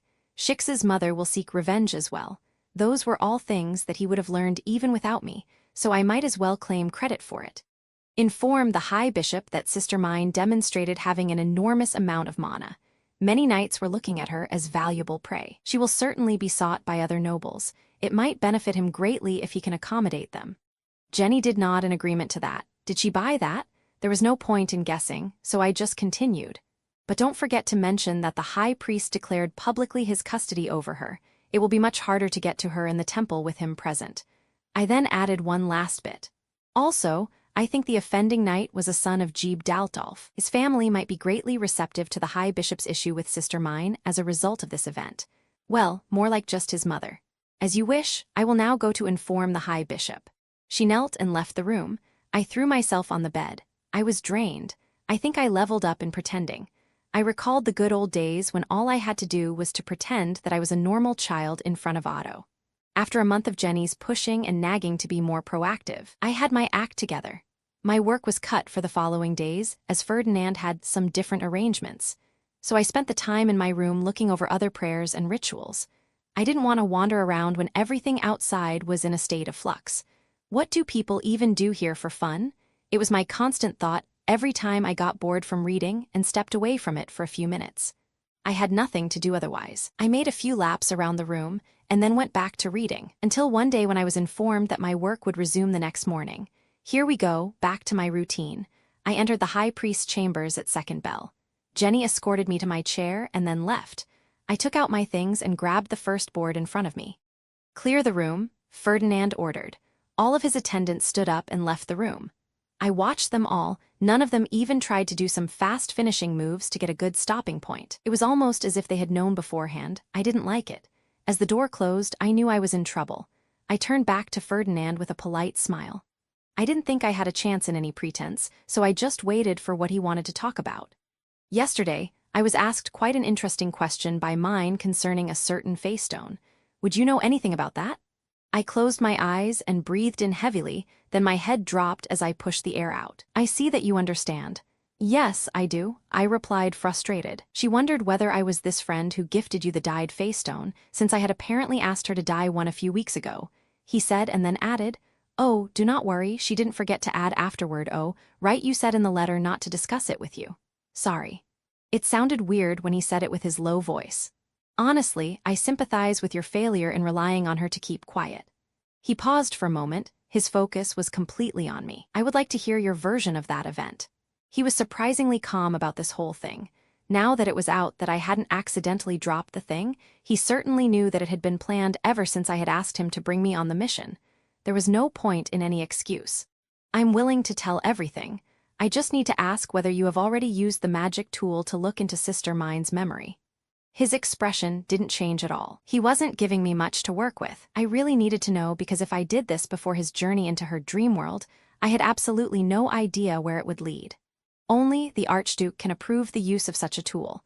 Do you honestly believe someone would discuss such information with you? He retorted flatly.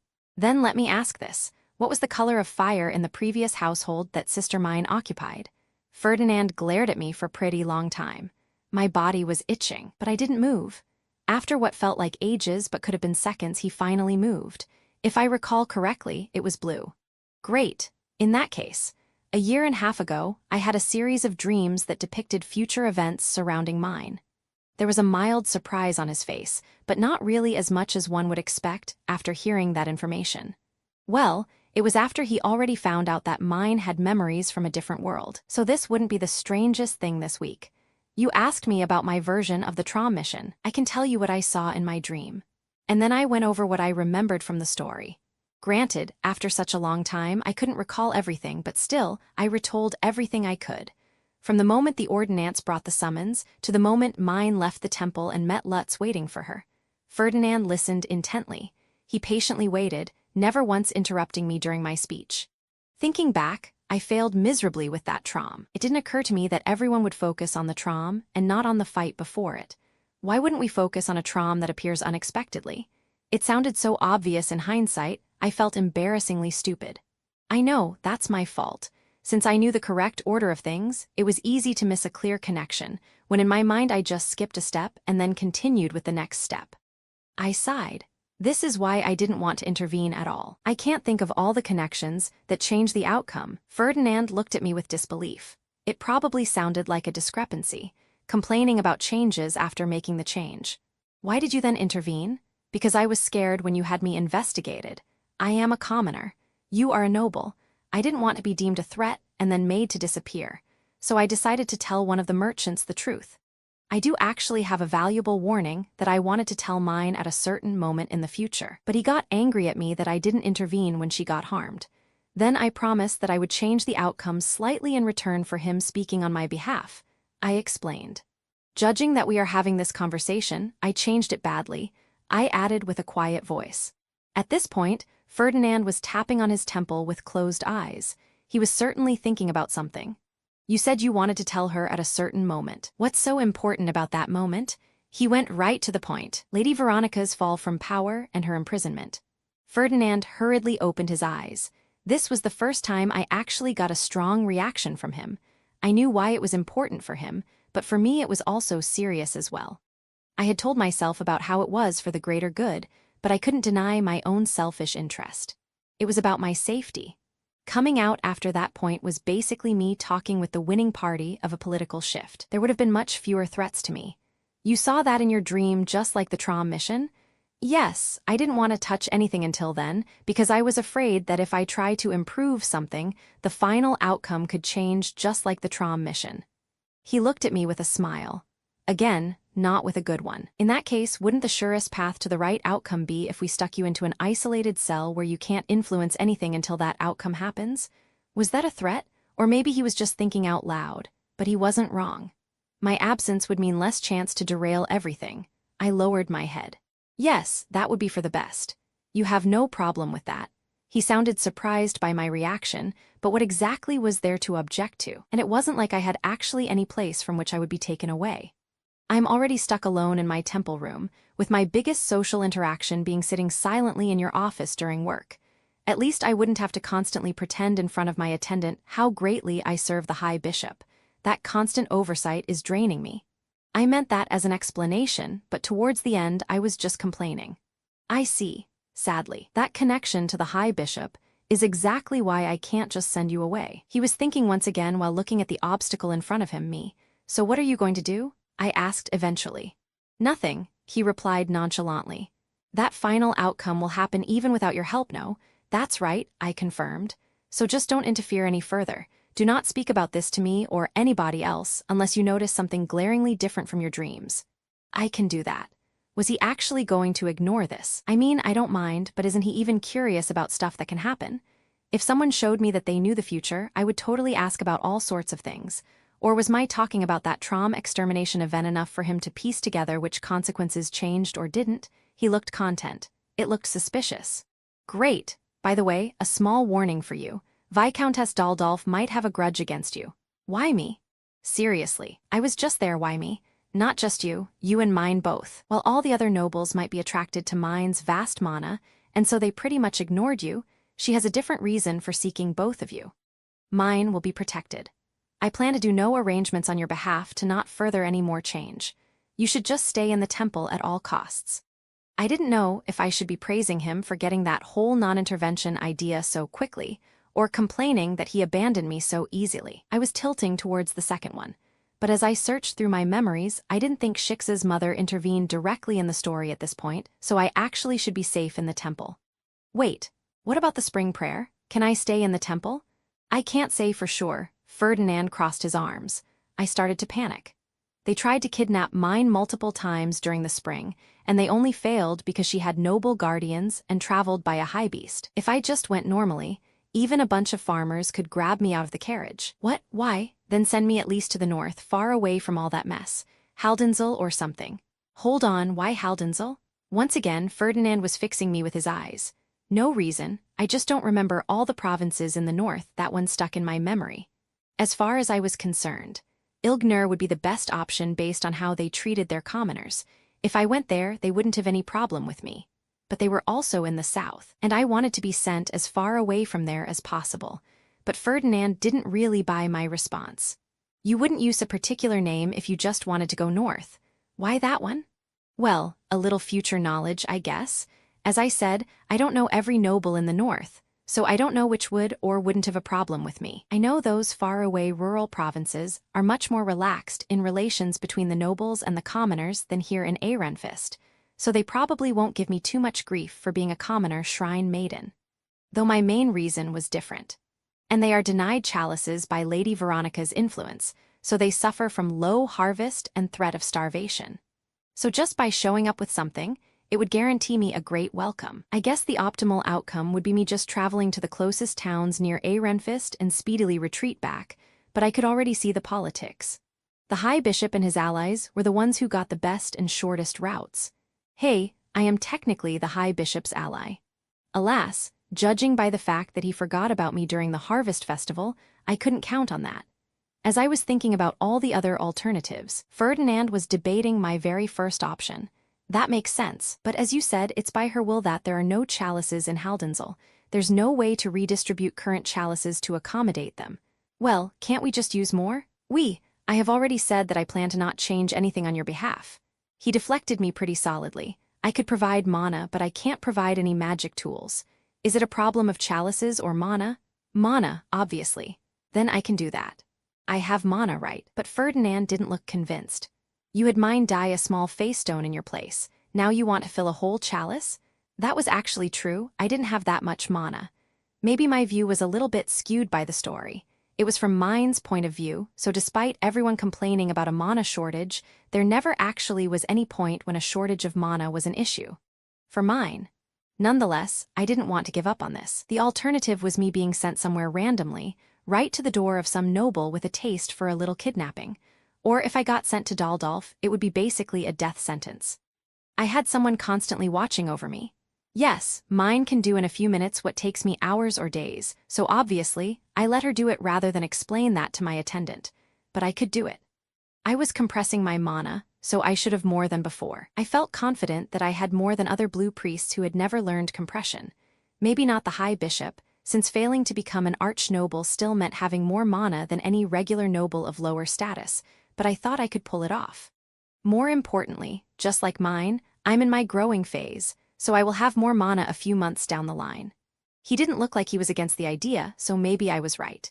If you can manage, I can make the arrangements. Didn't you say you wouldn't make arrangements on my behalf? No, this is no time to be nitpicky. I thank you ever so much.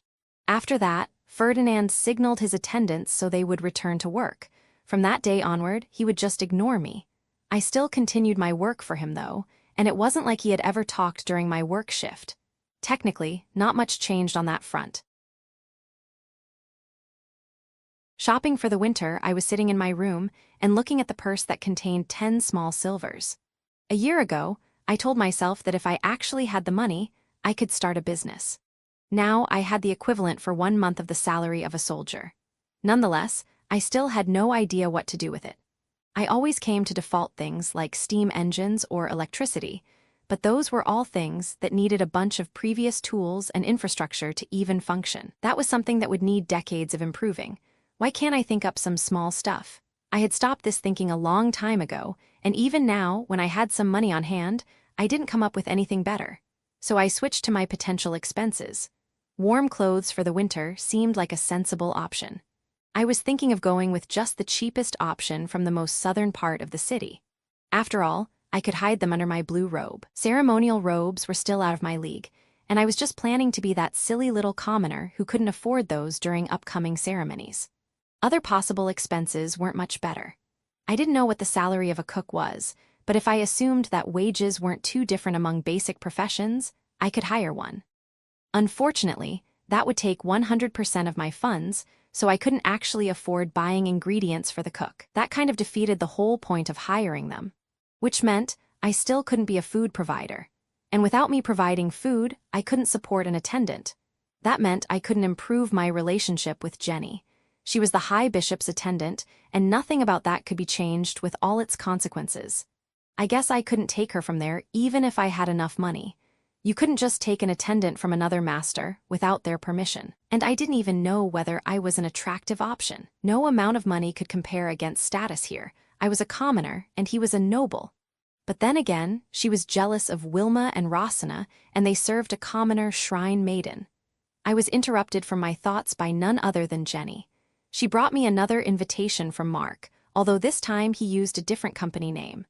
I was a little curious about what he wanted, since I had already done my part. I really hoped he didn't want to complain about mine getting kicked or being pulled by her hair.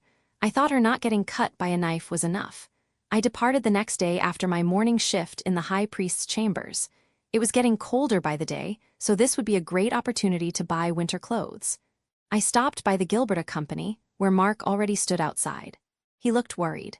It didn't look like he was angry about how I had handled things, so something else had to have happened. As I was greeting him, I tried to recall what other events occurred around this time. Is this about the Ink Guild snooping around mine? I tried to guess. It was the only thing that came to my mind. What else could there be? Mark's eyes went wide, but then a relieved smile showed on his face. I guess there was no reason for me to worry. He was a bit embarrassed, but I was just glad that nothing bad actually happened. Yes, you don't have to worry there. Mine will hole up in the temple, and the High Priest will have some nobles investigate. Those behind it will panic and kill their connection in the Ink Guild. It was a bit gruesome to say that after that, not to worry part, but Mark didn't seem shocked. He nodded with understanding. I added a few more tidbits. You know, just so you can sleep better for the next few months. The actual kidnapping attempts start all the way in the spring, and even then there will be no threat to mine since nobles will be protecting her at that point. I'm glad to hear that. I will certainly sleep better, he said almost jokingly, but then he got serious again. I apologize for making you walk here for nothing. I don't mind. I wanted to go shopping anyway, and this gave me an excuse. Then suddenly I had an idea, not for business though. I realized the most effective use of my money would be to write down my memories. While juggling like 5 bigger events in my mind was manageable, it wasn't ideal for everything else. Relying on random flashes of memory when someone says something wasn't ideal, and relying on a sudden recollection of an event by my method of, oh, right, this thing is happening, could end up in disaster. While I'm here, can I ask you for a favor? Certainly. Can I get a discount on paper? Money favors probably didn't do good for relationships, but I asked anyway. The worst-case scenario, he would just refuse me, and I can forget it. I have 10 small silvers on me, so I thought maybe I should write some of that stuff down just so I don't forget. I think I already forgot a ton after all this time. And ink is like what? 4 small silvers, which would leave me enough money to buy like 1 sheet of paper. Mark was thinking about it for a while. They were a business after all. Every piece of paper sold to me at a discount was paper not sold for profit. Actually, ink wouldn't be that costly, since we make our own, and I could sell you some pieces of paper of lesser quality we won't be selling. I will discuss this with Master Benno and make the arrangement. That was actually great news. I could pour all my money into something meaningful. Great, thank you very much. Actually, ask about stuff for 9 small silvers. I still want to shop for some warm clothing for the winter. I almost forgot about the winter clothes. You are going to spend just a small silver on your winter clothing. Mark looked shocked. I'm going further south where it's cheaper. I lifted both my hands as if to show the cheap clothes I was already wearing with patches and all. Since I can hide it under the blue robe, it should work. He nodded with a bemused smile. Not much he could say about that. In that case, when you return this way, your paper will be ready. Thank you again. I then headed down the street into the poorer section of the lower city. Once I entered an alley that led in the direction of the clothing store, someone shouted behind me. Hey you! It was the deep voice of some man. I ignored it since I didn't recognize it, but then someone grabbed my right arm. I'm talking to you. He forced me to turn and there were actually 3 big men glaring at me. I was getting scared. Are you that Gilberta girl? Asked the man in the middle who grabbed me. It took me a few seconds to process the question, but then I sighed in relief. They're not after me. Don't scare me like this. Do I look like someone who works at the Gilbert Company? I glared back with annoyed expression. The man sized me up again. True, you look pretty miserable, the man chuckled. Can't you just say I wear cheap clothes? Do you have to phrase it like that? But then he fixed me with his eyes, so I forgot my complaints. Still, we saw you at Gilberta. What were you discussing there? How much are you willing to pay? All 3 men burst into laughter. You know that we can just beat it out of you, right, kid? My father beats me all the time, so you can try, but you are the one who will not learn anything about that Gilberta girl of yours. In all honesty, I was just pretending. I was scared of beating, but if I showed that fear they would immediately know to use it. It was my gamble. The man scratched his head as he was staring at me, but then he relented. Sure, how does 1 small silver sound? Deal. He pulled a single coin out of his pocket and handed it to me. It was easy.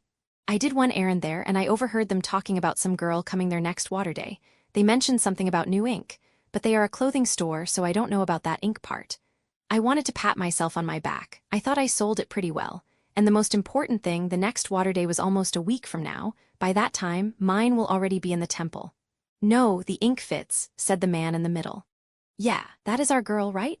Agreed the man on his left. I smiled and turned my back to them. I could now resume my walk to the shop. Ha, suckers, it was easy money on my part. Not only would they never reach mine, I didn't have to worry about them either.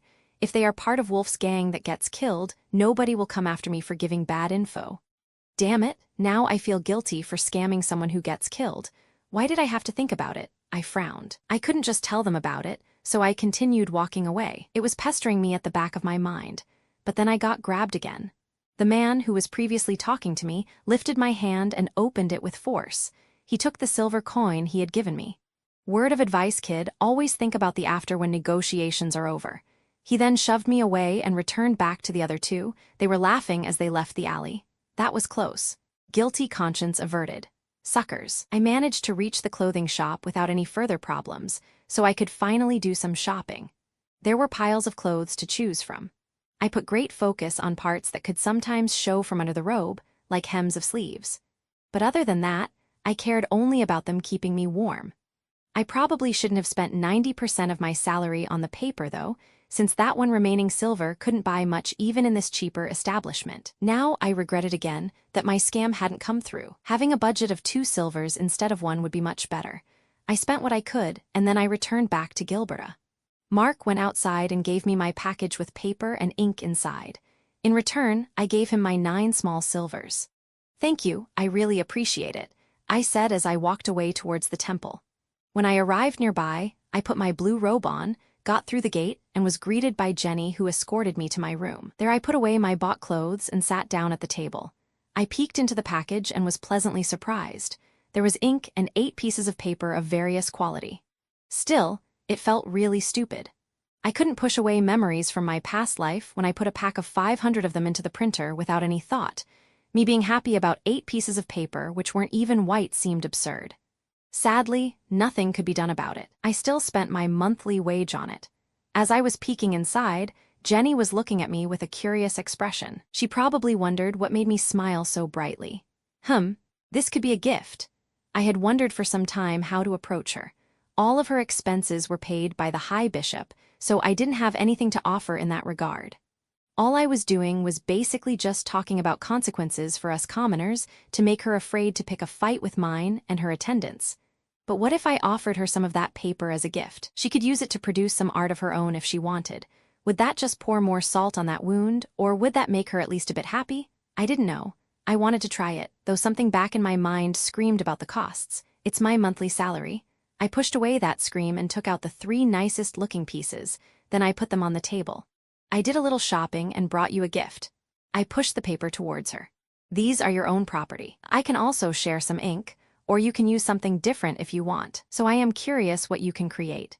Her hand went smoothly over one of the sheets. She wore a melancholic smile at that moment. I still couldn't decipher it. Musical instruments were too expensive, so were colors for canvas. I thought that even paper alone can be used quite enough to express something. "Just please, never visit the workshop in the orphanage." Mine using hundreds of sheets of paper there to make books as a hobby would make those 3 sheets for me feel like a slap. Suddenly, I remembered that I couldn't just sit around. "Jenny, let us depart to the High Priest's chambers." I still had my job to do. She speedily opened the door for me, and we left my room. I could see that she wore her polite smile again, so I was still at square one. I didn't know what she was thinking.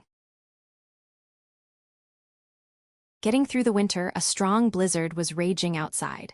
When I looked out of the window, I could see only white. It had been like this for almost a week. Nobody could travel in such weather. Not that it mattered to me since I was stuck in the temple anyway. I was looking carefully at the slate tablet in front of me. We were in my room, not at work. The tablet was already full of scribbles that no one in this world would recognize. I was using letters from the Latin alphabet after all. Maybe mine could read it. I didn't know if she could, but she had read some foreign books in her past life, so there was that maybe. I decided that 4 sheets of paper will be divided among 4 parts of the story, each sheet containing a timeline of 1 part. I had thought that I would just focus on part 3 and part 4, since the first 2 parts were almost all in the actual past by this point. Although there still could be something there that might influence the future. Better safe than sorry. The timelines of the most important events were already there, and I was adding small events under them. I was trying to remember everything. First, I wrote the memory on the tablet. Then I put a reference of that memory on the paper, down between the events when it happened, roughly. A big chunk of events were all over the place since I didn't remember when exactly they happened. I chose rough estimates to get them there. On the other side of each piece of paper, I put people. Names, descriptions, positions, and connections. Well, names. Bunch of them were probably misspelled since I no longer remembered how they were written. Not that it mattered that much, since this world had a different language, and it was all just an approximation anyway. Though, if I said someone's name and described them, it should be enough for the others to know about whom we were speaking. My 5th piece of paper was blank. I didn't know anything about part 5, heck. I didn't know anything about the end of part 4, and those transitions were always lively. But then again, the moment I would show this information to anyone, most of that future would go out of the window, or maybe not. I told both Mark and Ferdinand, and the events were still happening as I remembered them. Technically, the environment was still the same, and people tended to be stubborn, acting their own way. I would have to do something drastic to uproot people's routines. Sister Mila, may I know what you are writing? Jenny asked from behind me. These are practice letters. Merchants use them when learning normal letters. It's basically gibberish, but they told me it helps when you want to make fewer mistakes during writing. Did that even make sense? It sounded weird when I said it out loud, but as usual, she said nothing to me in protest. I just continued with my lie. I was criticized for my writing work in the High Priest's chambers, so I would like to amend that. She remained silent after that. Her eyes were still on my tablet and paper in front of me. Wasn't this rude? To pry in my writing like that? Whatever, there is no chance you understand anything from this. As I was working under her oversight, a very young gray priest with short blonde hair arrived to deliver an invitation. Hey, is that Gil? I wasn't actually sure since I had never seen him, but he looked like someone who could be him. I peeked at the character sheet with his name. Jenny received the letter on my behalf, and I was right. The invitation was from mine. That was fine, but no, it wasn't fine. I was secluding myself for a reason. Everything I touched I could make worse. Whose idea was this? Was it just mine? Or did Ferdinand get tired of her hugs and shoved the socialization on me? Maybe some of her attendants. Did Jenny push for this behind my back and ask them to invite me? A sudden flood of paranoia was washing over me. I was just supposed to sit in my room and avoid screwing anything up. Well, I couldn't decline with Jenny standing behind me. I was supposed to get close and spy on her. Thank you for delivering this. I will send my attendant with the reply. Gil knelt and left my room. I grabbed my paper with the timeline from part 2. Hey, this thing is actually already useful. I was really glad that I had focused even on the first 2 parts. I looked through the references I had put there. What exactly could I affect by this? The most important bits on my sheet were all tied to scheming of the nobles behind her back. Mine's input was surprisingly minimal at this point. They would target her during the spring prayer regardless of what I said to her. Obviously, outside of me actually telling her that they would target her. I can do this. It will be just a polite visit. She was probably feeling lonely with just attendants around her. I peeked at Jenny at that point. I can sympathize with that. The moment that thought crossed my mind, another wave of panic washed over me. I could only visit her with my sole attendant. I hoped that someone had already warned her that Jenny worked for the High Bishop. Would they know that she still worked for him and not for me? Delia visited her personally at his chambers, right? Or did she? Even now, when Jenny spent a big chunk of time with me, I had no way of knowing what Jenny did without me around. But would Delia even warn them about her, when she herself was a spy? I should probably warn her just in case. My mind was now trying to answer how I could pass such a message. Jenny was always around me after all. My eyes stumbled on the 5th piece of paper. It lay on the table and was still blank. I really wanted to continue writing more references there, as I would eventually run out of space on the other pieces. Those light novels had thousands of pages. There was no way to summarize everything on just 4. I would need many more in the future. For now, that could wait. I had that blank sheet. I could write the warning on it. Once again, I heard a scream somewhere in the back of my mind about the cost. That one piece of paper, even after the discount, was equivalent to 3.5 days of me working. If mine had been warned already and she would just say something like, duh, no, I don't want to think about it. It was better to be safe than sorry. Jenny, I decided for tomorrow at 5th bell. Please deliver my response. As you wish. As she left, it gave me time to write my letter without her seeing. I scribbled my text and folded the paper through multiple triangles. I didn't actually know any particular shape, aside from the basic paper plane which every child made at least once in their life. But a paper plane would also scream loudly. Hey, someone here understands the concept of a plane. Wink. Wink. I wanted to shape it into something resembling an envelope, but eventually I ended up with 2 triangles at 90 degrees to each other. Hey, at least it can stand on its own. It wasn't what I wanted, but nobody besides me knew that, so it could be passed as something. Anyway, the most important part was that Jenny couldn't just quickly unfold it and peek while I wasn't looking, unlike if I had just folded that paper in half. I speedily put it away and sat down back at the table. She returned a few moments after that. The next afternoon, we departed to the orphanage director's chambers. I gave the paper to Jenny, so she could present it as a gift from me. Interesting shape, she remarked. Right, it makes it look more fancy. I acted as if I didn't even think about it, and we arrived right at 5th bell. Fran let us in, and we climbed the stairs to the 2nd floor. It was always surreal when I visited a place that I had read about. There was more white than in my imagination, but everything in the temple was more white than I had bothered to visualize in my mind while reading. We exchanged our first greetings, even though we had already met multiple times, and I presented my gift. In appreciation of this meeting, I wrote a short poem for you. Jenny presented the folded paper to Fran and he gave it to mine. She unfolded it and began reading. I had actually put it into a poem, though not really a good one. Beware my one attendant smiling behind me, reports to the High Bishop directly. I am warning you, don't discuss with me things you don't want him to hear exactly. I had only a few minutes yesterday, so that was the best I could do. I wanted it to sound cool, but I immediately felt more awkward that I hadn't written it as normal text. Damage was done, of course.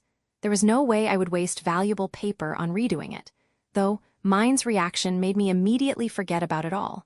It was pretty clear on her face that she didn't know. As her eyes got wide, and she now wore a more fearful expression. I mean, seriously, how is it possible no one has warned her? Judging by your reaction, I have yet a lot to improve. I tried to back her up and she put on a weak smile to cover that. Not at all, I'm thankful for it. But now she was hesitating. If I had to guess, she had a hard time coming up with a safe topic on such short notice. I knew that feeling very well. I was literally staring at the paper with the timeline the whole evening yesterday to remember all the topics I wanted to avoid mentioning. But in that case, I had a pretty easy topic of conversation on hand. Books. What else? I've heard you visit the temple's book room quite often. Maybe you can recommend some books I haven't read yet. Once I brought that topic up, the atmosphere got more relaxing. Mine put her guard down with a big smile. Maybe even too much, as she almost mentioned printing on multiple occasions. But I always steered it back with questions about the Bible or the prayers that were hard to learn. I was keeping a visual image of the temple's book room in my head, and the moment I sensed something related was coming from the outside, I shut the imaginary door. It wasn't that relaxing for me since I still had to focus, but it was still a pretty easy talk in comparison with others I had in the past. I had read some of those books. I could talk about them. It was a normal, easy conversation. I didn't have to persuade anyone that I was someone else. I could just talk without worry about how learning this or that prayer is hard, or how I didn't understand that phrase in an old version of the Bible. We talked for almost a bell, and at the end, I was celebrating inside that we managed to get through without mentioning anything important, although Jenny looked a bit perplexed on our route home. Sister Mila, you didn't talk about anything besides books. I stopped and turned to her. It wasn't even 3 minutes, and I already had to put on my persona. It was tiring. Can you tell me the only 2 things which, when threatened, caused Sister Mine to crush someone? This time I gave her time to answer, but she wasn't responding, so I was forced to answer it for her anyway. The first one would be her family. That one was quite an event, right? And the second one was books. She crushed her own attendants when they disturbed her while she was reading. I wasn't aware of the second one, Jenny admitted. Well, it was mine's very first day at the temple. Only Gil, Delia, and Fran were present at the time. Fran reported it to the high priest. Delia apparently didn't do the same with the high bishop. It probably wasn't that important to her since Gil was the one being crushed. You do remember the start of the harvest festival. Why do you think a blue priest messed up the book room for her? I know where I can push, I said knowingly with a smile. Then I turned back and headed to my room. I would really like to know if she actually believed my excuses at this point or not. The next day, I got chewed out by Ferdinand for interfering. I didn't receive any other invitation after that, so at least I knew it wasn't his idea. Winter days went by pretty slowly. There wasn't much distraction except for work and some books, and I wasn't a person who would read every book just because it was a book. I already ran out of books that were interesting, which left me with work, but even that diminished slightly. I thought the winter would be full of paperwork, but there was probably some positive effect of compounding mines, Damuel's, and my efforts. To my dismay, it also gave me more time when I was just sitting in my room bored as hell. Although, whenever I recalled how I had felt the previous winter, this was still paradise in comparison. The temple was peaceful. I would take being bored over being terrified every single time. And so, I just went back to rereading various prayers. Dedication ritual. As the dedication ritual was closing on, Ferdinand called me one day during my morning shift and handed me the sound-blocking magic tool. Why are you smiling? He looked at me with suspicion. I'm sorry, magic tools are so interesting to me. Magic is cool. I wanted to say, but I knew that was just the perspective of someone from a non-magical world. He ignored it and went to give me instructions. In regards to the dedication ritual, the first day you will attend with other blue priests. Then you will ask the High Bishop to attend at the same time as mine and I. Can I just ask him? A commoner making requests to the High Bishop sounded audacious at least. Obviously, you are his spy after all. If I was the one suggesting such a thing, it would be suspicious. Okay, I will do that. He took his magic tool, and I got back to my workload. The first day of the dedication ritual came soon after. Once again, I stuck out like a sore thumb without an actual ceremonial robe. I didn't like the feeling of sticking out. My only attendant escorted me to the ritual chamber.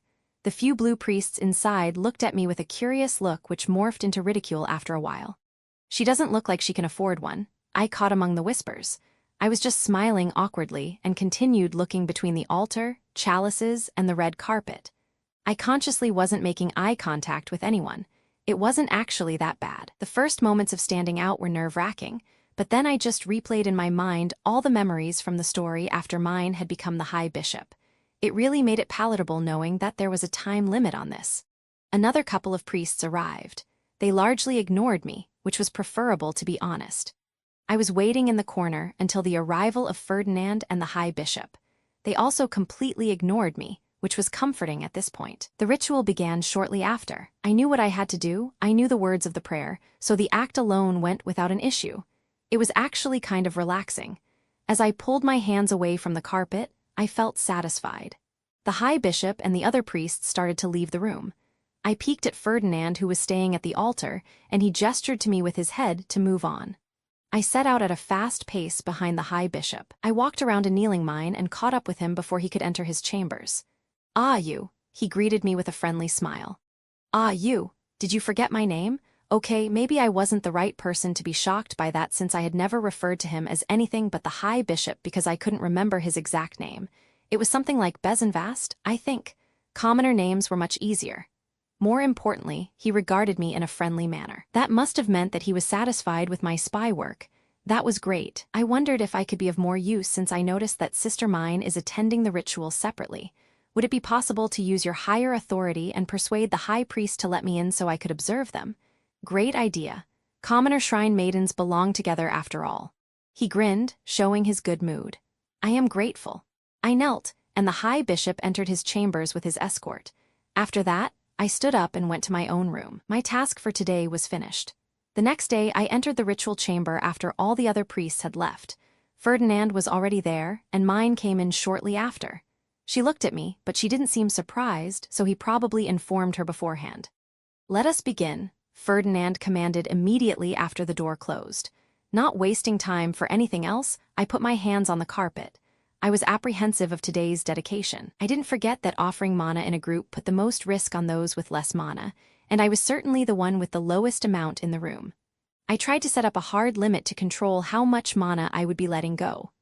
Mine put her hands on the carpet as well, and we began reciting the words of the prayer.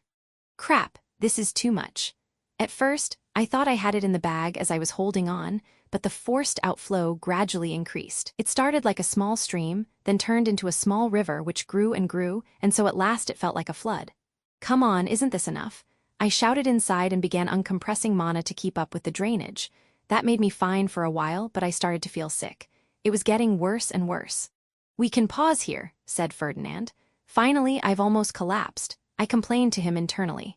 "Mila, go sit there and try to regain your strength." "Mine, we are resuming the prayer. We are almost there." We weren't actually done, it was just me being out of commission. Not much could be done there. I could still feel the mana flowing, but it was mostly like weak air current.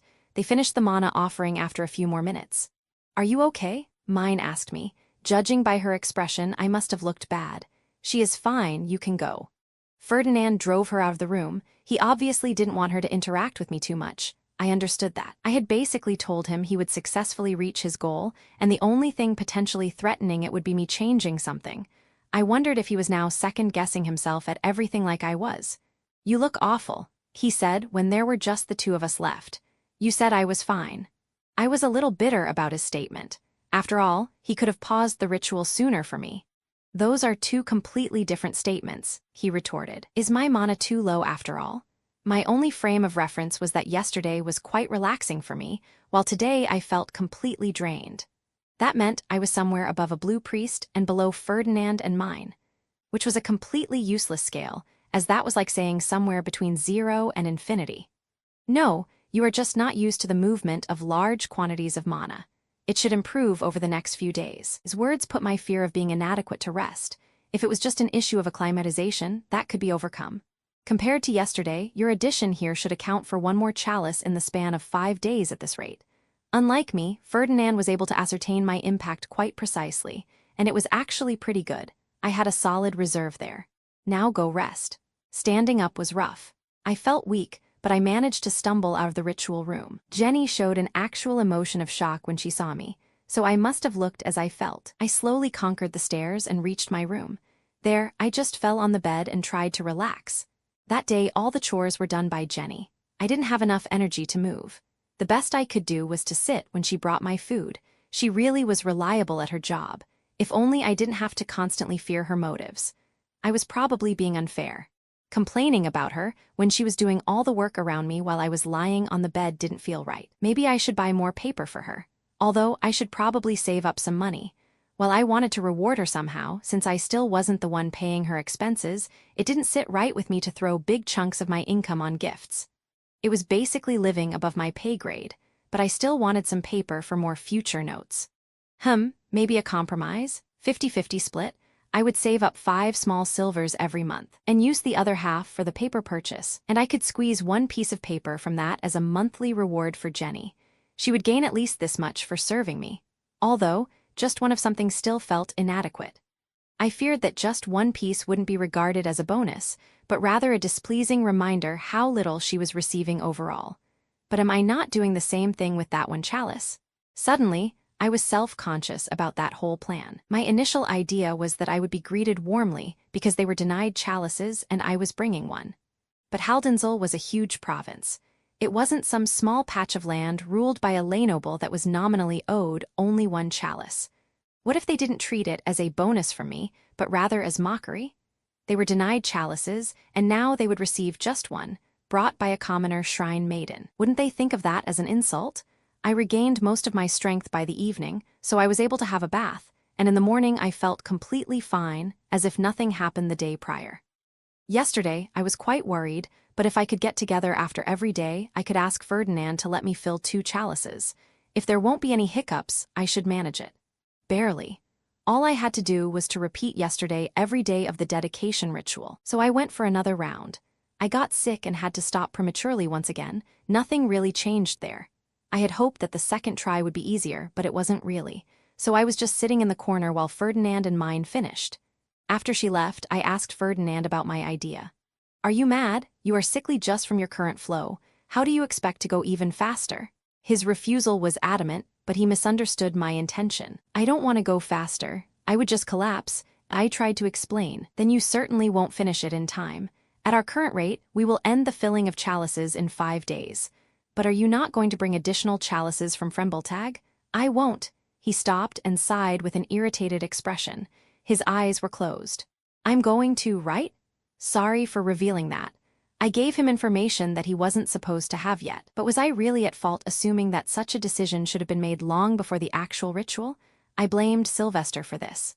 It doesn't matter, I can feign ignorance, Ferdinand replied with slight irritation in his voice. More importantly, even with additional chalices, your math doesn't add up. Not exactly. My count was correct. I looked away for a moment because I didn't want to reveal even more, only to get back to his stare full of suspicion. Do you want to know? I asked silently. I don't. So I left the room. I went straight to my bed and left everything to Jenny. Will you be able to continue with the offerings? She asked when she brought me my dinner. I was already feeling better at that moment, but I probably still looked bad. There's not much choice now since I've volunteered. I should have taken my own advice instead of trying to take someone else down to my own detriment. Please, take this hint. I'm talking about you. I was trying to frame this as my initiative backfiring on me. Ideally, she would learn from my mistake. We were just 1 season away from Bindenville, from his visit. I would really like it if she wouldn't be an active participant in that whole mess. The 3rd day really was the charm. My body was finally getting used to it. I still felt weak and sickly, but less. Every following day was better, so after a couple of them, I resumed to do my own chores, which prompted Jenny to ask me whether something changed with the offerings. The flow of mana from Sister Mine is getting weaker, so it's easier to participate. She is probably reaching her limits, but you can inform the High Bishop that I believe she can still be squeezed more. He would bring 10 additional chalices anyway, so I might as well suggest it and play my part. Not that she was anywhere near her limit. Ferdinand used to do this alone, and now, when they were two on the same task, there was plenty of leeway. This way, the High Bishop would be happy that she was being overexerted, but nothing would change since I said she could offer more, and it was just like I had thought. The day we would have ended, he brought a bag with 10 more chalices wearing a grin on his face. While he was asking mine to fill them, he looked my way. I nodded with a smile. His grin got deeper. It was so easy to play along with my future knowledge. I got my additional day and finished with my own work. With all these additional chalices that were brought left and right, it was quite hard to notice 2 more which were mixed there as well. My life went back to being secluded in my room for the rest of the winter. Well, outside of one visit to Gilberta when I bought more paper. I was filling my sheets with yet more reference points, then I used my slate tablet to draw diagrams of connections between them. It was much easier to work with it when I could visualize it. I was wondering what impact I had on mine. We had met a bunch of times at this point, so it must have caused something, and it was killing me that I couldn't check what that was. There might be no change at all, or she might get some crazy new idea because of our meeting. Regardless, more important were the actions of the nobles. She was already poised to be adopted by Karstedt. That, at minimum, was guaranteed since Ferdinand had seen her memories after the Trombe mission. That event also taught me an important lesson. I shouldn't interfere even if I thought I could make some improvement. I could make it worse. I resolved not to touch anything in the 2 upcoming turning points. The first would be Sylvester's decision to adopt mine. Nothing I had done should change that, I think. Mine just needed to be mine, and he would give her that adoption necklace. Thankfully, that whole issue was already solved since I would be absent because of my long journey to Haldenzel. I would not meet him, therefore I would not screw up anything. The second would be Binduel, his arrival. I had done a lot of thinking about that one, and so I had like 1,000 improvements in my head. From outright telling Ferdinand to avoid getting stuck in his hidden room, to some small ones like warning someone that Delia would take Dirk to the High Bishop. But the chance that I would cause some unintended consequences scared me, so my plan was simple. I would just hole up in my room and let everything play out. Hey, and maybe the fact that Jenny spent this whole time with me changed something. At minimum, if she would be with me in my room, then obviously, she could not do anything negative during the actual event. This would be so much simpler if I could just write it all down. I mumbled to myself. If I put it on like 20 pieces of paper, then rewrote it, then thought about it, rewrote it again, drew some connections, rewrote it again, until I would be sure that I had a foolproof plan, I would have a little more confidence in changing things. But when just doing it in my head, I always forgot what I had been thinking a few steps ago. I could not comprehend fully what could affect what, so the best possible course of action was to do nothing. My journey to Haldenzel, this is your route. Ferdinand showed me points on the map of the duchy. I got confused by looking at it. Wasn't I supposed to go only to Haldenzel? Going to all those provinces in between kind of defeated the whole point of me not wanting to visit a bunch of noble mansions where I could be harassed or killed as a commoner. How did you expect to get there without any stopping points? Do you possess a high beast? Obviously not, I replied in my head. But now that he mentioned it, it was pretty obvious. Why had I not thought of that? I just thought that since in the story, every province had already been covered by other priests, I would just be sent to that additional one that was not. I had shot myself in the foot. Why would I ever think that Ferdinand would do arrangements just for me? I was always going to take this route with multiple stops. All I had done by suggesting Haldenzel was to prolong my travel and give myself more work, not to mention how I had been pushing myself through all that sickness during the dedication ritual. There was no need for me to do that. Now, I understood why he had been willing to let me attend the ritual at the same time as mine, when he obviously didn't want me to interact with her. I guess I didn't help myself by mentioning Haldenzel. I put my hand over my face. You will provide mana to a province in need and lessen the burden on the people there. Right. I mean, I did tell myself in the past that I want to look back one day and have that satisfying feeling that I made things better. And being responsible for a whole province not struggling with food was one of those things that I could actually be proud of. Yes, I just had to sell it to myself better. I struggled through the dedication ritual so I could save farmers from starvation. That sounded good to me. With that out of the way, I concentrated on the logistics of my journey. I didn't want to make the same mistake again. Meanwhile, Ferdinand was giving me a basic rundown. You will be accompanying a blue priest who had this route previously. Is he one of those who would ignore me or those who would hate me?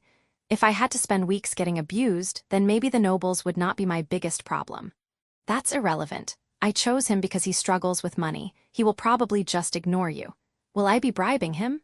You don't have a cook. You don't have a carriage. And if you get abandoned again, as during the harvest festival, you don't have an attendant either. Ferdinand recounted my situation with a dissatisfied tone.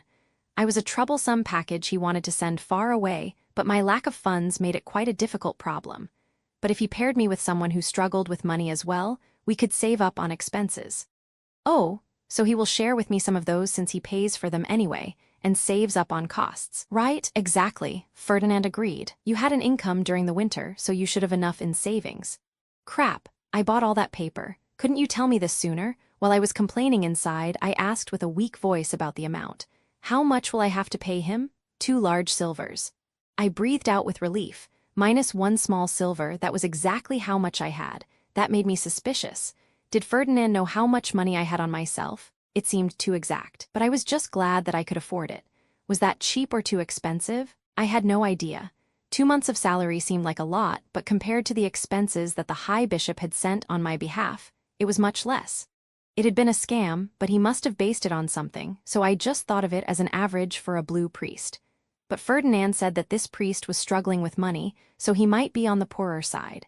I decided it was probably a lot, simply because I couldn't see a blue priest just sharing something with me for cheap. But there was no point in dwelling on it. I would have no alternatives otherwise. Thank you for arranging this on my behalf. Without Ferdinand speaking with the priest, I would have no way to travel, so I really was grateful. As the spring prayer was about to begin, Jenny once again disappeared without a trace. She could at least give me a heads up. I didn't rely on her this time since I had already paid for a substitute, but still, it didn't feel right. I decided to ignore it. I packed my things in a bag and went outside where carriages were parked. There was a very young gray shrine maiden kneeling in front of one. She had dark orange hair, and her facial features reminded me of Ness. She looked how I imagined Ness would be looking when she got older. It made me uncomfortable because my mind just decided to think randomly about what kind of job gray shrine maidens often did for their masters. And I just really didn't need having a mental image of that and Ness at the same time. Maybe she only does normal attending work. That's why blue priests had all these young and attractive shrine maidens as their attendants, right? I pushed those stupid thoughts away and approached her. Welcome, Sister Mila. My name is Eerie. I was assigned to be your attendant by my master. She greeted me with a smile. I'm looking forward to your service, I replied. I was aware that it could be just a polite facade, but she looked content.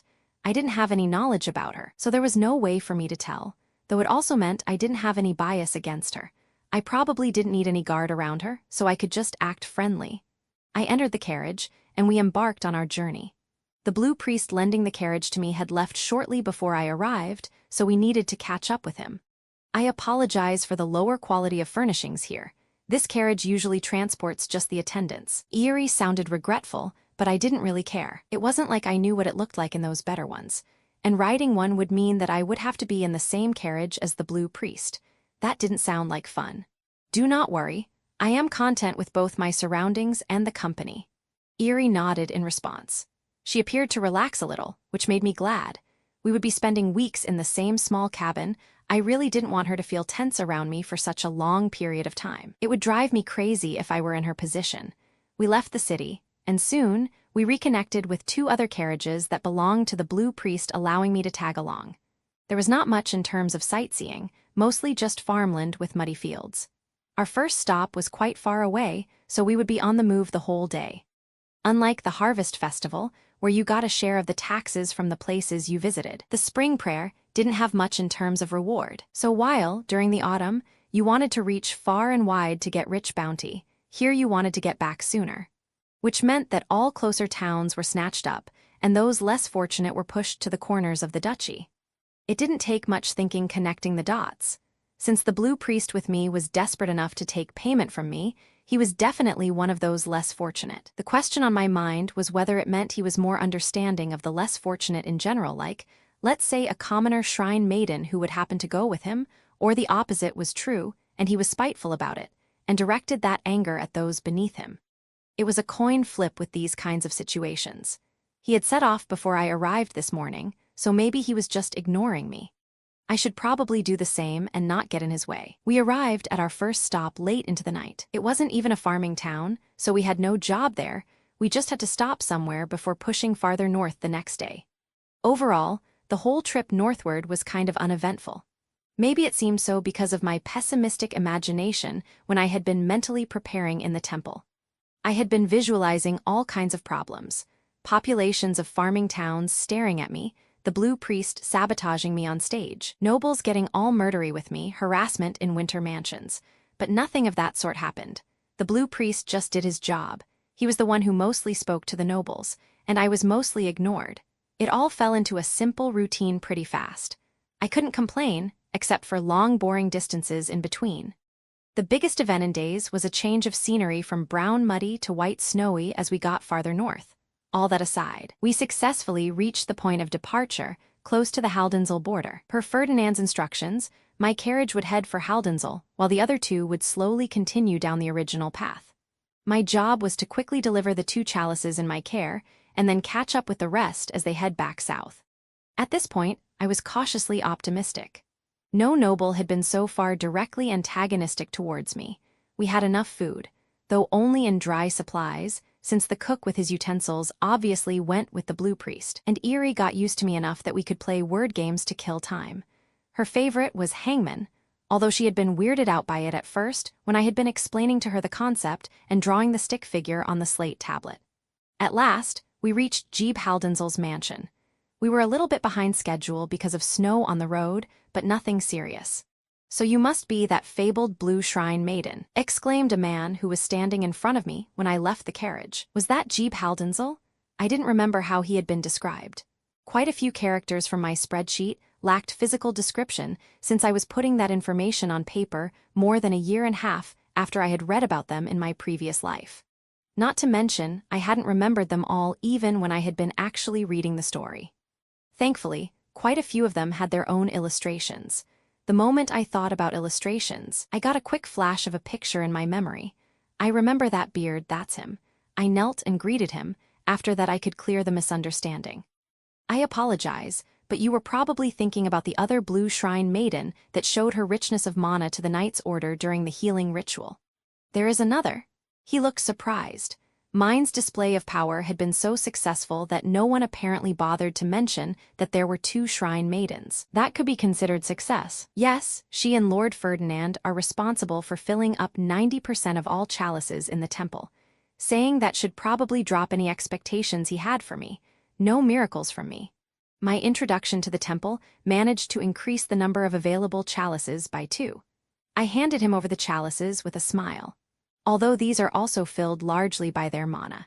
It would have been more satisfying if these specifically were filled by me, but it wasn't like we had been filling them separately. I just added a small fraction to each of those.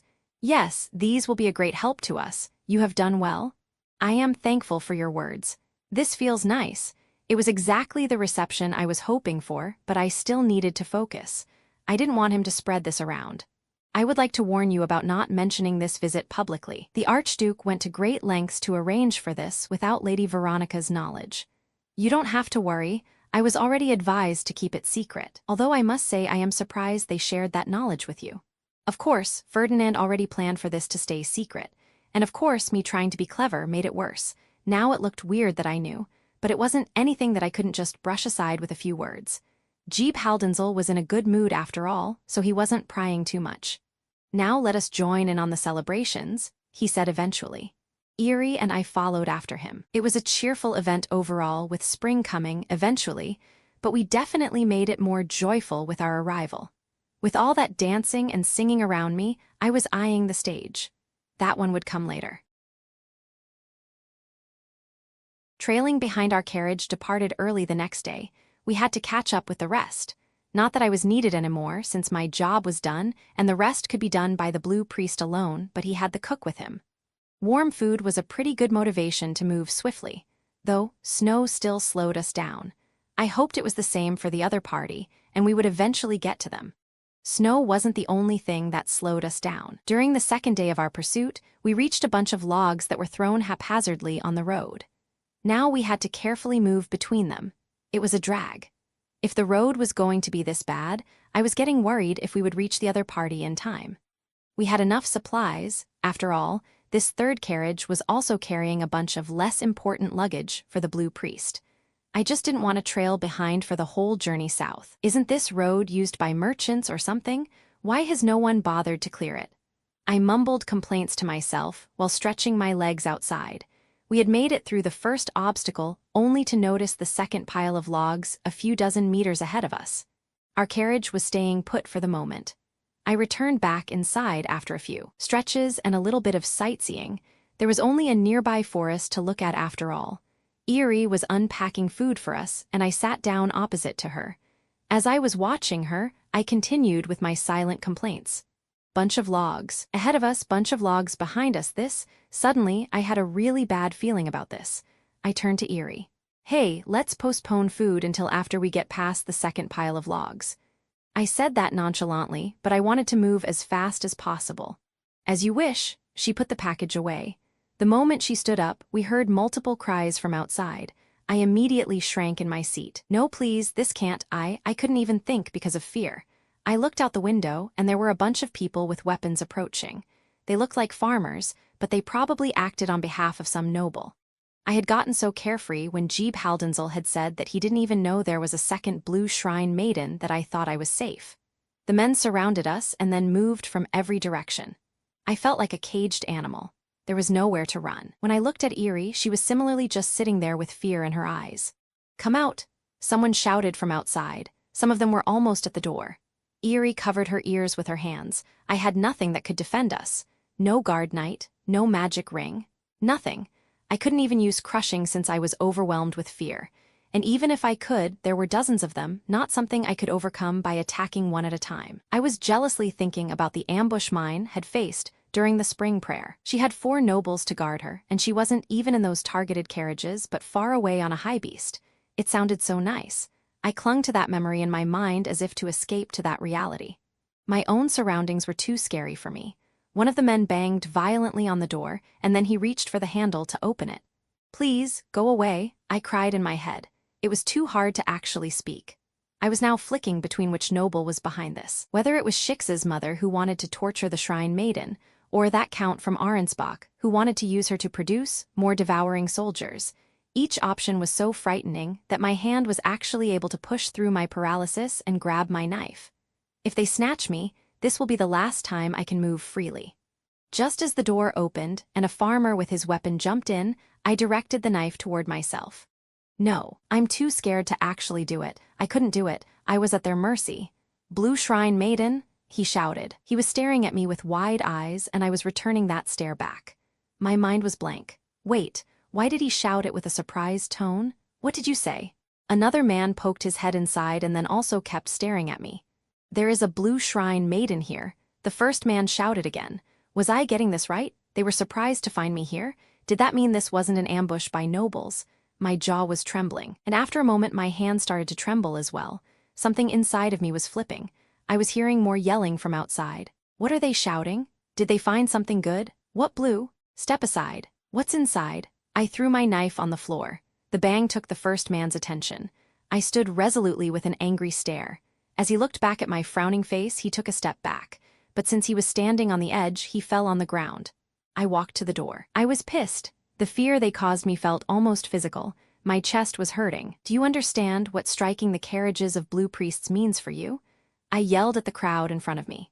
Some of the people from the other side of the carriage ran over from there to see what the whole ruckus was about.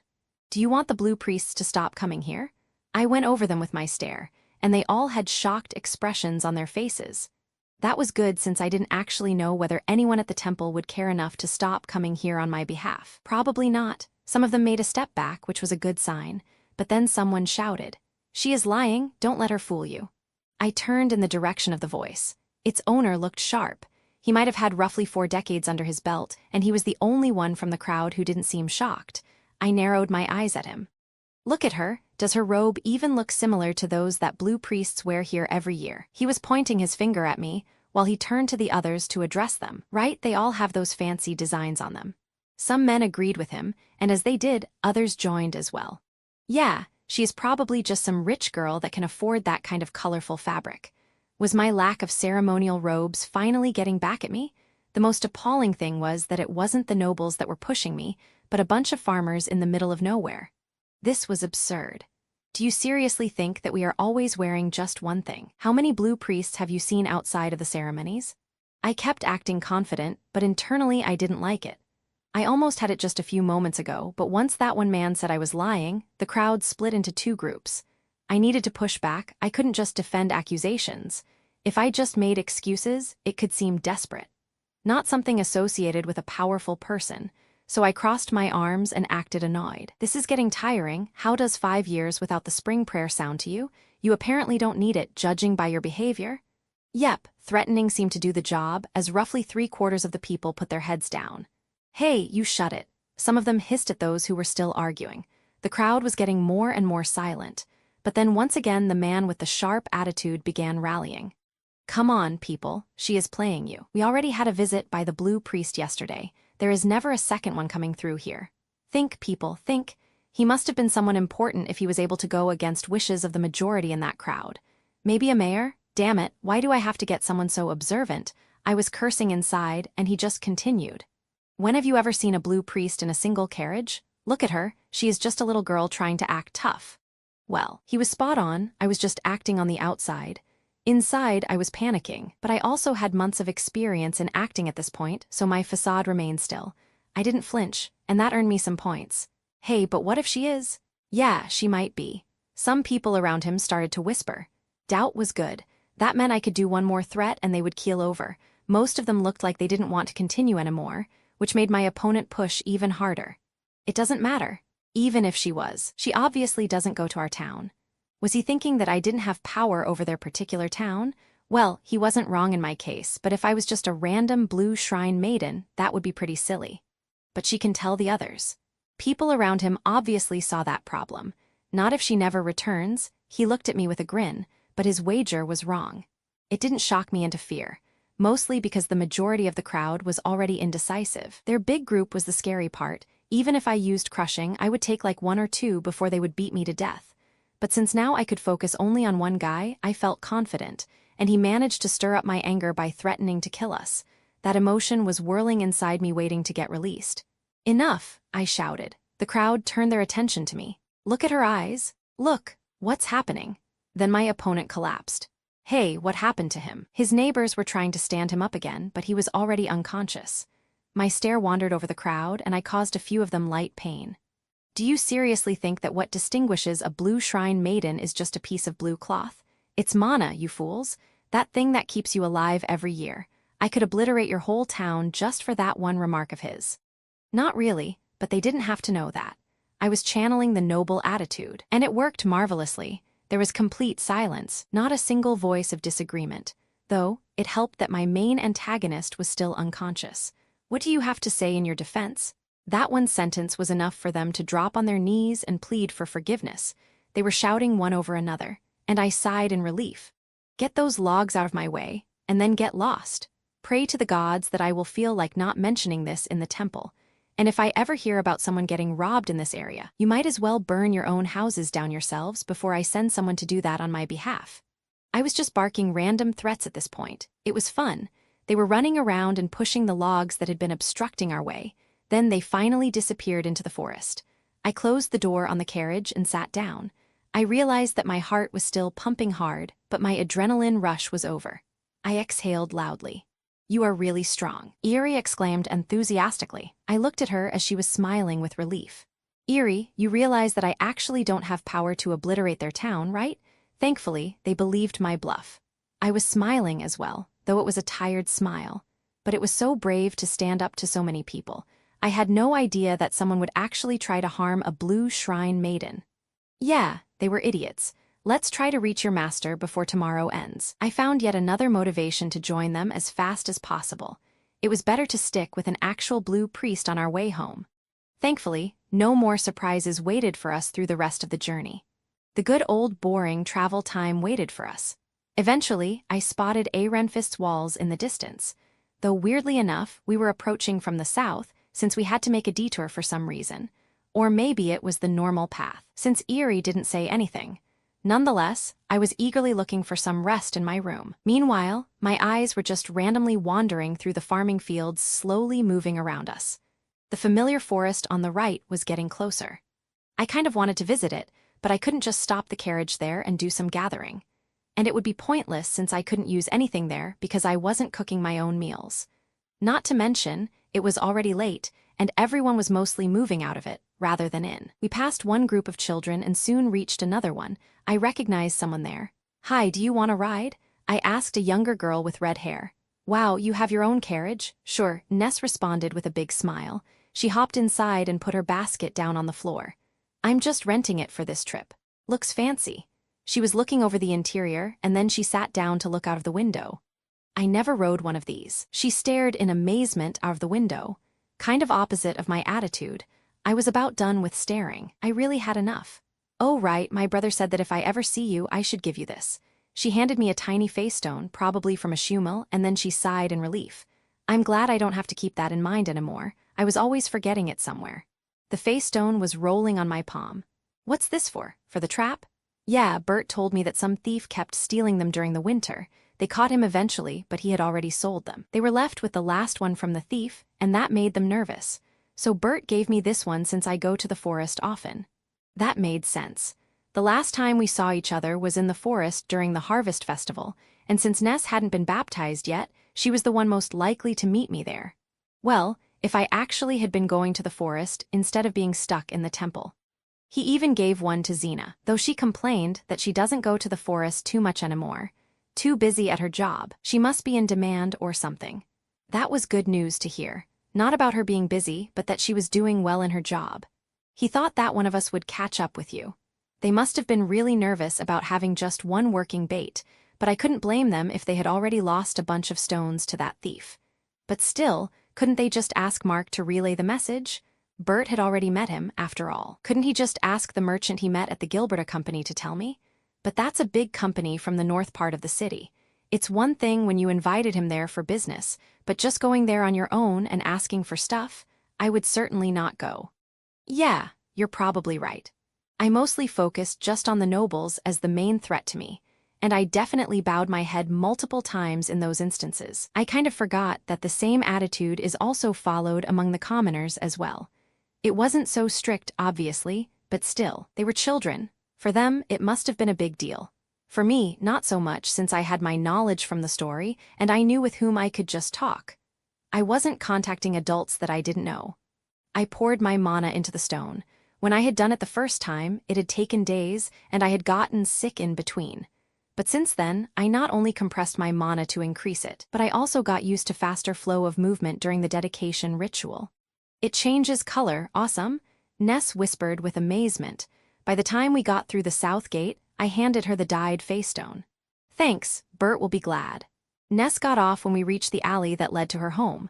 The carriage then continued up north until we finally entered the temple's ground. I thanked Eerie for her service, and soon enough her colleagues came to help her unpack all the luggage inside.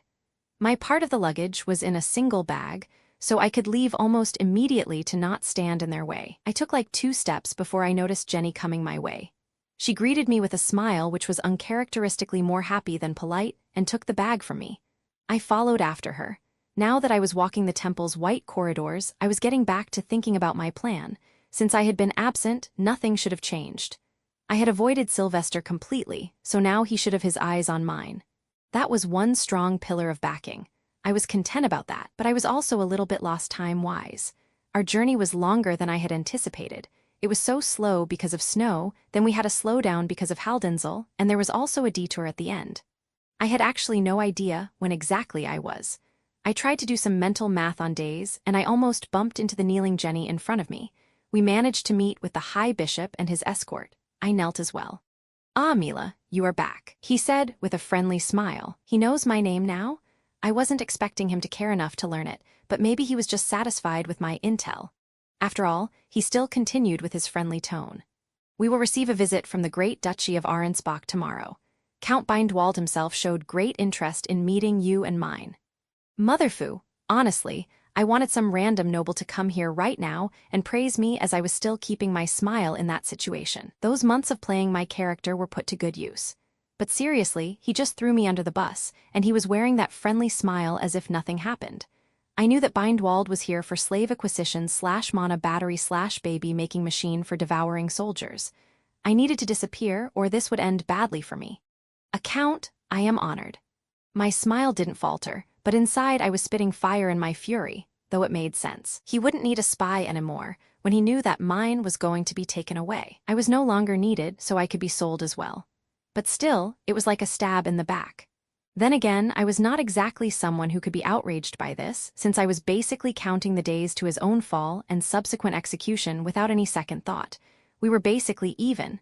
Someone please be outraged by this instead of me. The High Bishop walked away from us. I stood up. "No, this is fine." Bindwald had never managed to get through the gate when he had visited the first time. I had some time to make my escape, even unprepared. I hadn't been expecting to be targeted myself. My plan of sitting in my room and waiting everything out was too naive. If they were going to take a random baby with mana, of course, they would also take me as well. Damn it. But when exactly does he manage to sneak in? I closed my eyes and tried to recall the words from the story. Mine was brought home by Damuel, and then she waited there. I wanted to say a week, but I wasn't sure. I couldn't recall the correct number. It might have been 3 days, it usually was like that in stories. Or maybe it was 5 days? Just to be sure, I needed to disappear 3 days from now. It would be stupid if I thought it was 5 days and they would catch me on the 3rd. Finding refuge, my finger was nervously tapping on the table in my room. This was the last crucial event. Mine already had Ferdinand's backing from the autumn. She should also have Sylvester's backing from the spring prayer and his subsequent visit to the forest with the orphaned children. The last piece was the fall of Veronica's faction. It was of the utmost importance for me to not intervene. Only if I had my own hidden room. I could just stay there hidden and not screw up anything by helping. As the time was nearing, I got more and more fearful. I was constantly running over things I might have influenced. Bindwald's arrival shouldn't be affected. I had no dealings with the East Gate nor with the nobles who were in on the plan. I also trusted that Ferdinand could just pull off his plan even when I had told him it would be successful. He wasn't someone who would become overconfident and then just ruin the outcome by being complacent. He had probably laid his trap already. Mine herself I was worried about. That whole kidnapping event was messy, all over the place and pretty close in certain instances. One different turn in an alley or one different decision, and it could all go to hell. I was feeling heavy pressure in my chest. "Are you feeling unwell?" Jenny asked me from my right. She was watching over me since I had no work. Ferdinand was away. Not really. Just a little bit frustrated that our visitor from a greater duchy wasn't able to arrive. Yeah, right, as if. I still needed to find a place to weather this storm. I looked at Jenny. If I could just trust her, we could hide together, but I couldn't see in her head. Was she still hell-bent on getting back at Rosina and Wilma through mine? It would be stupid to trust her blindly only for her to rat on me to the High Bishop. But if she wasn't, I didn't want to just abandon her to the High Bishop while I escaped into safety. If I actually knew, my planning would be much easier, although technically, it wasn't that hard because I didn't have many options to begin with. The most sure thing would be just leaving the city altogether, but I didn't really want to travel outside on foot. I was still a child and I had already experienced a robbery attempt and an attack by a fey beast. The outside was just too scary to go alone. I might have considered it if I could trust Jenny. She was older, and I would feel safer in a group, but that was not an option. I could try to stay somewhere in the lower city, but I didn't have money for an inn and I had already done one night of sleeping on the street. I didn't want to repeat that for multiple days. I could probably ask Bert and Ness to let me stay in their home, maybe even Zena's. No, not in her home.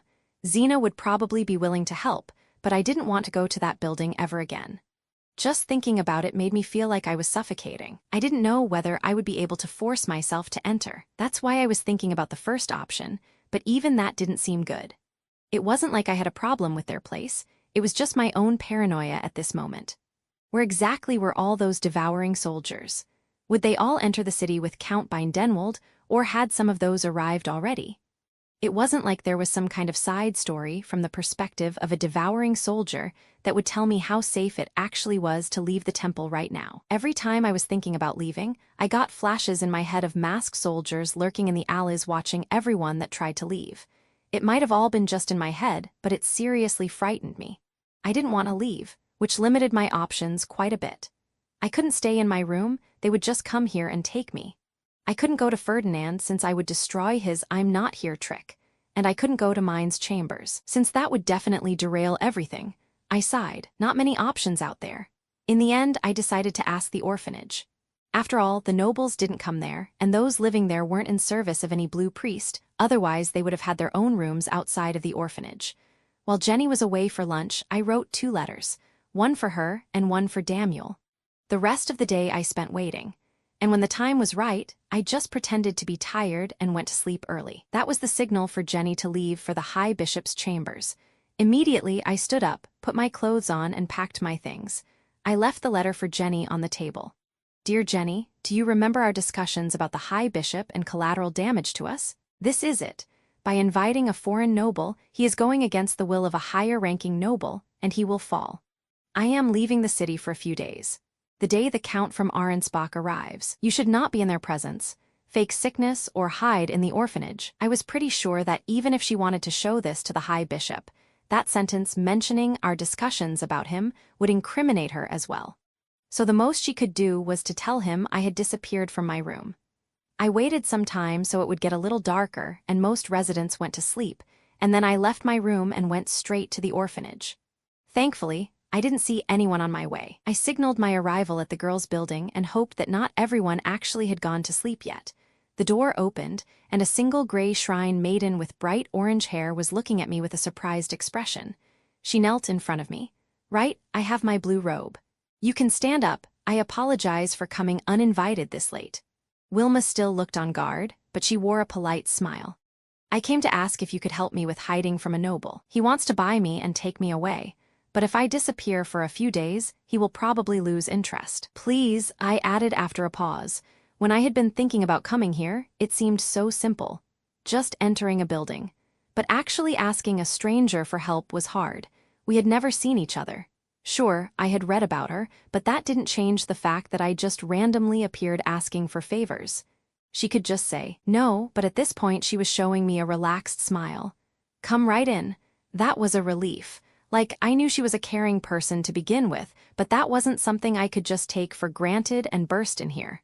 Thank you. I entered and saw that no one else was there. The others had probably gone to sleep already. It made sense that Wilma, who had been put in charge of the orphanage, was the last one awake. Can I be put in some unused room for 3 to 5 days? You won't even know I'm here. I will just stay there so no one can see me. Is that all right? Yes, we have plenty of room here. That reply would be much more comforting if I didn't automatically think of the children that died to clear the space. Wilma guided me to the room on the first floor that was at the end of the corridor. If you need anything, you can just ask me. Thank you. I will be fine, I think. I should probably mention Jenny while I was at it. Jenny, my attendant might come here to seek refuge as well. Jenny? She immediately reacted to her name. They used to serve the same master after all. If it's possible, help her as well, but please, under no circumstances, tell her that I'm also here. I don't know whether she will seek refuge or my whereabouts to refer to the High Bishop. Aim, don't tell anyone I'm here, please. Don't worry, if she comes, she will get a room on the floor for adults. Her reassuring voice was making me relaxed. Thank you again. But there was still one last thing on my mind. I took out the second letter and handed it to her. Please, give this letter to Gil. Tell him it's vital that no one can know about it because it concerns Sister Mine's safety. But he needs to give it to Daniel, her bodyguard, the moment Taue arrives to escort Sister Mine home. I really wished I remembered the correct day, instead of giving this messy instruction. Wilma didn't seem confused by the sequence of things at least. It was something. But Sister Mine isn't commuting to the temple right now, she objected. It's for the day when she arrives, I said vaguely. It's important that no one knows about this. Daniel will know how to protect her when the time is right. Everyone else could cause more harm than good. Wilma nodded with a worried expression. Is Sister Mine in danger? Similar to me, but she has her guard, so she will be fine. Her worry diminished slightly, and she went back to her peaceful face. Understood. She closed the door, and I heard her footsteps going away. I didn't know whether the letter was a good idea, but after all that time in my room where I was agonizing over the devouring soldiers in the lower city, I just reached the point that I had to warn them. I was getting too paranoid that something would be going wrong there as a result of me existing in this world. The letter contained simple steps. Do not take Lutz and Taue with you. Let them wait in the temple. You will probably be followed by devouring soldiers after you leave the temple. Be vigilant of Mine's position. Cast rot in the lower city. That will probably force them to attack so you can take them down. Even if they took the wrong turn and didn't come across Otto, the rot should be seen by everyone. So regardless where they would go, the knights would arrive at its position. Not just them, soldiers like Gunther and Otto as well. And since Daniel would be ready for the attack, it should avoid any danger of Mine getting grabbed while he wasn't looking. And if Gunther followed the rot, he would always catch up with them as well. And after that, nothing would probably change with them wanting to seek Ferdinand, which would lead them to their next confrontation. That was at least my hope as I was lying in my bed and slowly drifting into sleep. Waiting out the storm, the first day came and went. It was peaceful. I tried to sneak out after sundown to go empty my chamber pot, only to bump into Wilma like 2 steps behind the door. If it was someone else, I would have failed in my hiding then and there. I should have just waited in the room. She was bringing me a bucket with water. I'm sorry for not bringing necessities like food and water sooner. She was apologizing inside my room. No need for apologies. We didn't actually agree on anything yesterday, and I would rather stay hidden than be discovered because I received food. During lunchtime, Wilma left the bucket near the door and took the chamber pot from me. Sister Mine didn't arrive today, she said. Thank you for the information, I replied, and Wilma left the room. Today wasn't the day, so I could scratch the Mine waited 3 days. The next was 5 days. I was pretty sure it wasn't an even number, which meant the next day would be peaceful as well. Well, more like boring, since I couldn't leave my one single room with nothing to do, but I went with peaceful for the morale. Wilma returned with some dried leftovers, and then she left to sleep. I saved them for the next day and went to sleep as well. The second day was full of stretching, exercise, and marching circles in the middle of the room. It was more from me being nervous than the fact that I couldn't leave, but it definitely didn't help that I had no distractions from overthinking.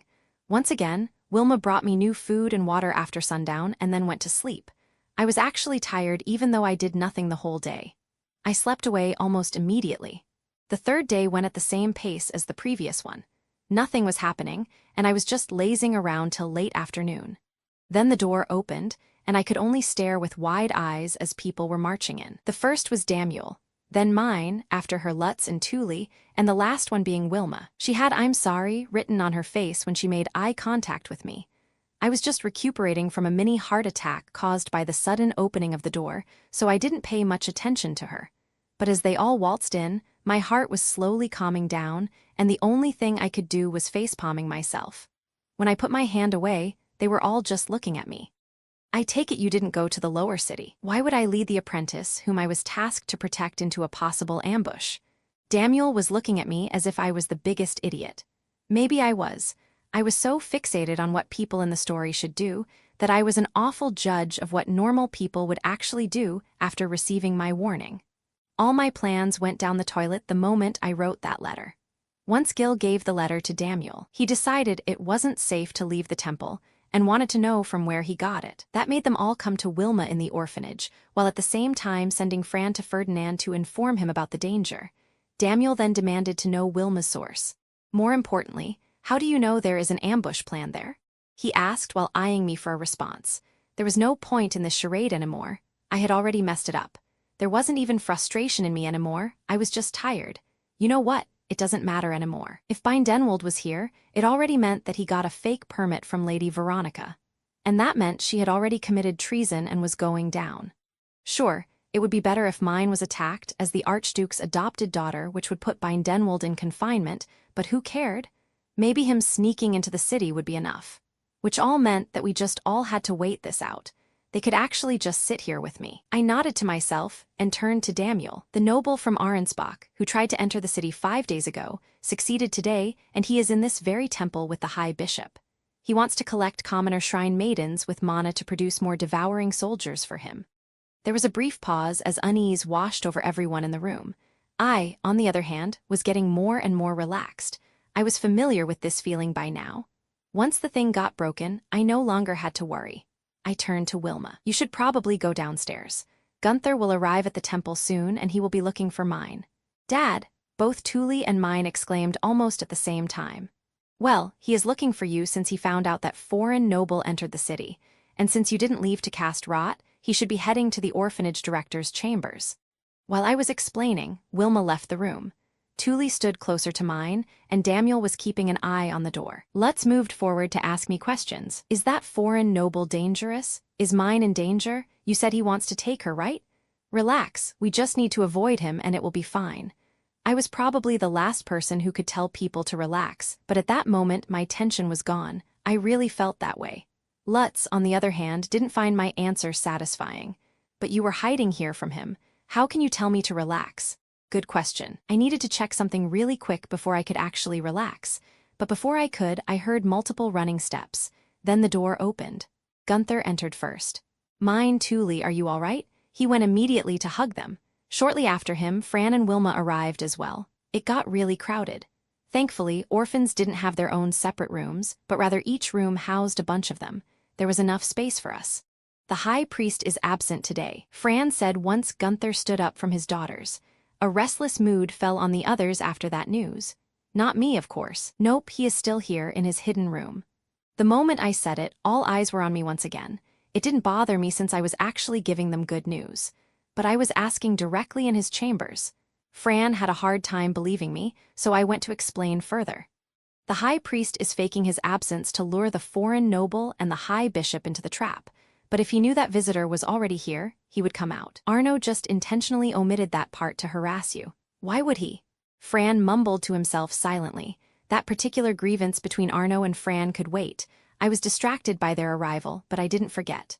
The most important thing right now, mine, do you have the necklace from the Sylvester? Oh, my protection charm. She took it out from under her clothes.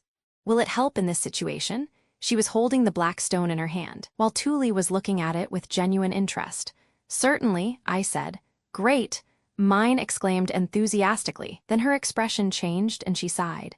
Can somebody draw a little of my blood? What does it do? Taue asked her. She was still looking at the stone as if hypnotized by it. It's a magic tool. Sylvester said that it would protect me. It probably sends him a message or something, mine explained. Awesome. Taue beamed a big smile. The knowledge that her sister would be saved showed right on her face. Gunther behind her was smiling as well. Just seeing them being that happy hurt like hell. Suddenly, I could feel tears in my eyes. Wait, don't you want to know what it does? I yelled at them. Mine tilted her head quizzically. I assume some defensive magic, she said with an uncertain voice.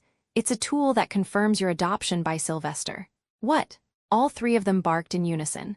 Why would he even give me this? Mine asked with a frowning expression as she looked at the necklace. If a noble attacks you, a commoner, and you defend yourself, I replied. She was talking to herself, so she wasn't actually expecting a reply. Her eyes moved away from the necklace and I had her attention, so I continued. You, your whole family, and your attendants will get executed, but if you are adopted, him attacking you means he attacked a higher-ranking noble, and he will be the one facing punishment. When my explanation ended, a somber atmosphere crept in. Right. Mine was now staring at the necklace again with a difficult expression. Mine, don't. Taue was watching her with fear. Mine, you can't use this. We will lose you, Gunther pleaded with panic in his voice. Don't worry, Dad, I won't. Mine hid the necklace back under her robe. I might have just caused something bad down the line, but I just couldn't do it. It had been so easy to say this or that had to happen when I had been away and not directly involved. But once it was right in front of my eyes, I just didn't have the heart. Which meant that now, we really couldn't get into contact with Bindwalt. Okay, listen up. We all just need to sit tight here until the foreign noble is apprehended for trespassing. Daniel, use your ordnance and call the acting commander of the knights.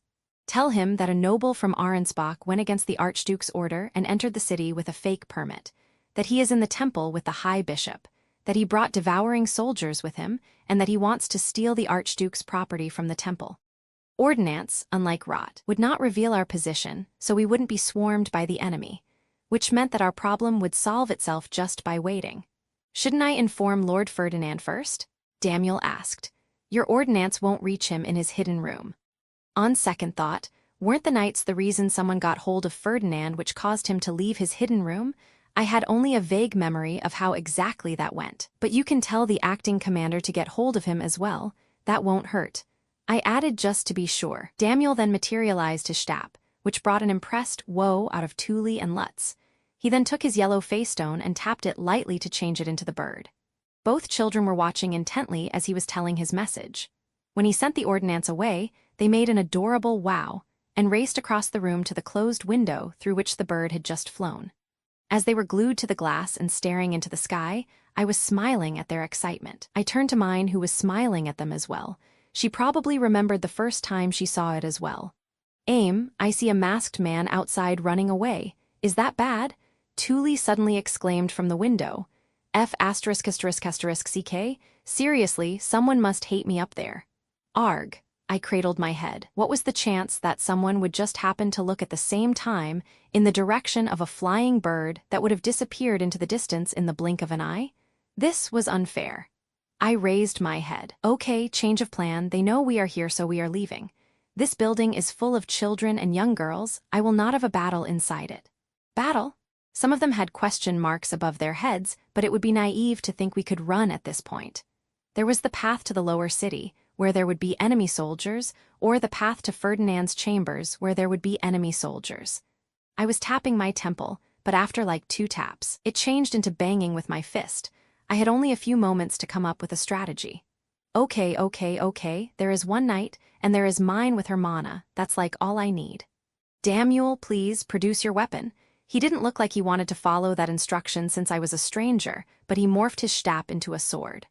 Now please, lend your ring to mine and let her cast Angriff's blessing on you. Daniel blinked a few times, then he looked between the ring and mine, and after a little hesitation, he let her borrow it.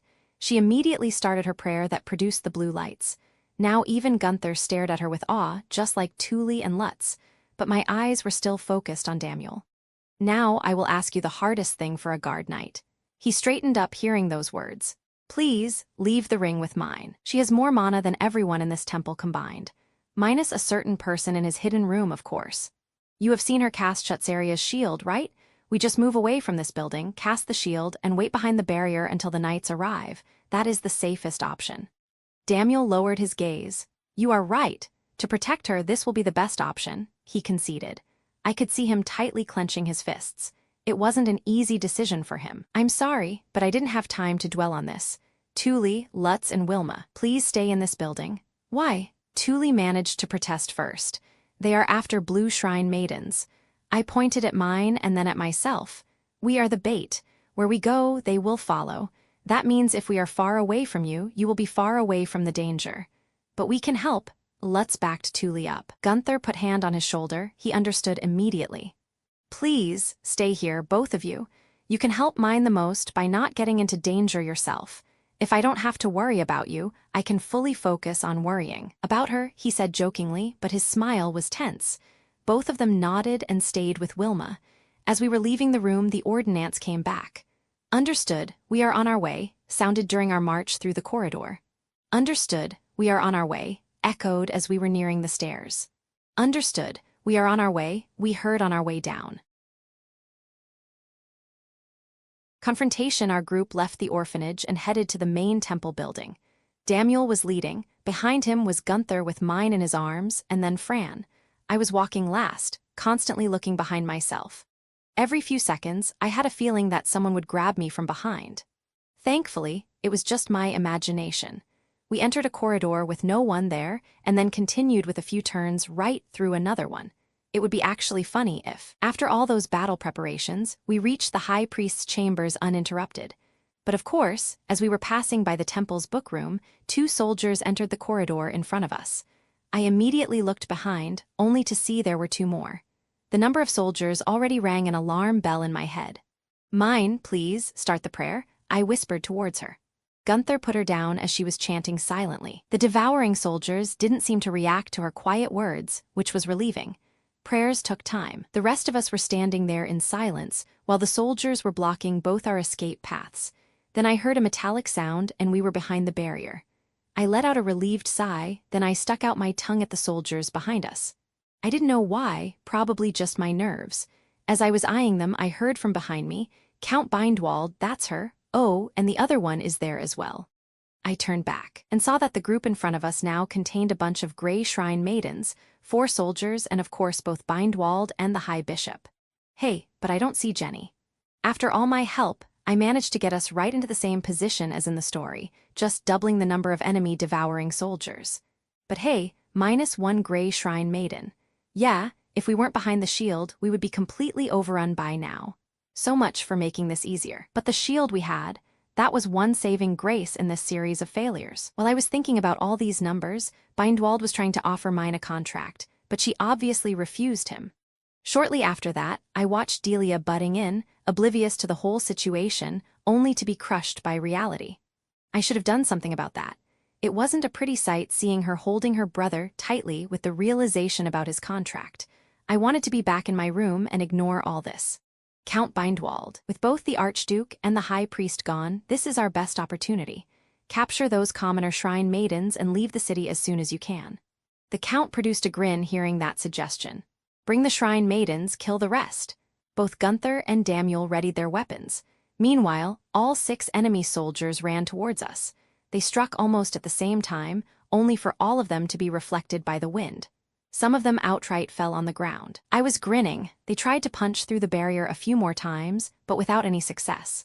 They eventually stopped and looked with dumbfounded expression between their weapons and the barrier.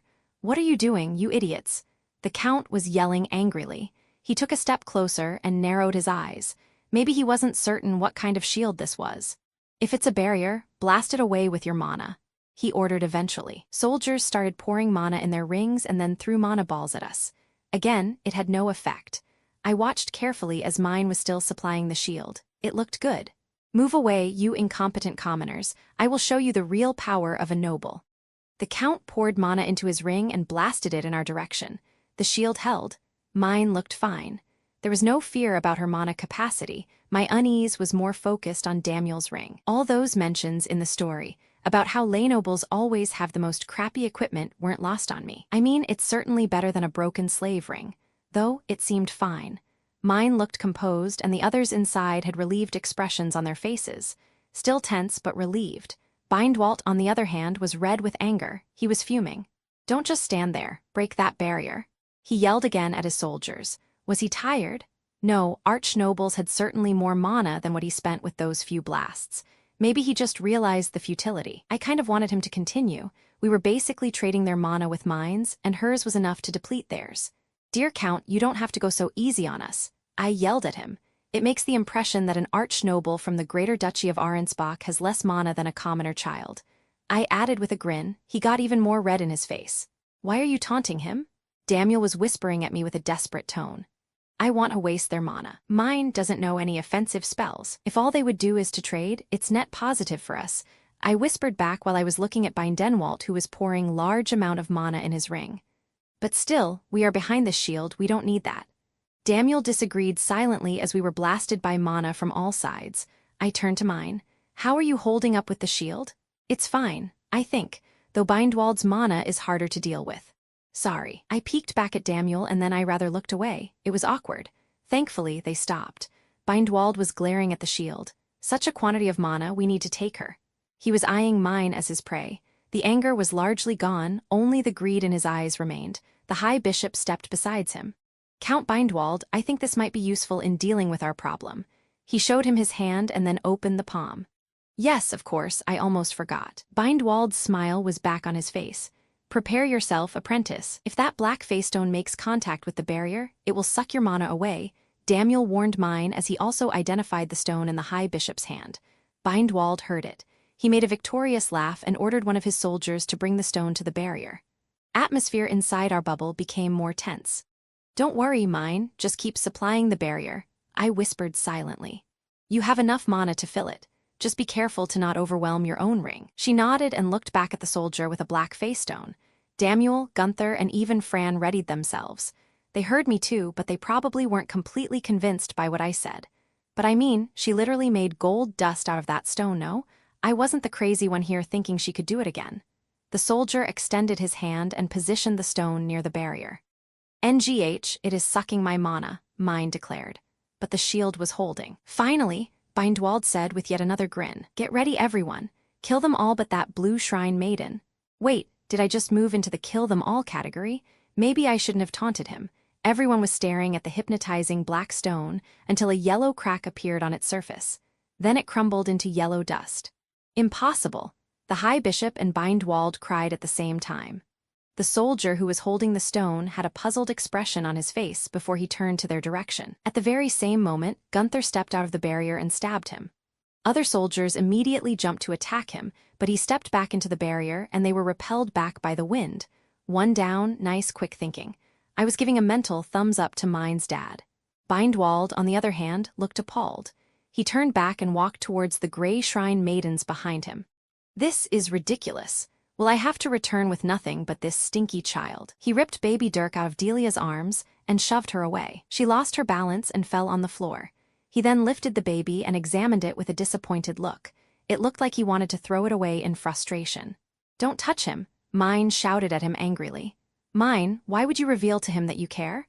I both whispered and cried at her at the same time, so it just sounded like someone with a hoarse voice. She immediately realized what she had done. Sorry, she whispered silently. Bindwald gained a nasty grin on his face. With one gesture, he ordered a soldier to get hold of Delia, and then he threw Dirk at another one. Then both soldiers put knives to their necks. Delia had tears in her eyes, but she still focused on Dirk. No, please, somebody help him, she cried desperately. What do you say to such pleading? Bindwald laughed, and then his eyes locked with Mine's stare. Lower the shield, or they both die. All of his soldiers prepared around him. Sister Mine, do not put their safety above your own, Fran warned her. I know if I put Shetsaria's shield away, you all die, I won't do it. Her voice was full of frustration. But this sucks, she mumbled to herself. Mine lowered her head and closed her eyes. I caused this. No, you didn't, I wanted to say out loud. If not for me, she would have been crushing the guy right now, and then Ferdinand would end this. Why had I sent that idiotic letter? Who should die first, the girl or the boy? Bindwald barked impatiently. Isn't there a way to save them? Mine was whispering that question. Her fists were closed tightly. I wasn't able to see her face, but I saw both Damuel and Gunther looking at her with torn expression. I couldn't stand looking at them. If you want to try something reckless, I might know something. Everyone stared at me as if I just appeared there out of thin air. Please, Sister Mine, do not lower the shield. I screamed loudly. That should give us a few seconds of time. I whispered after that. We just need a distraction, right? Why not have Mine cast Washin on them? Everyone except Damuel looked lost since they didn't know any spells, but even he seemed more doubtful than not. A cleaning spell? Can she do regular spells without a shtap? Now I was the one being lost. Was that required? I just thought that spells were shortened prayers, so she should be able to use them if she knew them and had a magic ring. Or not. It would be foolish to experiment with that in a do-or-die situation. Then you do it. Mine already provided mana to your high beast during spring prayer. She can do the same in this case. It didn't matter how, but all I wanted to do was to create a giant blob of water that would fill the corridor. It should be unexpected enough that the enemy won't know what to do for a while. Mine had the overwhelming amount of mana. Damuel had the means. I yelled at Bindwald again. Give the baby back to Delia, and Sister Mine will dispel the shield. I didn't even look at him for reaction. I was focused on Damuel and Mine. This will completely depend on your speed. Mine, pour as much mana as you can. Damuel, think as big as this corridor. Then when everyone is distracted, you should start praying for new shield, and you should grab Delia with Dirk. I turned to each of them, and they both nodded in agreement. She has the child, drop the shield. Do not test my patience. I looked, and Delia was holding Dirk while one soldier stood beside her. Other soldiers made a step towards us. Fine. Mine answered resolutely. The barrier around us disappeared. This was the moment of truth. Fools, cried Bindwald with a laugh. Washin, cast Damuel in response, and it was a resounding success. The whole corridor in front of us was filled with water. Everyone there was floating inside, and I was able to catch a few completely stupefied faces. So could somebody use that spell without a shtap or not? Could I do *blogger**? The wave swept me away. The wall of water in front of us existed for about half a second before gravity did its thing. I was rolling and hit my arm and knee before my body stopped moving, with me lying on the ground, around 6 or 7 meters from where I previously stood. I could see Daniel standing in place, with Fran supporting him from behind. Gunther was crouched while holding mine in his arms. They all managed to withstand the wave, and a second later Daniel darted ahead. His first 2 steps were more jumps as water was still at his ankles, but then the water level went down and he swiftly reached Delia.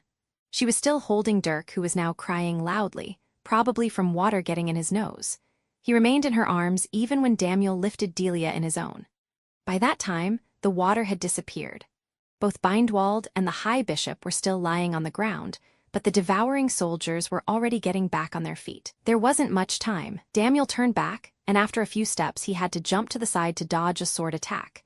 He was holding Delia with both of his hands, so he had no way to parry. He then circumvented another soldier and suddenly stopped. The third soldier was slashing at him, but Daniel immediately jumped back to dodge it. From my position, he looked like a rugby player trying to run through the opposing team and scoring a point. Gunther and Fran were standing in front of mine, who was now chanting another prayer for protection. Only one soldier was trying to get to them. The rest were focused on Daniel. He, meanwhile, managed to spin around another enemy and then kicked his colleague behind him. That was when a big ball of mana flew by him. Bindwald managed to get into a sitting position, and now he was blasting mana in frustration. Daniel jumped to the side to get the enemy soldiers in between himself and Bindwald. Their master didn't care. He blasted one of them and slightly burned Daniel on his leg. The leg didn't look too bad, but his movement would suffer. Mine saw that and continued her prayer with a much louder voice. She was almost finished. It immediately caught Bindwald's eyes as he poured mana in his ring to target her. At the same moment, Gunther kicked back the one soldier that was attacking them. The soldier fell into another one who was standing between Daniel and them. It cleared a path for Daniel, but it also unfortunately uncovered mine, who was now in Bindwald's line of sight. The Count threw a large mana ball towards her, only for Daniel to jump in front of her and take the full blast to his back as he still shielded Delia and Dirk in his arms. That amount of damage caused him to collapse unconscious. Both Fran and Gunther supported him so he didn't fall on the floor. Delia did, on her butt, but she still managed to hold the baby, so no harm came to Dirk. And then, finally, the metallic sound of the shield could be heard. I wanted to do a fist pump in victory, but I promptly realized that I was outside of that safety circle. Thankfully, all the enemy soldiers were grouped on the other side when they went after Daniel, so my path was clear. Then someone grabbed me from behind. "I found you." A delighted melodic voice spoke from behind me. It was Jenny. I tried to struggle, but I had the body of a child, so she was stronger. "Did you really think I would ever go back to the orphanage?" She was asking with a mocking voice, but I didn't really pay her any attention. I was more focused on the enemy soldiers who were looking this way. I didn't really feel betrayed since I never put my trust in her to begin with. It was more frustration on how little my efforts with her accomplished, and maybe the fact that I wasted the equivalent of my monthly salary to bribe her with something nice. "Give me back my paper." Some soldiers began to walk towards us. That instantly erased all such thoughts. I was pulling and jerking, but to no avail, and since I couldn't see her, I couldn't crush her. The grip on me was strong, but unlike mine, I wasn't too sick and weak to continue struggling, and I freed one of my hands. And more importantly, unlike mine, I always had my knife under my robe. I stabbed Jenny in her hand. She shrieked and let go of me. Once my feet touched the floor, I ran towards Shutsaria's shield, but my path was blocked by the first soldier who walked around it. I wasn't a trained knight like Daniel, so I couldn't just zigzag around him. He was towering above me, and his sword could cut me at any moment. I took one small step back. The soldier lifted his sword, I heard a silent thump, and he collapsed. Behind him stood Gunther, who stabbed him from behind. These soldiers are really bad at situational awareness. I couldn't even finish that thought before Gunther grabbed me and pulled me inside the shield. Half a second later, 2 attacks were deflected by the barrier behind me. I turned around and saw 2 soldiers looking my way. Behind them was standing Jenny, holding her hand and staring daggers at me. That look was so murderous that I turned away back to Gunther. "Thank you. Don't worry about it." I didn't want to celebrate prematurely, but this was it, right? Unless the enemy would get the idea to go to the orphanage and grab more children, they had no leverage on us. We could just stare at each other until the knights arrived. "Put away your weapons." And almost like a reply to my thoughts, the first 2 knights arrived in the corridor. "Great, we don't even have to wait," I celebrated. Mine hadn't crushed anyone. All she had done was stay behind a shield, which meant everyone around us could fully focus on the trespassing of Bindwald and the fake permit in his possession. I almost wanted to wave them goodbye. The High Bishop looked at them in panic. Knights, arrest those commoners. They attacked an archnoble from a greater duchy. This could cause a diplomatic incident, or they could just lie. It didn't actually matter what had happened. Well, we were still behind the shield at least, and those two knights looked a little confused by the High Bishop's words, so they weren't yet antagonistic towards us. I tried to think about the way out. Mine was the one who responded first, but we are just standing behind this barrier. She tried to argue, but she was immediately cut short. Silence, commoner. How do you explain my dead guards? Bindwald exclaimed sharply. Problem was that even arguing with a noble could be considered an offense that could be punished by death. There wasn't really a point to argue if that led to the same outcome, and it wasn't a good sign that the knights were unconsciously pointing their weapons against us. The highest status in our group belonged to Damuel, since I had so graciously screwed up mine's adoption. Trying to use the authority of a lay noble wasn't exactly great, but it was the only card we could play. I turned to the two knights and put on the most innocent voice I was capable of doing. I apologize. We were probably misled to think that you were sent here to assist our guard knight who was promised help in our defense by the acting knight commander. As you can see, he was injured gravely. They listened to me. That was a win on itself. If they just shouted at me, "Silence, commoner," then we would have had a problem. Though their weapons still pointed at us. They probably didn't want to point them at someone of a higher status. Do you want to follow up on the words of some lake knight and cause an incident with an archnoble from a greater duchy? Take the commoners. The High Bishop was just repeating himself. He probably didn't have anything else up his sleeve, but it was still enough for the knights to show unease and keep their weapons pointed at us. It was frustrating how fearful they actually were, but maybe I could use it. I would like to correct a misunderstanding. He is not a knight, he is an apprentice knight. Bindwald burst into laughter, and the High Bishop relaxed with a big smile. I continued with fake worry on my face. He was punished severely and demoted for failing his duty. He was given an order by his superior, but sadly, a higher-ranking noble pressured him to do otherwise. Such an unfair fate. Losing his fiancée, his stature, his income, and almost his head, and only because he couldn't stand his ground and call for the assistance of someone of higher status. I sighed dramatically. The realization was showing on their faces. One of the knights took his ordnance and started to say a message for their superior. He couldn't be far, since we asked them to come to the temple. Bindwald frowned and tried to leave, but the other knight stopped him. The devouring soldiers didn't move, so their master probably still thought he could save it with his status. And I hated the fact that he could be right. He might play dumb about the permit, which in that case was the problem of those who gave it to him, and we were still commoners. More knights arrived on the scene. And then, finally, I saw Ferdinand walking in. He ignored both the High Bishop and Bindwald and headed right towards our shield. Can we just stay inside indefinitely? I was wishing silently. What have you done? He asked with exasperation. The fact that I stood behind mine meant I wasn't even sure to which of us he was referring. Probably both. I just made Shutsaria's shield and stood behind it the whole time, mine said first. I can attest to that, I added from behind her hastily. High Priest, those commoners are lying. We were attacked by some kind of water spell. The High Bishop shouted from behind him. Yes, they were trying to drown us. Bindwald barked instantly in agreement. I tried to play it down. But that wasn't Sister Mine. That was Lord Damuel using a cleaning spell to clean the corridor. He just cast Washin. That can't be possibly interpreted as an attack. I said once again with my fake innocent voice. Are you mocking us, girl? The whole corridor was filled with water up to the ceiling. But, Count Bindwald, you heard the word that Lord Damuel uttered when casting, did you not? Insolence, High Priest, they are commoners, their word holds no value here. Again that argument. How was a lay noble like Damuel able to cast such an enormous spell? Ferdinand asked. Wait, don't ask that, you were supposed to save us here. Suddenly I felt warmer and didn't know what to say. I supplied him with my mana, mine admitted. Where did you even get the idea for such a thing? He was looking at her with exasperation. I slowly put up my hand. Ferdinand closed his eyes and sighed, but she literally hadn't done anything.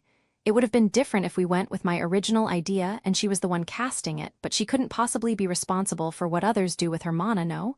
I'm sorry, he said eventually. Too many witnesses around us. He added silently, so only we could hear that. After that, he continued loudly for the rest to hear. Defiance to superior status is a great offense. Certainly, agreed the High Bishop. I see that people in Ehrenfest know the proper way after all, Bindwald followed with an even louder voice. He took the attention of all knights. High Priest, mine said quietly. Would this charm from Sylvester be enough? She showed him the necklace with the stone, only the stone was now a different color than before. Ferdinand's eyes widened, but I was the one who spoke first. I almost screamed, but I managed really intense whispering instead. Mine, when did you put blood on it? She probably didn't expect a voice from behind her as she jumped a little. Her head turned to me. The moment you said to Taue and Lutz to stay away from us to be safe, I asked Fran, so I managed to keep her family together for like 1 minute longer. That was pitiful on my part, but there was a more important grievance. Why didn't you say that sooner? I would have screamed at them the whole time they were attacking the Archduke's daughter. Mine lowered her head. I didn't want Ma. Wait, Sylvester is the Archduke. Her head shot up, and she was staring at Ferdinand with a complete shock.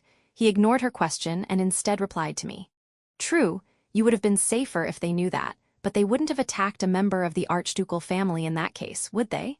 Ferdinand was now wearing a smile on his face. He turned back and walked towards Bindwald, who was engaged in discussion with some knights. At the same time, I heard a silent mumble from mine. But Sylvester? She had a strange look on her face.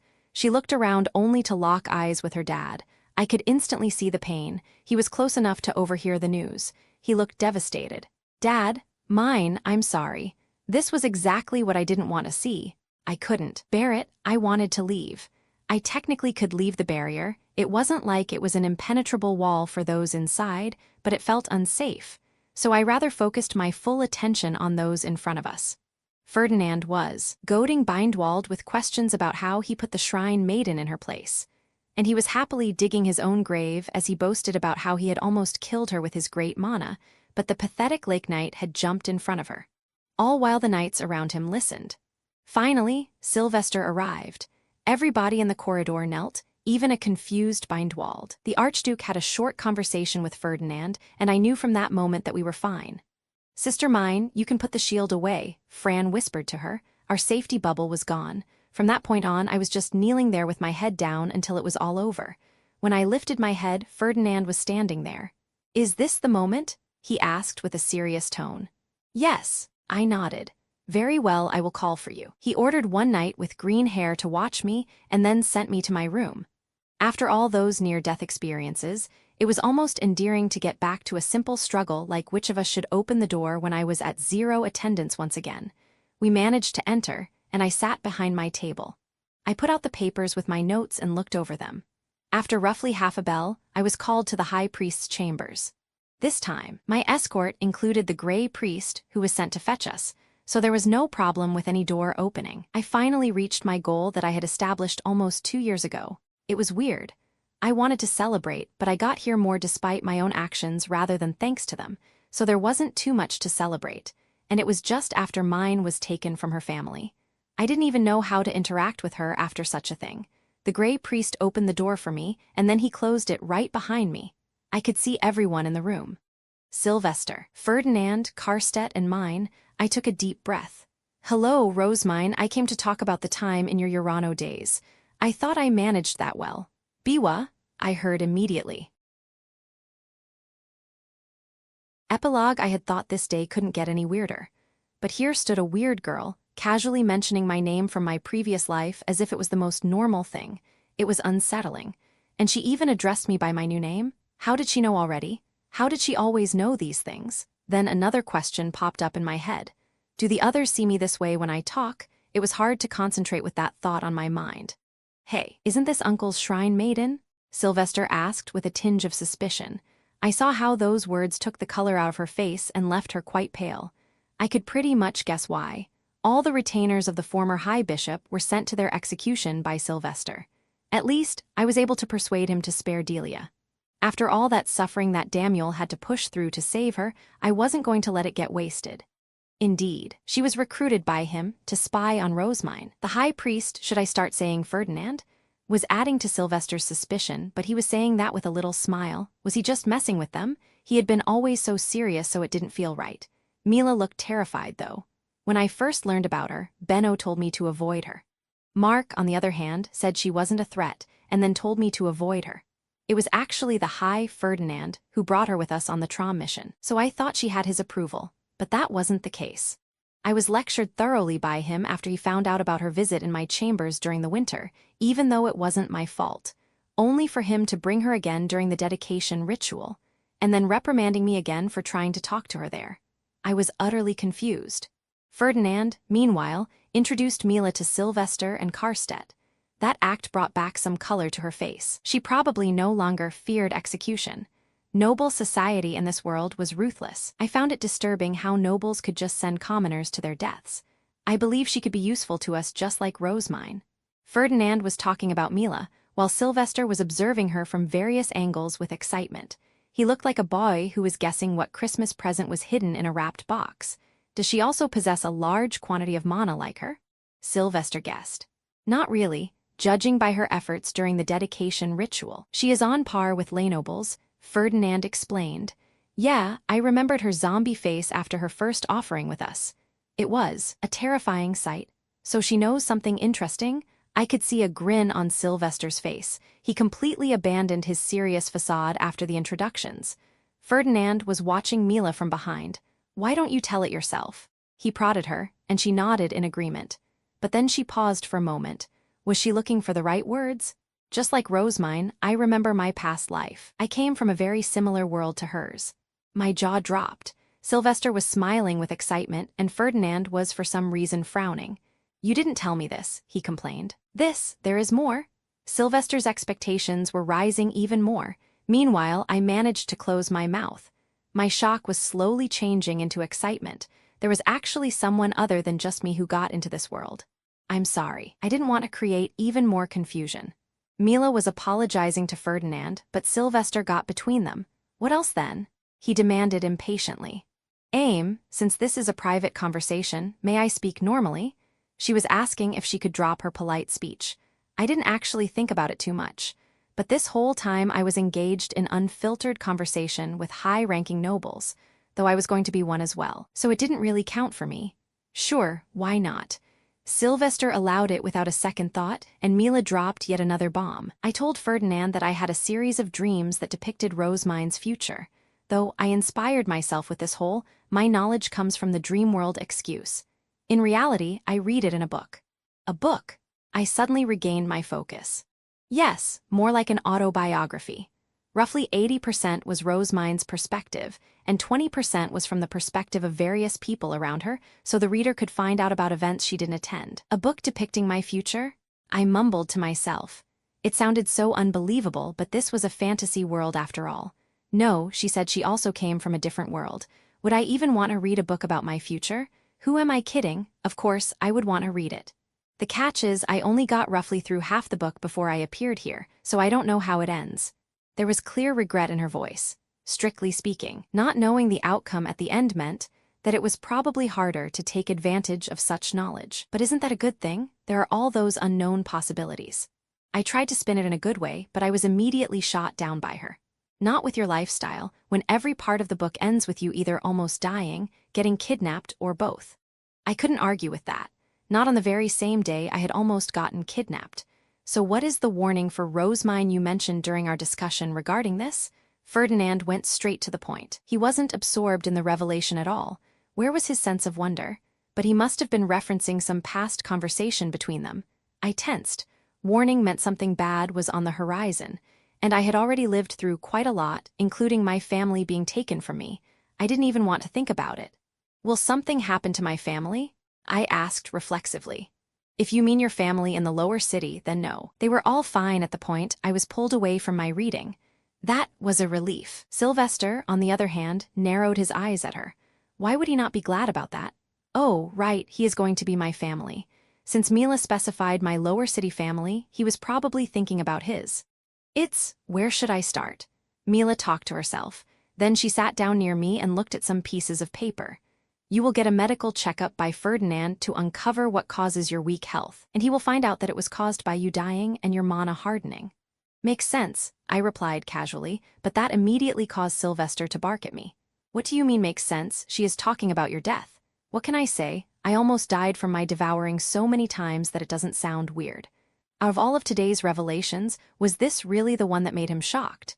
Heck, him being the Archduke was a bigger surprise than me dying. Mila was watching us arguing, but then she decided to continue. So you will make. Juver, she ended that sentence with a questioning tone. What do you call the potion that heals nobles from fatal injuries? Jurev, Ferdinand replied as a matter of fact. But that was also a big thing, no? There was an actual healing potion that could make me healthy. I thought that was pretty important, but the others regarded that without any enthusiasm. Was it that mundane? Ah, I almost had it, Mila said with a tiny bit of satisfaction. Then she turned back to me. Rosemine, the Jurev is made from ingredients from each season, so it takes at least a year to gather them all. She was explaining it to me because I was the only one in the room who didn't know what a Jurev was. It was actually nice that someone took their time to explain the noble's knowledge instead of just acting annoyed that I didn't have common sense. Wait, was she explaining it to me because she had read in the book that I didn't know this? Does she know what I am thinking? I was totally not focused on what she was saying.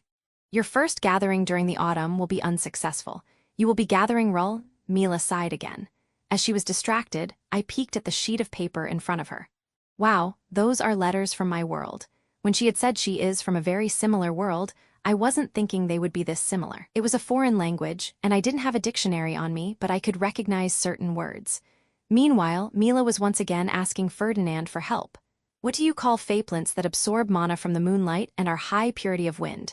Something on Ruel, Ferdinand answered with a flat expression.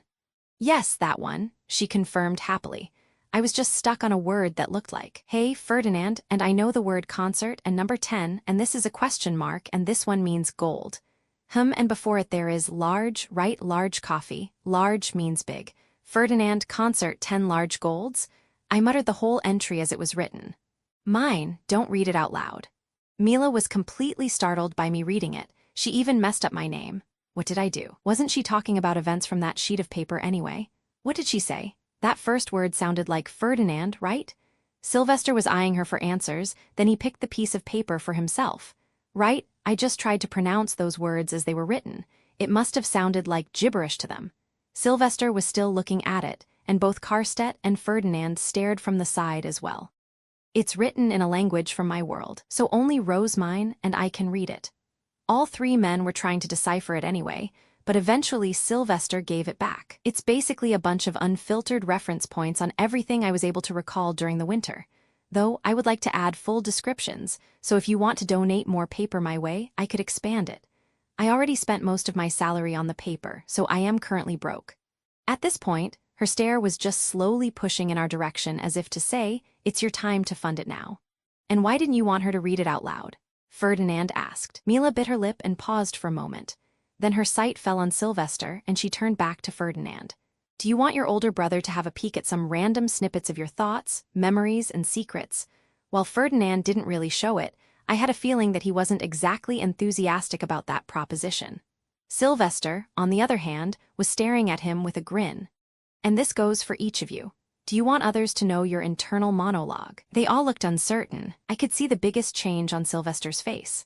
He had a completely impish attitude at one moment, and then immediately a stone-face expression during the next one.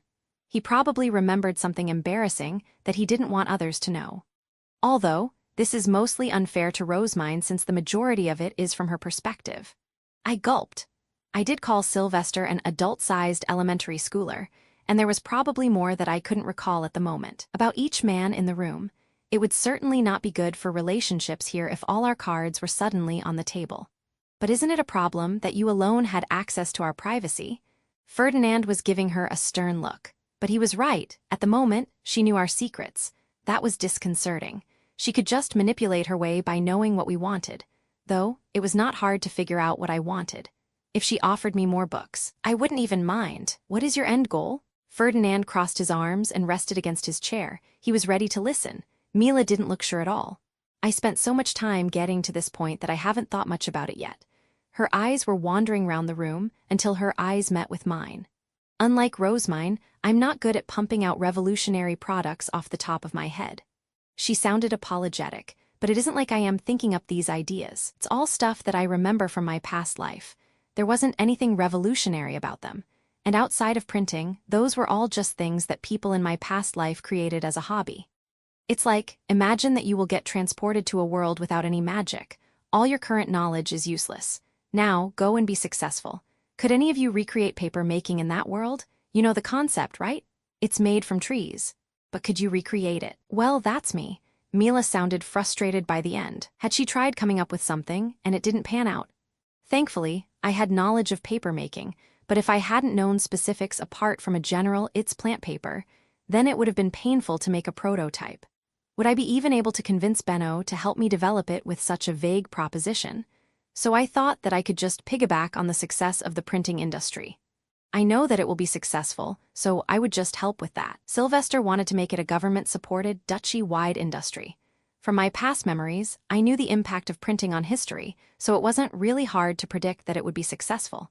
But still, it was really reassuring knowing for a fact that it would be successful, because that basically guaranteed a steady stream of books in this world. That notion made me warm and fuzzy inside. Meanwhile, Mila ended her speech. If you are asking about my end goal, it is probably a safe and comfortable life. As she said it, Ferdinand closed his eyes. He was definitely thinking something. We can work with that, he said under his breath. Then he opened his eyes. Now, let us return to your warning before Rosemind disrupted that conversation. What, me? You are acting as if this was just some unimportant tangent. You also wanted to know. Also, what were we talking about? Right. Mila turned my way. Since you almost died so long ago, you need a high-quality potion with high-quality ingredients. So you will go on the night of Shetseria, but during that night, there is such a concentration of mana that it has other unforeseen effects. It changes the color of the fruit, and more importantly, it attracts fey beasts, and I mean like thousands of them. You get overrun and lose the fruit. The idea of thousands of fey beasts rushing my way didn't look appealing at all. Couldn't somebody else gather it instead of me? I should have probably listened to her explanation before. Year after that, both Ferdinand and Karstedt participate, and you will be successful, so the only thing you need is more nights on your first try. Mila ended her explanation with a satisfied smile. True, I saw both Ferdinand and Karstedt fighting, and their magical attacks were something else. Ferdinand could shoot multiple arrows from great distance, and Karstedt annihilated a large swath of forest with a single strike during the spring prayer. Thinking about them, it really made today's battle, with Bindwald throwing balls of mana, kind of pathetic in comparison.